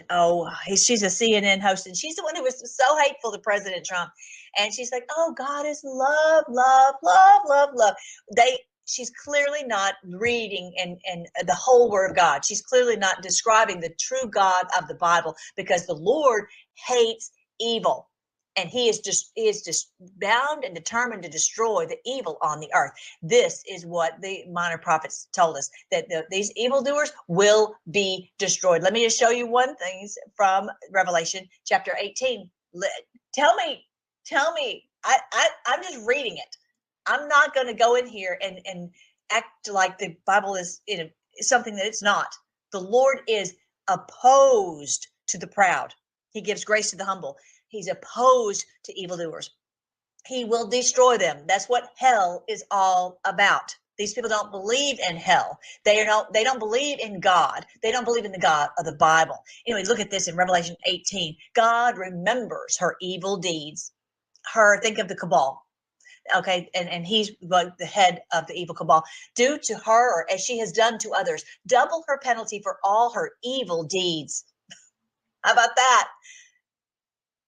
This is love, because he's loving humanity. The Lord loves humanity and is trying to protect us from these demons. That's the issue. Yes, it's great love to protect us from their sort. She brewed a cup of terror for others. Those of us who research and understand what this trafficking is, and the terror and the adrenochrome, we know that they literally brewed a cup of terror.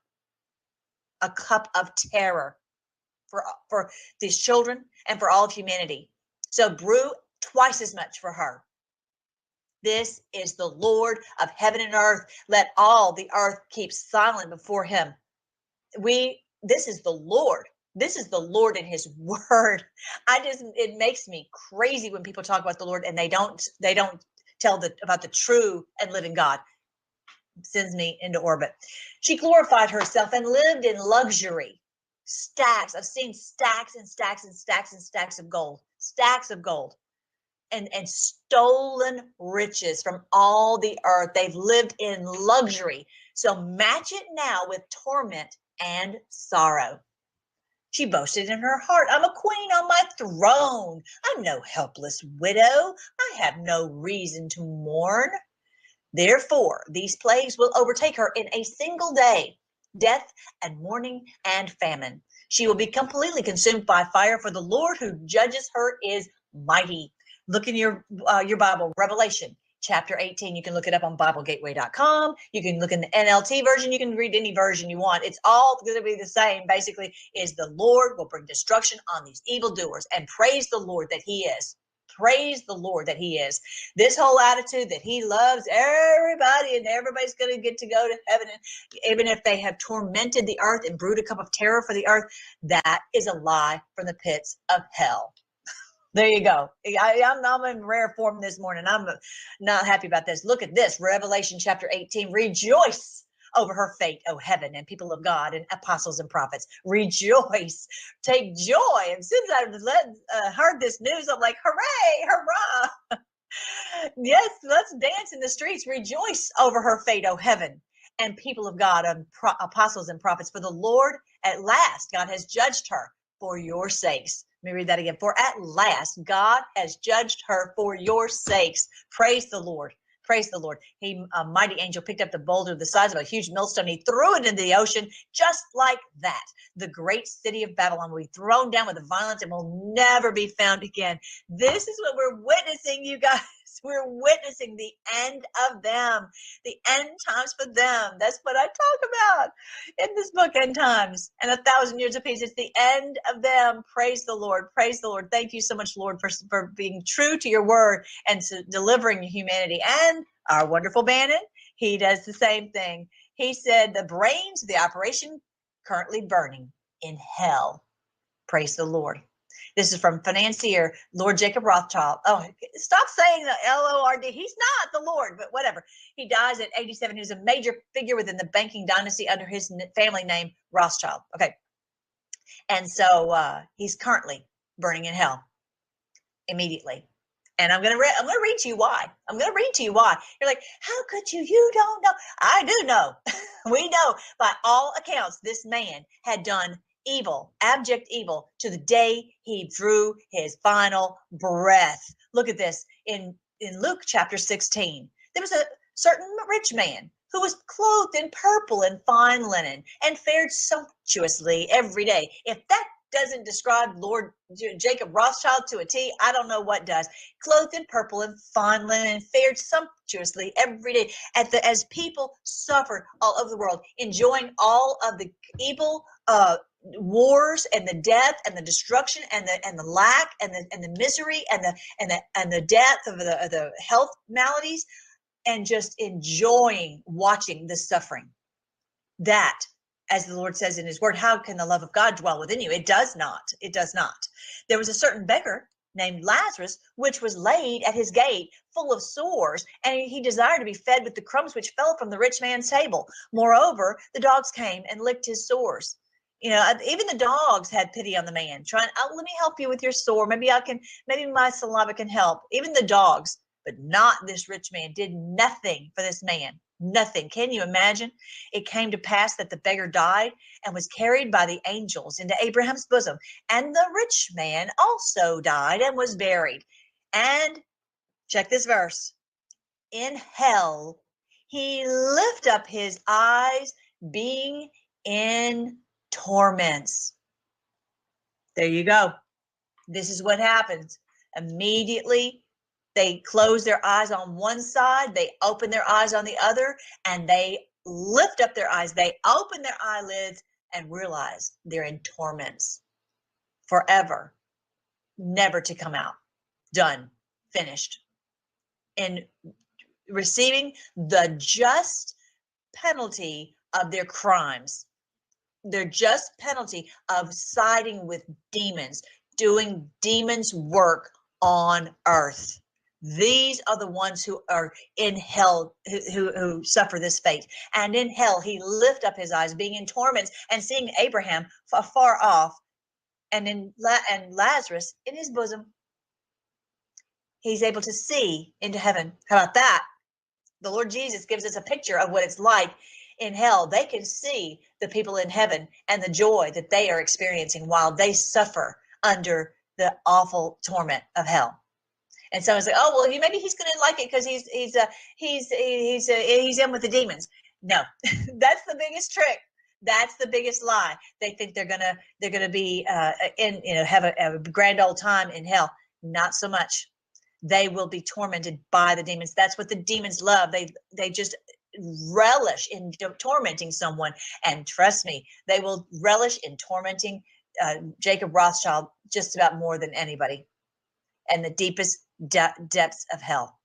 He cried, Father Abraham, have mercy on me. Send Lazarus that he may dip the tip of his finger in water and cool my tongue, for I'm tormented in this flame. But Abraham said, Son, remember that thou in thy lifetime receivest the good things, and likewise Lazarus evil things, but now he is comforted and thou art tormented. And so they're like, oh, well then people who've had a good life and have been wealthy, they end up in hell, and the people who had a hard time in life, they are poor, then they end up in heaven. No, that's not what he's saying. He's saying that this man, because of his actions, he did nothing. He proved that he did not have the love of God in him, that he was completely, working for the devil. Okay, so that is the delineation. That is the line that is drawn. Is someone operating under the power of the Holy Spirit or operating under the power of the demons? And besides this, all between us and you, there's a great gulf fixed, so that they which would pass from hence to you cannot, neither can they pass to us that would come from thence. Then he said, in other words, you can't go from here to there. You can't go from heaven to hell, or hell to heaven.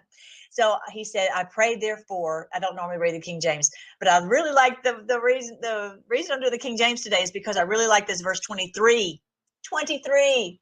Get it? Verse 23. And in hell he lift up his eyes, being in torments. Look at there. There you go. There's a verse for you, Jacob Rothschild, if you can hear what I'm saying. Yeah, I pray thee, therefore, Father, thou would send him to my father's house. I have 5 brothers, that he may testify to them, lest they also come to this place of torment. And Abraham said, they have Moses and the prophets. See, his father, whoever that Baron Rothschild, that guy I was just reading to you, this guy right here, this guy right here, this Baron Rothschild, whatever, Lionel Walter Rothschild, he's been in the same situation. And I'm sure he was like, okay, I don't want Jacob Rothschild coming up down here, because he's going to end up tormenting me. And it's just going to be even worse to hear them, all the torments that they're going to do. It's not that he has any mercy. He's not trying to save them from coming to the bad place. He's trying to save himself from catching all of the grief from them when they arrive. Does that make sense? Anyway, so it says in verse 29, Abraham said to him, they have Moses and the prophets, let them hear them. But he said, nay, Father Abraham, in other words, they won't listen to the prophets. They won't listen to the Bible. But if one went unto them from the dead, then they will repent. Look at what Abraham said. If they will not hear Moses and the prophets, neither will they be persuaded, even though one rise from the dead. Of course, he's talking about our Lord Jesus. Our Lord Jesus is telling this story, telling this parable with Abraham, expressing that even if someone were to rise from the dead, they still wouldn't believe, because it's a belief not in your head but in your heart of submission and surrender and adoration of the Lord. And you can't produce that with the mind. It has to be something enlivened from the heart, from the Lord, regenerating someone to turn from evil, to turn to the good, turn to the walking with the Lord. They wouldn't even believe then, because they don't have the heart to. They didn't have the heart to. All they had the heart to do was evil. Clearly, day after day after day after day after day. That's what they did. All right. Now, I wanted to share that with you guys, because I did not want to have our time shortened. I wanted you to hear this passage, and I shared a video on the social media of a picture of I didn't pull it up here, but bottom line, it's a video of this happening. I think it's by the Mormon church, but anyway, it's a very good video of the man lifting up his eyes, and the first thing on the video is he opens his eyes and he realizes he's in torment. Unbelievable. All right, so this is what we talk about all in the book, and I don't know why it won't refresh. Yay, it did. Yay, Melissa Redfield. There you go. Over on Amazon, just search End Times, Major Clues for Minor Prophets, End Times, and 1,000 Years of Peace. End Times, This is Biblical. All these books I have on my website, freedomforce.live, with the audiobook, but only you can get the printed version and the PDF version on Amazon, and actually on Barnes and Noble. All right, so check those out. Share those with people. You can do it for $2.99. You can share these with people so they can learn. And if you haven't done this already, please go and like all of these here, because that helps people to hear the wonderful truth about end times. All right, let's talk about Tucker. He's talking about this amazing doctor. And oh my goodness, my time is almost out already, but that's okay. He's talking about this Dr. Haim, who is taking it upon himself to expose Texas Children's Hospital. How amazing is that? I love it. This man is so courageous. Let me see if I can show a little clip of it, because our time is going to, okay. Yeah, I'm going to just try to play a little tiny bit of this. He's exposing these criminals for what they have done. Check it out. Years ago, you brought your 11-year-old daughter to the doctor and told the physician, she says she's a boy. And if the doctor got back to you and said, well, in response to her claim, we're going to remove her breasts and stop her puberty, you would know you're not dealing with a doctor at all, but a witch doctor, and you would probably call the authorities. Wasn't that long ago? Well, now the authorities themselves are saying exactly the same thing. Here is someone you may recognize, the Assistant Secretary of Health, Rachel Levine, telling you that blocking a child's puberty, the most natural of all progressions in life, isn't bad, isn't grotesque, isn't an attack on nature, isn't life-threatening. No, it's instead life-saving. Yeah, I can't stand and watch that man, Rachel Levine. I want you to see Dr. Haim, and so that you can change procedure. Familiar with him. Let me see if I can find. Okay, here we go. Here he is standing up against Texas Children's Hospital, a huge hospital in Texas, and it really, I think, probably headquartered in Houston. The second is what happened to you personally after. Can you start with the first? What did you discover working there? Yeah. So first of all, thanks for having me on. But when I was working at Texas Children's Hospital, I was a surgical resident, which means I was in my training phase to become a board certified surgeon. And while I was working there, the hospital had released a statement in March of 2022 that said they were unequivocally shutting down their transgender program because of the legal risks. And I quickly found out this was a complete lie, completely untrue. Just 3 days after that, they had placed a puberty blocking device into an 11-year-old girl. And I knew this because I worked at the hospital. I knew the people who were doing these procedures. They had told me about it. And I saw the frequency of these procedures increasing over the next couple of months. And then you see the directors of a program that supposedly does not exist given the opportunity to speak at the hospital's most prestigious lecture series. So they would teach these general pediatricians how to ask these children about their gender identity behind the backs of their parents. They would perpetuate the lie that either these kids have to adopt a false identity, become chronic medical patients, or they're going to kill themselves. Okay, I want to pause that there for a second because there's a big sparking conversation in regards to Steve Bannon going on in the chat. Okay, I'm going to say this, and I want you guys to comprehend what I'm saying to you. There are people that we believe are good that are going to turn out to be not so good. There are people who are bad that are going to turn out to be not so bad. The appearance is everything. In this moment, appearance is everything. Okay? They're playing a role. A lot of these people are playing a role. Okay? Why do you think you kept saying enjoy the show? What makes a good movie? Actors, great actors. Okay, so when we look at guys like Bannon and all these others, okay, we have to understand why they were placed in the positions that they were placed in, why they were put and shoved out into the limelight like they are. Okay, there's always a reason, and again, there are two reasons, for everything. Two meanings to everything. Okay. Bannon's relationship with China. Okay. You have to look at that. Okay. That was going on while Trump was in office. Wasn't necessarily under a directive of Trump, but he was playing monkey in the middle between the United States and China during that period of time. Okay. Goes against the Logan Act. Okay. There are quite a few things, okay, in Bannon's past, which could also be tossed into that narrative as well. So when we look at these people, we have to understand that, yes, right now they are playing a role. We will know more later. I don't know for sure. Okay.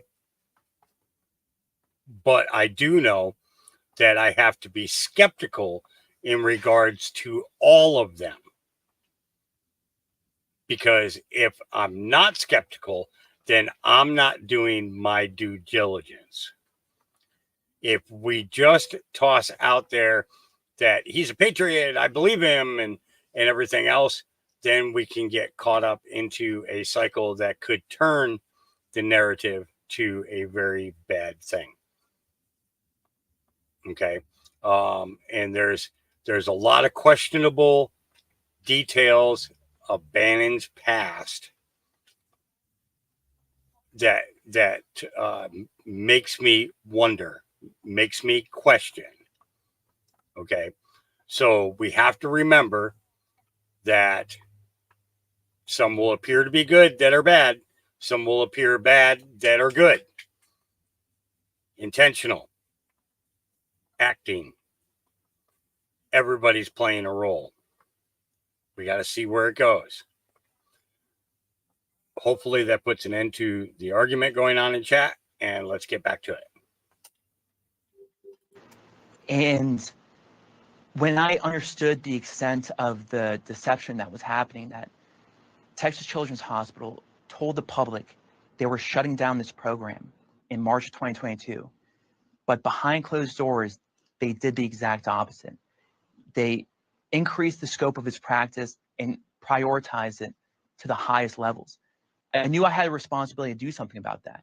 You know, I had a responsibility as a surgeon, as an individual. So I had to make it known to the public. And that's when I had reached out to Christopher Rufo, who broke the story on May 16th, 2023. I'm so proud of this doctor, because coming up against Texas Children's is not an easy feat at all. His name is Dr. H-A-I-M. You can see his whole interview on tuckercarlson.com. I also shared it on my social media. Watch the whole thing and pass this around, because these people are so evil, and they won't stop. All right, our time is completely running out. Okay, so this was President Trump on Gruber. I want to play this whole thing, but I'm not going to be able to do so. But of course, our president is everywhere. He's ubiquitous. He's everywhere. I think that's it. Oh gosh, today there's going to be an expose by James O'Keefe. He's working out with the guy with anger on. That's actually how you say his name, I think. And he's over there working out. That's going to be great. So stay tuned for that. As soon as it drops, I will make sure to share it. And don't forget the lunar landing. Look at this. Look at these pictures. Look at this image. This is supposedly the first images back from the moon. Come on. They've completely lost all credibility. That's so fun. That's so fun to watch the stupidity. Oh, I was going to tell you what happened. I thank you so much, guys, for praying. My dear friend had eaten some undercooked beans, and I'm telling you, this was unbelievable pain.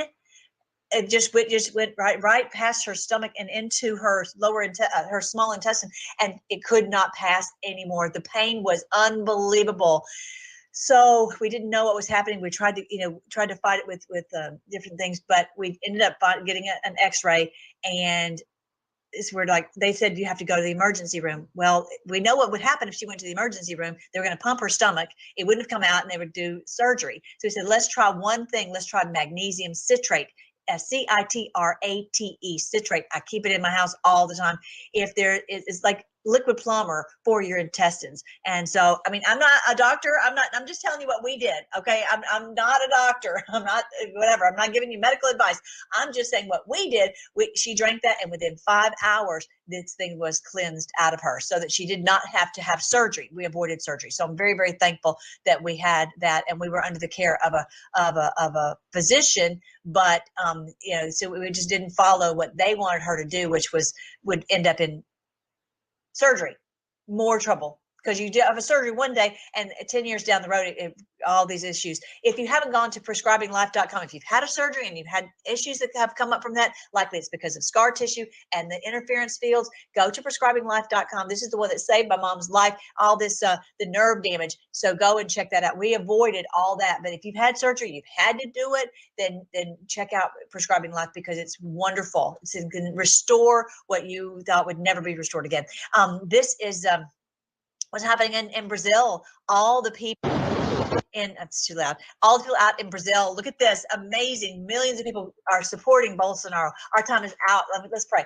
Thank you, Lord, so much that you have promised to us, and nothing can stop your promises. You have promised that it's going to be the end times for them, and we're seeing it before our very eyes. We praise you and thank you that you are saving humanity from these evil ones, and that you fight against them and those who try to destroy us. We praise you that is the truth about who you are. You love us, and you're going to protect us, the apple of your eye, from these evil ones. We pray, Lord, that you would guide us every day on what we should research and where we can share this to get the truth out and help everyone to see the wonderful truth of where we're headed, which is 1,000 years of peace on earth. We praise you and thank you in Jesus' name. Amen. I love you guys. Don't forget, go to mypillow.com/Melly. Get the promo code with Melly and let's make sure to support Mike Lindell. Okay. And I will see you next Wednesday on Brighteon.tv. All right. That was Melissa Redpill. And yes, George, I get your point. I do. You said a big fart would help. But my response was, not on my end. I've learned to never trust a fart after 40.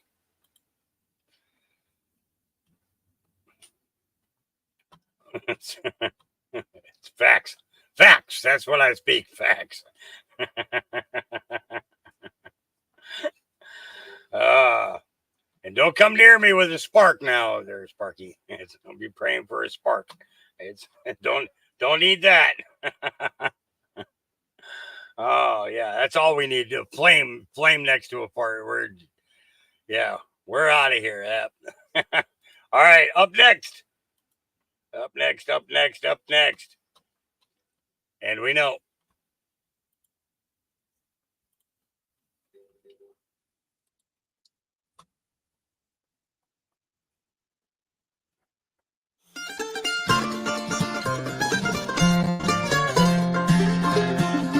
I read about a man one day who wasted not his time away, but he prayed to God every morning. All right, I guess he's trying to make sure that nobody gets to. Now, when Daniel knew that the writing was signed, he went into his house, and his windows being open in his chamber toward Jerusalem, he kneeled upon his knees 3 times a day and prayed and gave thanks before his God, as he did aforetime. Please pray for the brave witnesses, whistleblowers, and citizens who saw what happened and documented it, and for our patriotic, courageous legal team. And pray for the judge who's overseeing this case.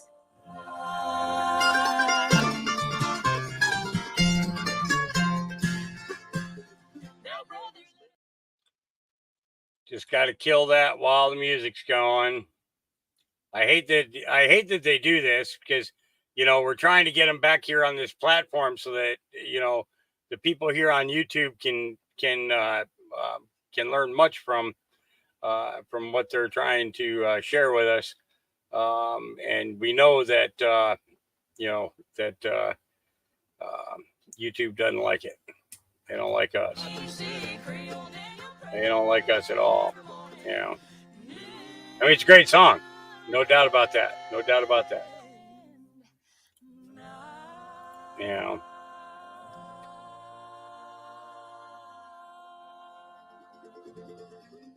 All right. That should be about the end. Okay. That's good. Well, folks, hopefully you enjoyed that intro again. Those Isaacs, absolutely amazing singing group, and they are going to give us an amazing show August 11th through 18th on the sailing ship heading to Alaska, Sailing with LT. Hope you guys check that out on amweknow.com. Anyway, the amount of information flying out to the masses about how much of what we are experiencing is absolutely amazing. We will uncover much of the talks behind the Rothschild death, the movements in the mainstream media on uncovering these events, how President Trump uses his speeches and using numbers to tell us what is going on. I think that's brilliant. We'll catch that today and much more on the fall of the demonic system.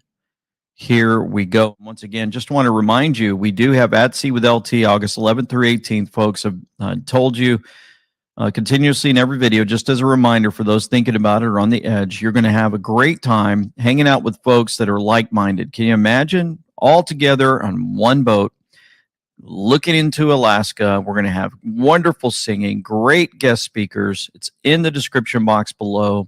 We'll have biblical teaching. I'll be preaching the word. I'll be showing you guys how I put these videos together. We'll have Q&A time. Talk about things that I normally will not put in video. I go a lot deeper. Did it again yesterday with someone, and they were just amazed that, yeah, I understand why you won't talk about these things on video. So again, please check that out if you would. So wanted to start here with the attack on Christians to make sure we are crystal clear on the spiritual battle that we're up against. This battle, when the truth comes out, when we use the word of God, how the attacks will mount against those who believe in Christ as their Savior. Here we go. The one thing that unites all of them, because there's many different groups orbiting Trump, but the thing that unites them as Christian nationalists, not Christians, by the way, because Christian nationalists is very different, is that they believe that our rights as Americans, as all human beings, don't come from any earthly authority. They don't come from Congress. They don't come from the Supreme Court. They come from God. So again, MJ Truth, sorry, demon, the government is not our creator, God is. Has this spawn of Satan not read any of our founding documents that make this abundantly clear? The Declaration of Independence, for example, asserts that all men are endowed by their creator with certain unalienable rights. In other words, our rights to life, liberty, and the pursuit of happiness are God-given, not government-given. Heidi needs Jesus. That is for sure. And so here's another one that popped up again. Charlie Kirk shared the attack, and it's sickening that he's wearing USMC on his shirt. But anyway, here we go. Well, first of all, I don't think he can hold this party together. Second of all, you're exactly right. Mike Johnson and what he believes is one of the greatest threats we have today to the United States. I promise you, I know these people. You're talking about Christian nationalism. Absolutely. This is a bigger threat than Al Qaeda to this country. And let me tell you something. They have Speaker of the House. They got probably at least 2 Supreme Court justices, maybe more. Right? Don't kid yourself. And people in the press have no idea who this guy is, how he was formed, what the threat is. And this is a fundamental threat to the United States. It is a fundamental. They don't believe in the Constitution. First of all, I don't think 250 years as a Christian nation that become the envy of the entire world. And all of a sudden, we're called Christian nationalists and labeled domestic extremists, more dangerous than Al Qaeda. The left can never create America, so they instead attack it. And I'll let you know right now, if I was in the crowd and I heard that piece of crap say that, I'd be going right up there and ripping that USMC right off of his body. No ands, ifs, or buts about it. That is a piece of crap sitting there right there, spewing that out of his mouth. Wearing the letters on his chest that were everything in the world to me. And so that goes back again to why some folks say, look, all I want to do, I don't really get involved in politics. I just stay close to my Savior, and that's all that matters. I don't need to hear all the stuff that's going on. Well, it has a huge effect on all of us, and if we're preaching the word correctly, you go through Scripture and you find out everything that plays out in front of us. You've got the evil one, and you've got the altar, which is making sure you stay close to God Almighty through Christ Jesus, who came on the earth, died for our sins, and rose once again. And so those that listen in that probably don't believe that, at least understand, why would they talk about this James Carville, Democratic strategist, and attacking those who hold to Christian values? What is he so upset about? Because it seems to me like those who hold to the opposite values, that would be anti-God, anti-Christ, let's see, transform every woman into a man, every man into a woman, make sure that the kids are indoctrinated into thinking that it's okay to be with adults, making sure that everything that the children learn about are demonic, satanic type behavior. That's okay. It's okay to pass laws that destroy our children, but it's not okay to have good moral values. No, that's Al Qaeda. So I just want to make sure we start with that today. And we show you the censorship that's playing out for all of us in these demonic systems that I believe are set up. We had journalist Lara Logan. I'm going to show her quite a few times today. One of the things that she said recently, okay, happens to do with the weapons they use in the justice system to go against all of us. The media is collaborating with government agencies and operatives to censor and shape the information battlefield. They're shaping the information battlefield. Sorry to pause that. How do they shape it? They're going to get everybody's mind to think that those who stand for good moral values, those who support this country, those who are sharing the truth of what's happening are basically demonized. To justify certain actions. For example, when the President of the United States threatens the unvaccinated, saying our patience is wearing thin, and accuses them of putting communities at risk, his words are designed to justify hatred, censorship, and intimidation.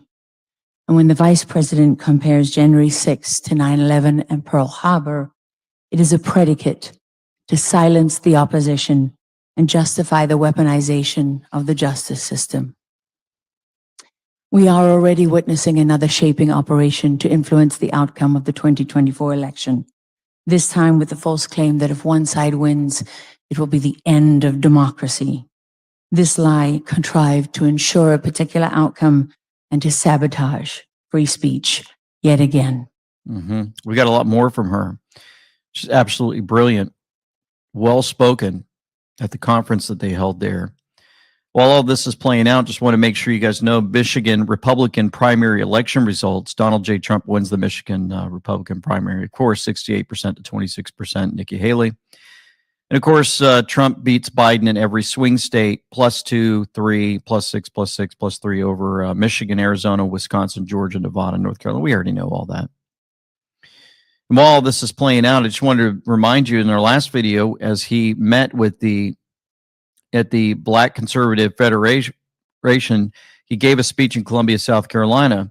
Just want to make sure that you understand that he's in full control and he's able to talk about and share things and make fun of Biden in front of everyone. And they're totally enjoying this because with some of the dark things that are going on behind him, you would think that he'd be somewhat depressed or upset or sick to his stomach, but he's able to get the crowd excited, make fun of Biden, and more. The president was. What I'm saying is Obama's calling the shots, perhaps. But when I say that, so it's very dangerous for me to do this. When I do the walk, my wife, I said, how did I do? Good, honey, but you couldn't find your way off the stage. What happens? I said, what the hell? They say that Donald Trump couldn't find his way off. They know it's not true. So I don't do too much imitation of that anymore. I don't do it. But do we have a good time? What the hell? Right? No, it's sure. No, being sarcastic, I interchange names all the time. Every time I interchange a name, and I do it in sarcasm, every time I interchange a name, they say, Donald Trump didn't know this one from that one. I know exactly what the hell I'm. Don't forget, I'm up here now rapping to you guys for 45 minutes without any notes because this stupid teleprompter wasn't working. So I could say like Biden, he'd go like this. If the teleprompter, sometimes no matter how good the equipment, they don't work, right? So if Biden lost the teleprompter, first of all, he's no good with the teleprompter anyway, even when it does work. How about when he takes questions from the press? He goes, here's notes. Because when I was in the White House, I remember I used to get these tremendous skirmishes. I'd scream, and I had that idiot from CNN. I had it all, and we won. We did win. I had a lot of fun. But think of this. Jim from NBC. And he's like, yeah, yes. Mr. President, what's your favorite color of the ice cream and flavor of the ice cream? Okay. Then he picks up a card and he reads the answer. My favorite color is black. But my favorite ice cream is vanilla. Yeah. So he's able to use without a teleprompter to bring in some humor to everyone with all that seems to be going on. But we cannot forget, with all this humor, the full video. For those asking, Fletch 17, this never happened with any prior president in history during inauguration. It never gets old. What did he say? And it's a reminder that we all need, because we are battling and we're in a serious war. And I want to remind everybody what is playing out. Here we go. Today's ceremony, however, has very special meaning, because today we are not merely transferring power from one administration to another, or from one party to another, but we are transferring power from Washington, D.C., and giving it back to you, the people. This one never gets old, folks. Never gets old. The military's standing behind him. Those listening in. For too long, a small group in our nation's capital has reaped the rewards of government, while the people have borne the cost. Never forget this. As he stood there, okay, many of you have seen the video and picture, but have not.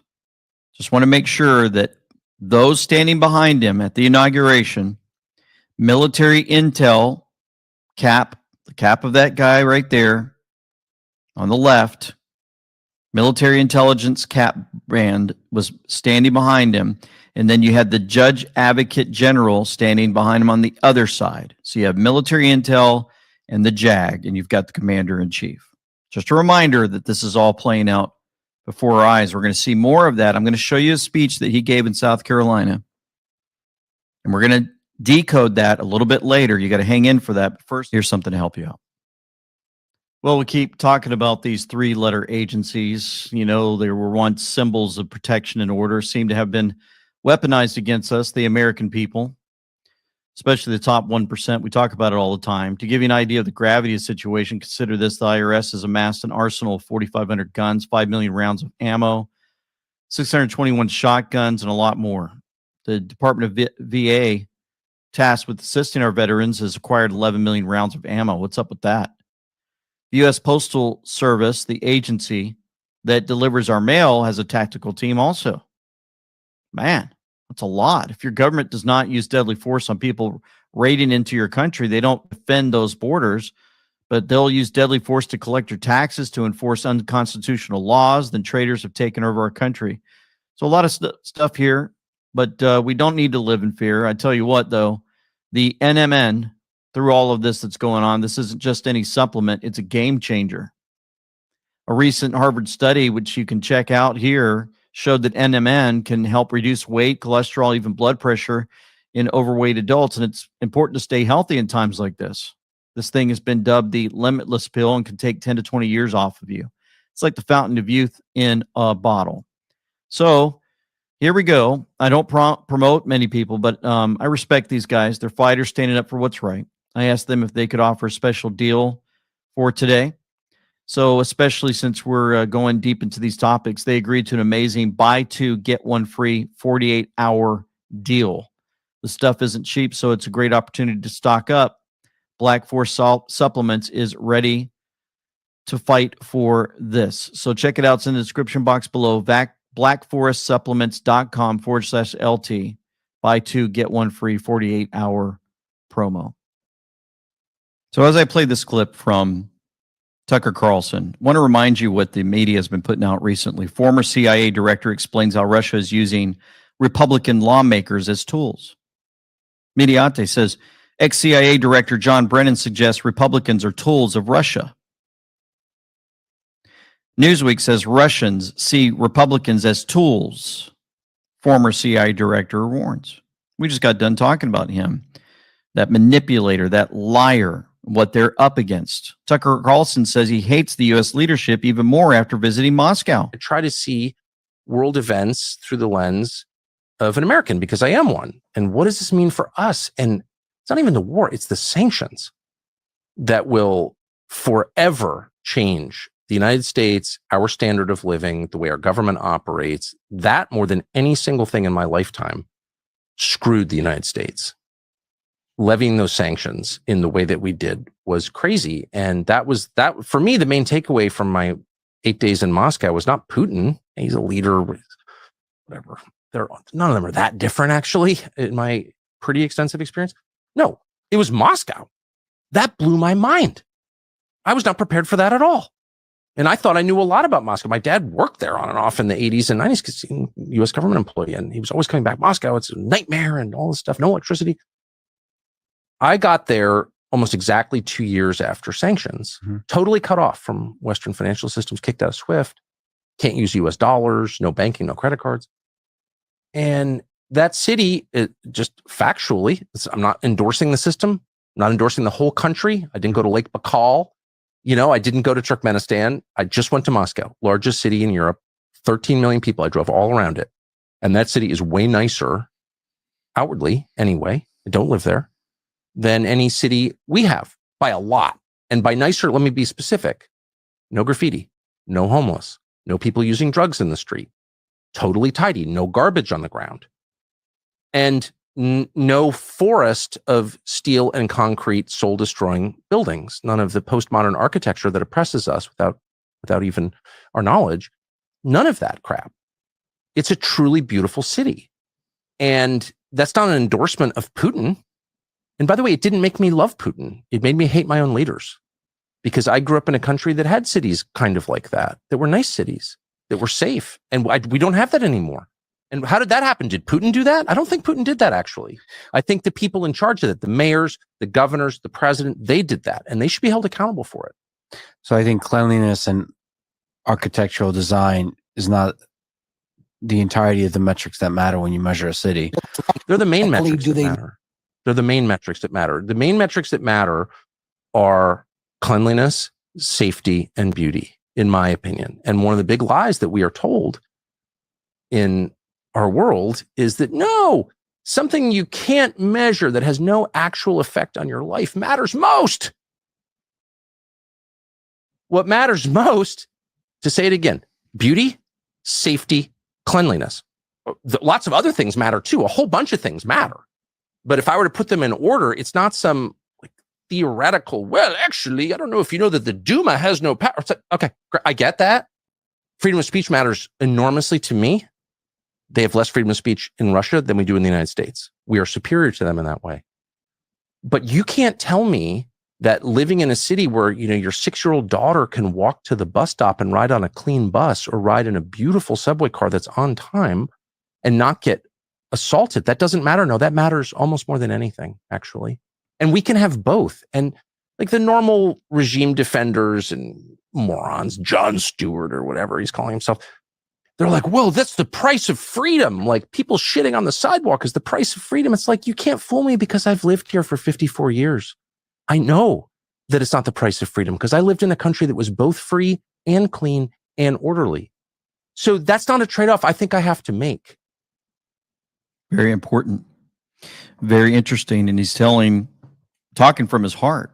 After visiting another country, I mean, I've been to different countries around the world, Japan, Germany, lived there for years, traveled throughout Europe and more.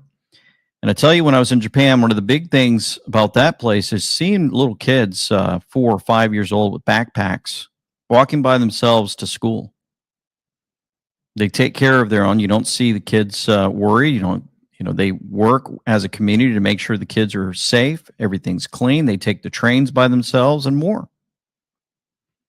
But yet what's happened to our country, our leadership? Allowing criminals to just roam free and do whatever they want in our country. And that makes me skip ahead to something that happened here recently. California Sheriff Chad Bianco, California public safety is in crisis. Good morning. Chad Bianco, Riverside County Sheriff. We are here today because California public safety is in crisis. Crime is steadily on the rise, and our public safety policy is one of the worst, if not the worst, in the nation. I want to make this clear, and I want there to be no mistake in what I am saying.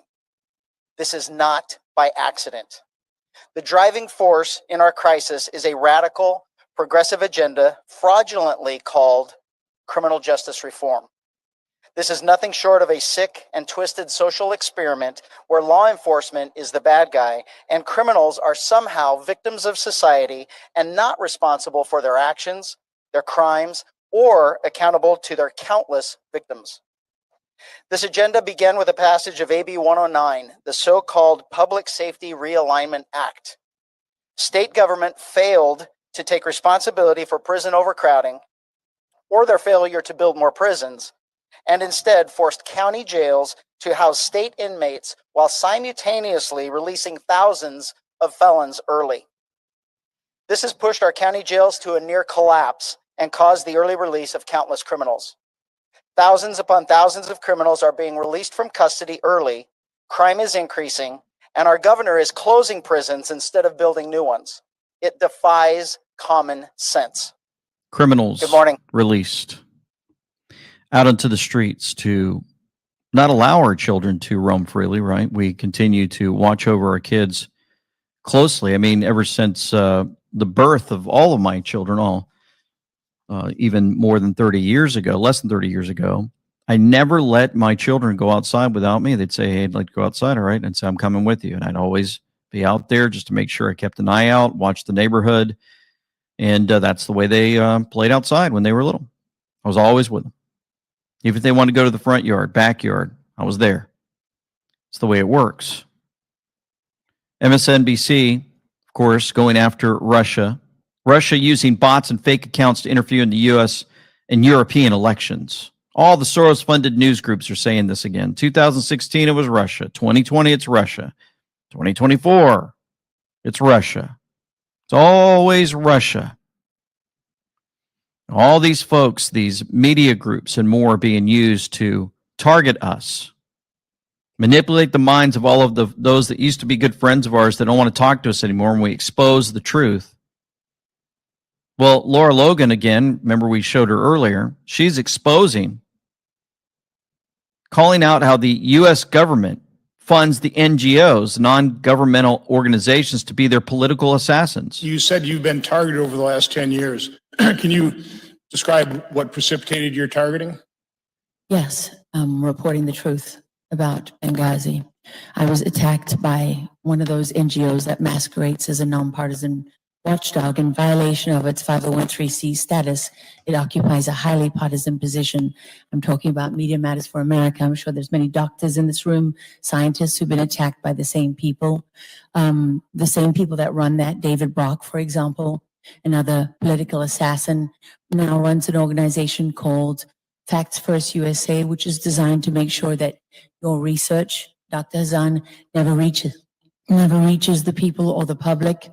There are other organizations like Defeat Disinfo, which claims to be a PAC that goes after disinformation, particularly set up to target COVID and throughout COVID with General Stanley McChrystal and the other people that advise that organization.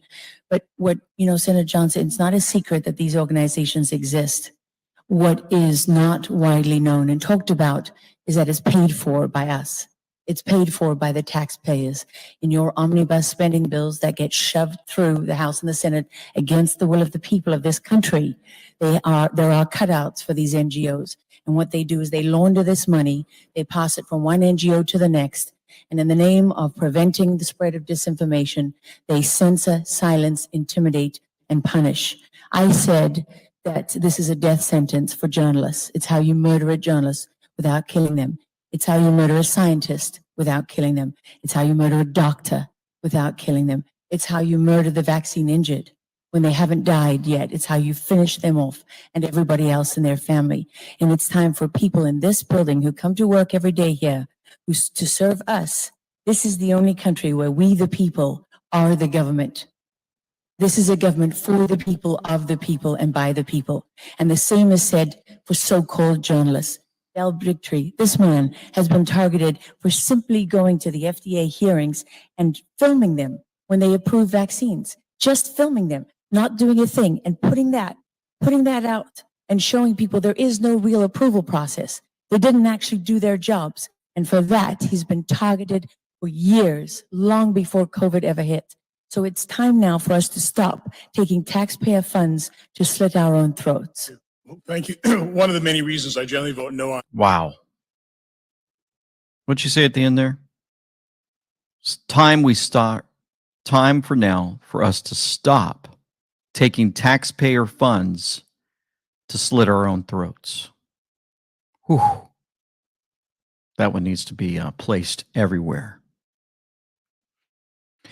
Laura Logan, love to have her back on again for another interview. Of course, she's super busy.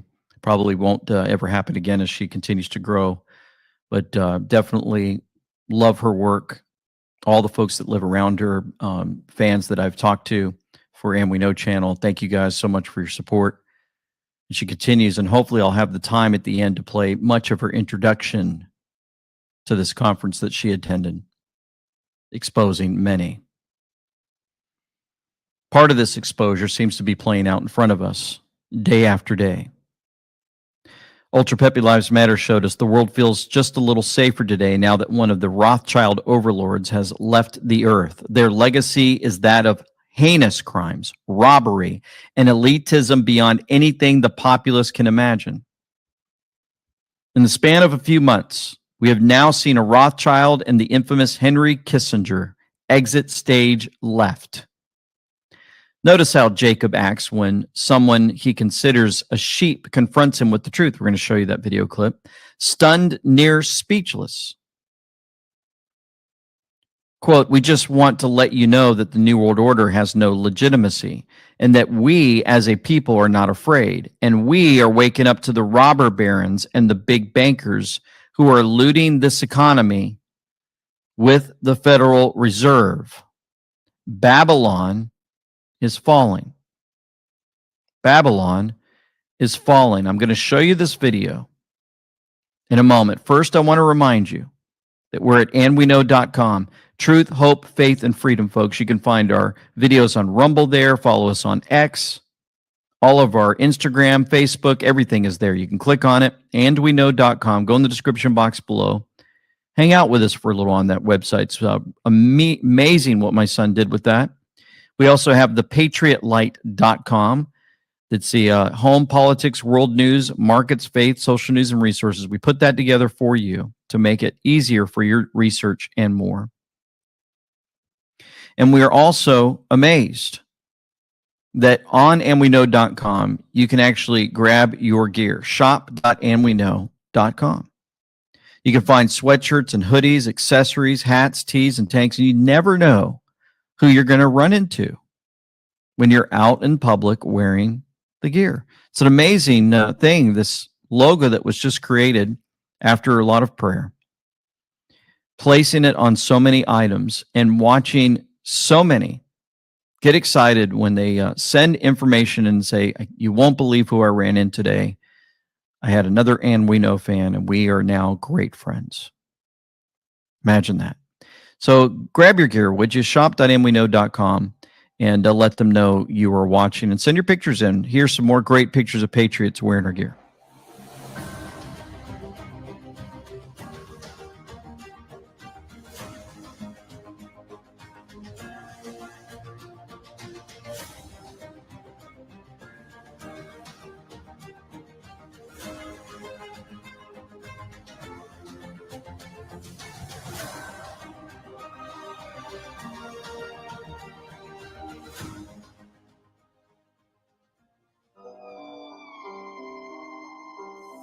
Just want to let you know the New World Order has no legitimacy, and that we as a people are not afraid, and we are waking up to the robber barons and the big banksters who are looting this economy with the Federal Reserve. Well, what do you? I mean, the Rothschild family did start the federal. They divided Europe first, took over Europe with Napoleon. That's exactly right. Well, no comment on that, sir? I'll give you a couple of examples. The lady Rothschild, who introduced me to Jeffrey Epstein, and we think introduced Bill Clinton to Jeffrey Epstein and maybe Prince Andrew. Her name hasn't come up at all, and yet she was as close to Jeffrey Epstein as anybody could possibly be. For those that are listening in, they're showing the Rothschild pictures of their sick dinners. U.S. Secretary of State Henry Kissinger has died. That's according to his consulting firm, Kissinger Associates. He was 100 years old. Mr. Rothschild, how you doing, sir? Can you tell us what went on at the Bilderberg meeting this year? Sorry? Can you tell us what went on at the Bilderberg meeting this year? I didn't get that, actually, no. The Bilderberg? You weren't there? No. Not this year. What went on last year? No, I wasn't there last year. I think that was my cousin. Your cousin was there? Yeah, I think so. Okay. Do you have a couple minutes for us, Mr. Rothschild? We have a few additional questions. I was asking a question inside of that I was saying that the Federal Reserve is one of these organizations. One of these organizations that a lot of people say is the source of inhumane products all across the world because it's a private bank that was started by your family. No, it's completely untrue. I was asked that earlier. It really isn't true. Off he goes. You realize he's being confronted. Your family committed all these acts against society, but we just want to let you know the New World Order has no legitimacy, and that we as a people are not afraid. And We are not afraid. He's being called out. It was a long time ago when we're watching Babel fall. Babylon is going down. Amazing, because in all of this, you guys know I love to share things for Grasshopper because he puts it together in such a way, makes it easy for us to understand. He died at 87, Rothschild. Posted at 5:40 Eastern time. Well, you go to 5:40. Are you following the news today? 5:40 on the cue board. What a big news day. These people are really stupid. This will be the end of the D Party. This will be the path forward with public outrage to jail many so-called untouchables. Then you go to 2903. It's going to be historic, planned long ago. Within the next 21 days, big happenings are going to take place. Amazing. Hats off to Tiffany on this one. So February 26th, you guys remember the big delta for all of us. 5-year delta, 5 years to the day. We were told it's going to be historic, planned long ago. Big happenings are going to take place. Big news days. All of this that people sometimes call coincidence. I don't think so. Dr. Russell McGregor even showed us the U.S. military precision, exact 5-year delta to the day. The Naval Service Forces put out the USS San Diego launches NASA's crew module test article during underway recovery test 11. Well, February 27th, 2019, we had a test 11 posted. 5 years to the day. On the right, hell is filling and all the devils are going. William Shakespeare said hell is empty and all the devils are here. But there's the names, the Rothschilds, the Rockefeller, and Henry Kissinger. Who's next? Anybody have a guess on who's going to play out this whole thing? I find it interesting because there's a video done by Watch222 and reposted by Trump on True Social. That's right, a video. Entheos just confirmed that the move Trump made had something to do with Rothschild, as confirmed and found by Maximus Anon 1776. Pick is in the next post. Listen very carefully to what Trump is saying. And I'm going to show you that video clip in a second. Something noteworthy occurred at 2:22 a.m. Eastern Standard Time this morning, says Entheos, July 17th, 2023. Amazing. Well done, Maximus, for catching this video clip. Here we go. And they did all sorts of things to have it go their way. And this was something that we can never allow to happen again. The report actually, and especially when you look into it and the details of the report, are far worse than anything I would have even imagined. What they were doing and what they would have done if I didn't make a certain move that was a very important move, because it would have been even worse if that's possible. And they might have been able to succeed. This was an overthrow of government. This was an attempted overthrow, and a lot of people were in on it, and they got caught. They got caught red-handed. And I look forward to the Durham report, which is coming out in the not-too-distant future. He's got his own information, which is this information plus. And it's an incredible thing that happened, and we're lucky we caught him. I think I'm going to put this down as one of our great achievements, because what we found and what we saw, never, ever should this happen again in our country. Never should this happen again in our country. Plus, plus, plus. We know that refers to President Trump. So from the Queen of England's death to the day before Rothschild's death, 17 months and 17 days. That's 1717. Mathematically impossible, folks. The mathematical probability, great catch, honey dip reef, because you found on October 17, 2020, the drop that said retweet at 717 had meaning. Mathematical probability 1717, day after. Wow. And then Devin Nunes just posted these picture test. Pictures of weird things. You've got water, you've got some sweets on the left. You've got some trees there on the top right. So we have a 4-block baklava, palm trees, looks like Southern California. Nunez to receive a special package from Bar, watermelon candy, and flood, storm, Schiff. Could it be Schiff? Assuming Devin is in California. It's amazing because we have all of this timing leading up to Epstein Island. Palm trees, Gold Dome Temple, blue, white stripes, Epstein Island. It's all coming out soon. And there's Epstein playing out on the Galaxyverse, February 16, 2024. Survive a mysterious island and thwart the sinister plans of Jeffrey and Epstein. Battle the blood-dependent morbiders and forge alliances with other survivors to confront Jeffrey in his grand temple. Master survival tactics and strategic gameplay in this intense adventure as folks head to that island and take out the enemy. Coming soon, Epstein Island. That's playing out in the public once again. They're getting a little leery and a little shaky on all of it. Makes you wonder what's really going on behind the scenes. I want to show you something real quick as we watch folks that seem to be getting it and putting some things together. Nothing is happening? Let me talk to you. Why did Trump make a strange reference to the king? And 2 days later, King Charles is diagnosed with cancer. Buckingham Palace has just announced that King Charles has been diagnosed with cancer. Could this be at all related to the Grim Reaper showing up at King Charles's coronation last year? Why did Putin start removing his watch exactly at 17 seconds during his interview with Tucker?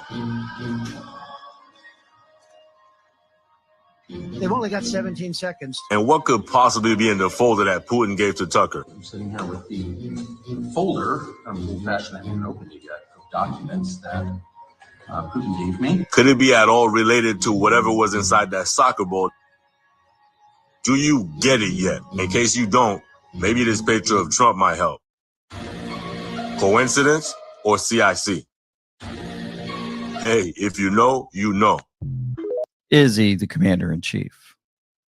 Space Force symbol, 2024, President Donald Trump. And you've got that, what it looks to be, something that might point to him. A lot of folks are speculating. A lot of folks are wondering what's going on behind the scenes. Very, very interesting.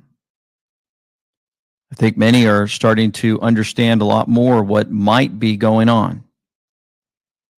And we've got some issues going on behind the scenes as all of this plays out. Remember, they want us to live in fear. They've got eclipse tips. Yeah, if you see the eclipse, schedule errands and appointments, have communications plan with family and friends, have cash on hand, buy necessary groceries and gas, expect heavy traffic and long lines for local service. When has this happened before with an eclipse? Interesting. Biden even announced $1.7 billion in effort to end hunger in the U.S. by 2030, with the White House saying 17 million households don't have enough food. What type of psyops are they throwing at us? Very interesting, because military wires are buzzing. Russia, German, and Italian cables reveal shocking truth. Seems to be playing out for all of us. They reported that NATO and the US CIA are allegedly planning a false flag event either in the Black Sea or the Mediterranean Sea. They think that there's going to be an attack on Americans in some way, American military. So we have to stay in prayer. We must remember, fellow patriots, the deep state is believed to be playing their final cards, which include stopping U.S. elections, inciting civil war, initiating World War III, triggering another pandemic, utilizing the alien invasion narrative, orchestrating cyber attack blackouts, and potentially engineering a controlled electromagnetic pulse attack while blaming the sun for widespread power outages. As we approach closer to uncovering the truth and exposing these events, it is important to note that the revelations may sound incredibly and increasingly unreal, particularly to those who remain unaware or skeptical. The truth itself is so extraordinary that it often undermines its own credibility. And this fact is not lost on the CIA. It's crucial to share this information regarding alleged planned NATO-US false flag operations aiming at taking out American military folks, falsely attributing blame to Russia with the intent of sparking a 9/11-like event to rally Americans into war.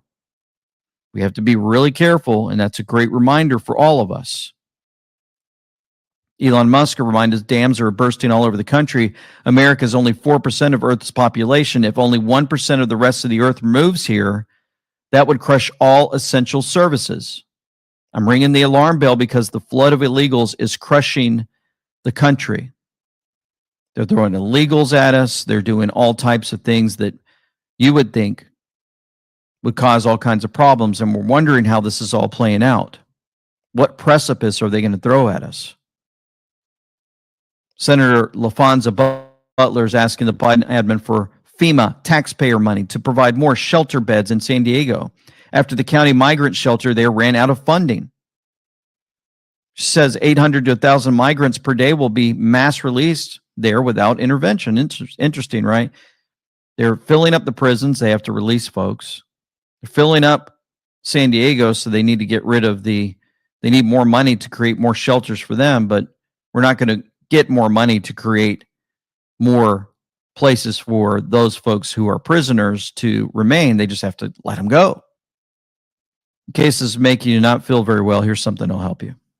Well, folks, you've heard me talk about the wellness company and their medical emergency kit. Well, they've got something else pretty amazing called Spike Support. If you're not thinking that something is going on at this point with so many previously healthy people experiencing myocarditis, blood clots, turbo cancers, menstrual irregularities, miscarriages, and the new died suddenly phenomenon, you're not paying attention. The culprit is spike protein. Spike protein is a lingering threat from both the vaccine and the man-made virus, linked to all kinds of long-term health issues. Even Pfizer is now admitting there are problems. So if you go in the description box below, click on twc.health/LT, use code LT for 10% off at checkout. There's one question that these doctors keep asking every single day: how do I detox from the spike protein left behind from the vaccine and COVID? Thanks to the wellness company, there's actually something that can be done. Spike Support, again, twc.health/LT, use code LT for 10% off today. So folks, recently, President Trump actually posted about gold. Gold, you guys know, Q told us gold shall destroy the Fed. Well, the day after Jacob Rothschild dies, President Trump posts a picture of constitutional money, gold and silver. President Trump is talking directly to us. The best is yet to come. And you're looking at it on your screen. Article 1, Section 10, Clause 1. No state shall enter into any treaty, alliance, or confederation, grant letters of marque and reprisal, coin money, emit bills of credit, make anything but gold and silver coin a tender in payment of debts. Been talking about all this recently. Yeah. As a matter of fact, we had an interview with Dr. Kirk Elliott. Deep state trouble and danger, big names selling billions, don't live in fear. I hope that you would check it out. You can go to amweknow.com/gold and reach out to him and his team, and you'll understand a lot of this that's going on. Here's a clip from that. Yeah, but you have an option. But here's where I would encourage everybody when the warning signs are so big, when you've got the billionaires of this world selling their own shares. It's not like they're selling other companies. They're selling their own stuff. I mean, this is a whole different dynamic than anything we've seen before, where somebody's saying, oh, I'm expecting a market collapse and I'm going to start getting out of equities and blah, blah, blah. They're selling their own stuff. So we talk about that in detail, amazing things happening behind the scenes when it comes to money and more. The other thing that's interesting that's happening behind the scenes would be P. Diddy. Some of the recent cases against Diddy, there are many, were granted only because of the Adult Survivors Act. Sound familiar? That's the same act that E. Jean Carroll helped pass. For the sake of staying on this particular case, there's new court docs that equal Epstein level of music industry. Check this out. I just read the court documents about the allegations from Lil Rod about Diddy, and it looks like Epstein level exposing of the rap industry right now. It names names. He has photos. He has physical evidence. He has audio recordings. Literally everything from Diddy being involved in murders, Diddy being involved in sexual assault, grooming, drugging people. It even goes so far to name Cuba Gooding Jr. as being involved in all of this. It has some redacted names. They seem to be about Meek Mill and Chris Brown, but again, they're redacted, so you can't be 100% sure, but the things that are said about them seem to indicate that those are the people that they're talking about, and indicating that those people were having sex with underage girls. There is a whole bunch of allegations of how Diddy would use his positions of power to sexually assault males and then blackmail them into not saying anything, because obviously like homophobia inside the rap industry is very prevalent. So the allegations are that he would blackmail people underneath him by saying like, oh, I recorded this and I will show it to everybody. So the industry is getting exposed more and more day after day. We talked about how Satan Swift, is all over magazines, all over this country. Went to Barnes and Noble the other day with my daughter to hang out and try to find some books to read. And she says, look, and we looked over and there's Taylor Swift all over the counter before you check out to try to get you to buy anything that has the picture on it. Well, check out the body of Satan Swift reacting when somebody dedicates and thanks God for winning an award. Watch what she does. I want to thank my manager, James. I want to thank my producer, Ryan, for making the best music. Shout out all the other nominees in this category. I want to thank my label, 10K Capital, for always supporting me. And of course, God. Without God, none of this would be possible.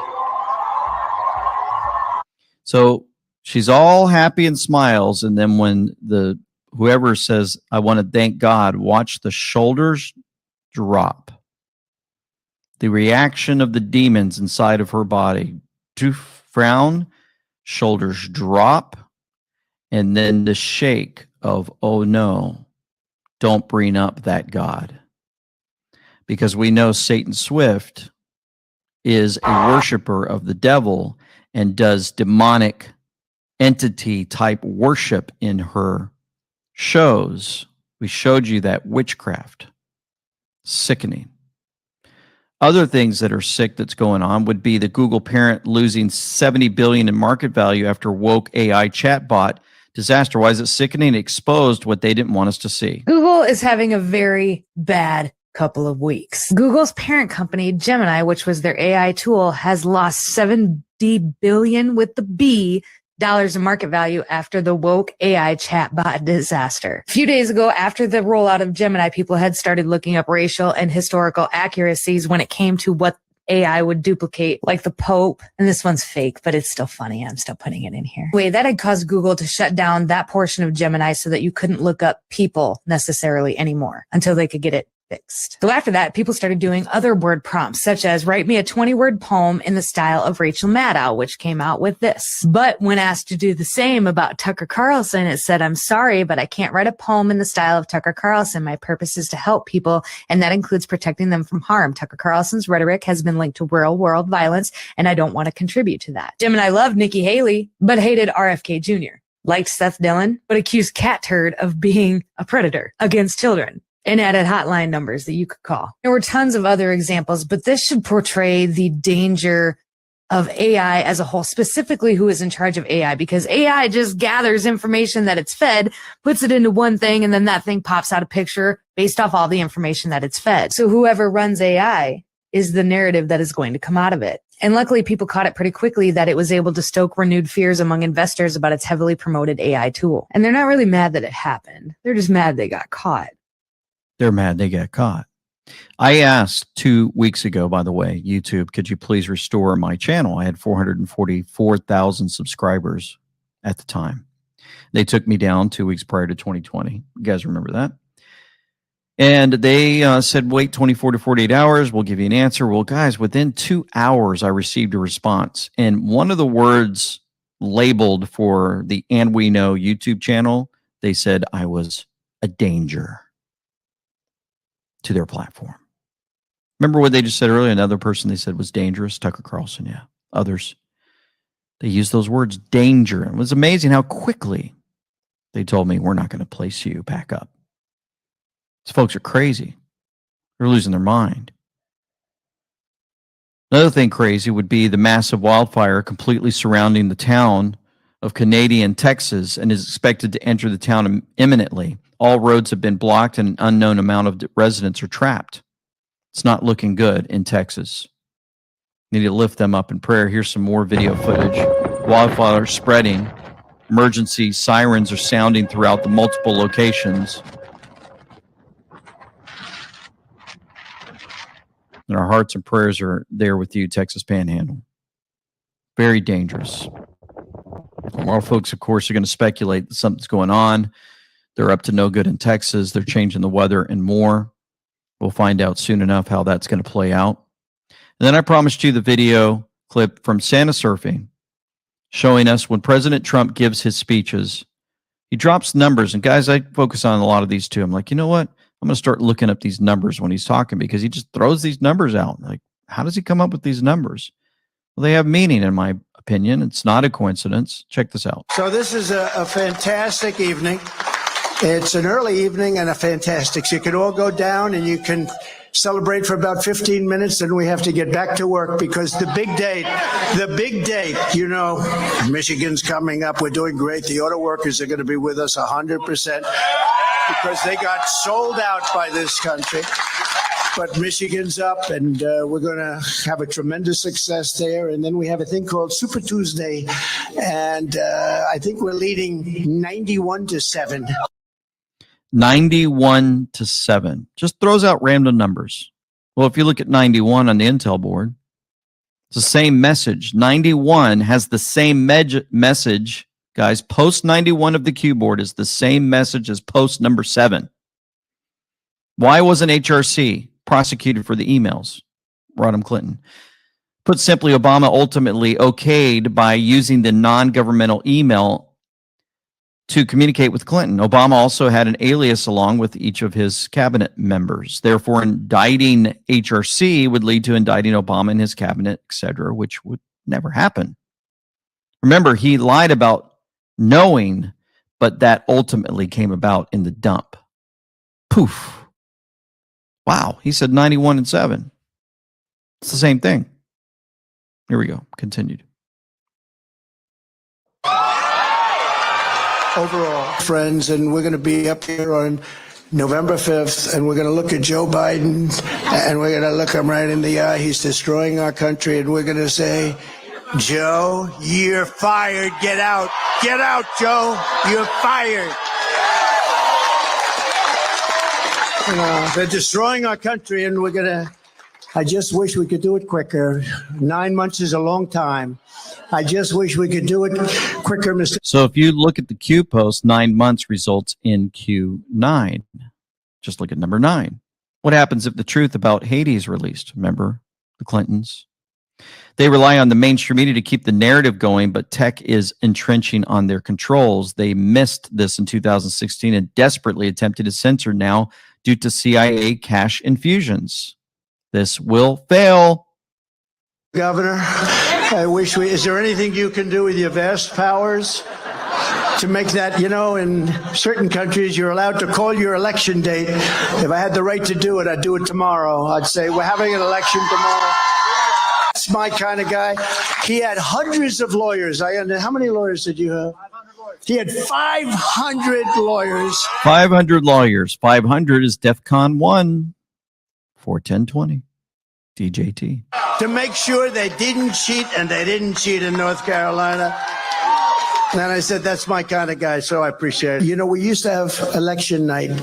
Now we have election period because some of these elections go on for 48 days, 61 days. 48, 61. He just threw out another couple of numbers for those that get excited about these things, because some of you say, just keep talking about it anyway, because I will. 48 says the calm before the storm. 61 says, as discussed, we've anticipated the Twitter and other social media blackouts. Expect outages periodically infiltrated. If this doesn't signal what I've been saying, I don't know what will. Then they announce they get all this equipment, and they announce they'll be announcing the vote in 3 weeks from now. In 3 weeks from now. What will happen in 3 weeks? Interesting. Another thing that played out, just as a note, you guys, old Hunter was pulled in. Hunter becomes the hunted less than 1 hour from now on Capitol Hill. Hunter becomes the hunted on Fox News? Are they using the mainstream media now, the good guys, to give out these talking points? Let's hear that one more time. Thanks, guys. Good morning, everybody. And here we go. Hunter becomes the hunted less than 1 hour from now on Capitol Hill. House lawmakers going to set to depose Hunter Biden in a closed-door interview. We've got a camera in just about every corner of the Capitol. The first sun should arrive at any moment. We have a camera at every corner of the Capitol. Hunter becomes the hunted. You guys remember that meme that we put out? Yeah, there it is. The hunt is on. Let's see. A couple things might be playing out. Money allegedly received by the Biden family from foreign entities. 8 million plus from China, 6.5 million from Ukraine, 3.5 million from Russia, 3 million from, looks like, where is that? I can't really read that. Anyway, then we've got some other things that are going to happen, tax charges and gun charges, all that mess that they get us involved in. And of course, they throw out Comer. Thanks, guys. Good morning, everybody. Right here. What was the Biden family business? That's been a big question of this whole investigation. What was the business? Biden family associates testified that Joe Biden was the brand. President Biden has repeatedly lied to the American people that he never interacted with his son's associates. But when Joe Biden was vice president, he spoke to his son's associates by speakerphone over 20 times. He dined with foreign oligarchs and a Burisma executive and had coffee with his son's Chinese associate, all while he was vice president. So we're going to continue to hear about Hunter becoming the hunted. It's interesting, right? You guys see how this is all playing out day after day. We continue to see so many things being exposed. The Hollywood elites exposed, the singers, the politicians, and more. Seems like they tried to escape in any way possible. Even Ultra Pepe Lives Matter showed us Bob Costas hiding in his closet, because this is he must have something hiding in his closet, because something is extremely unhinged for him. He is losing his mind over Trump. You come at this from a position of not wanting to see Trump get elected. You should state that at the outset. True?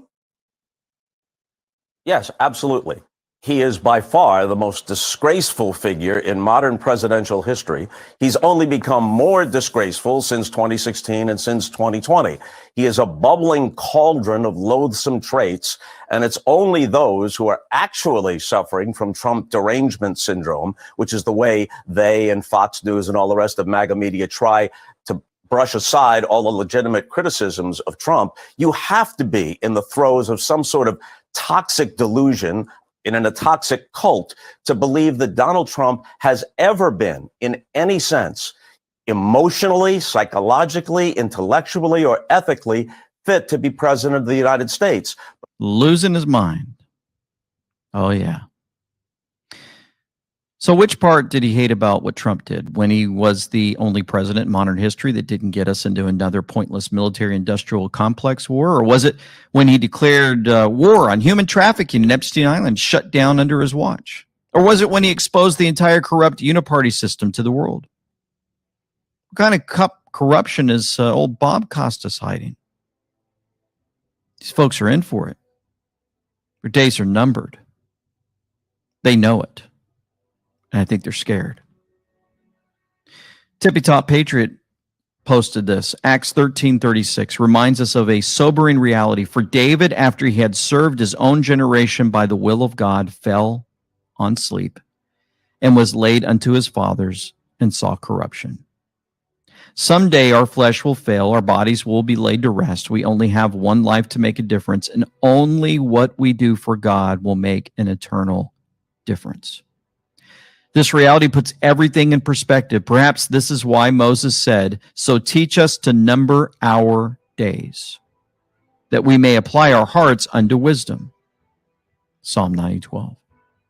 As I look around, it's overwhelming at times, the evil, the anti-God, those bent on destroying us, the mockery of everything good, those who are so excited about the Super Bowl and Taylor, what's her name, but have no idea what is actually going on in our country.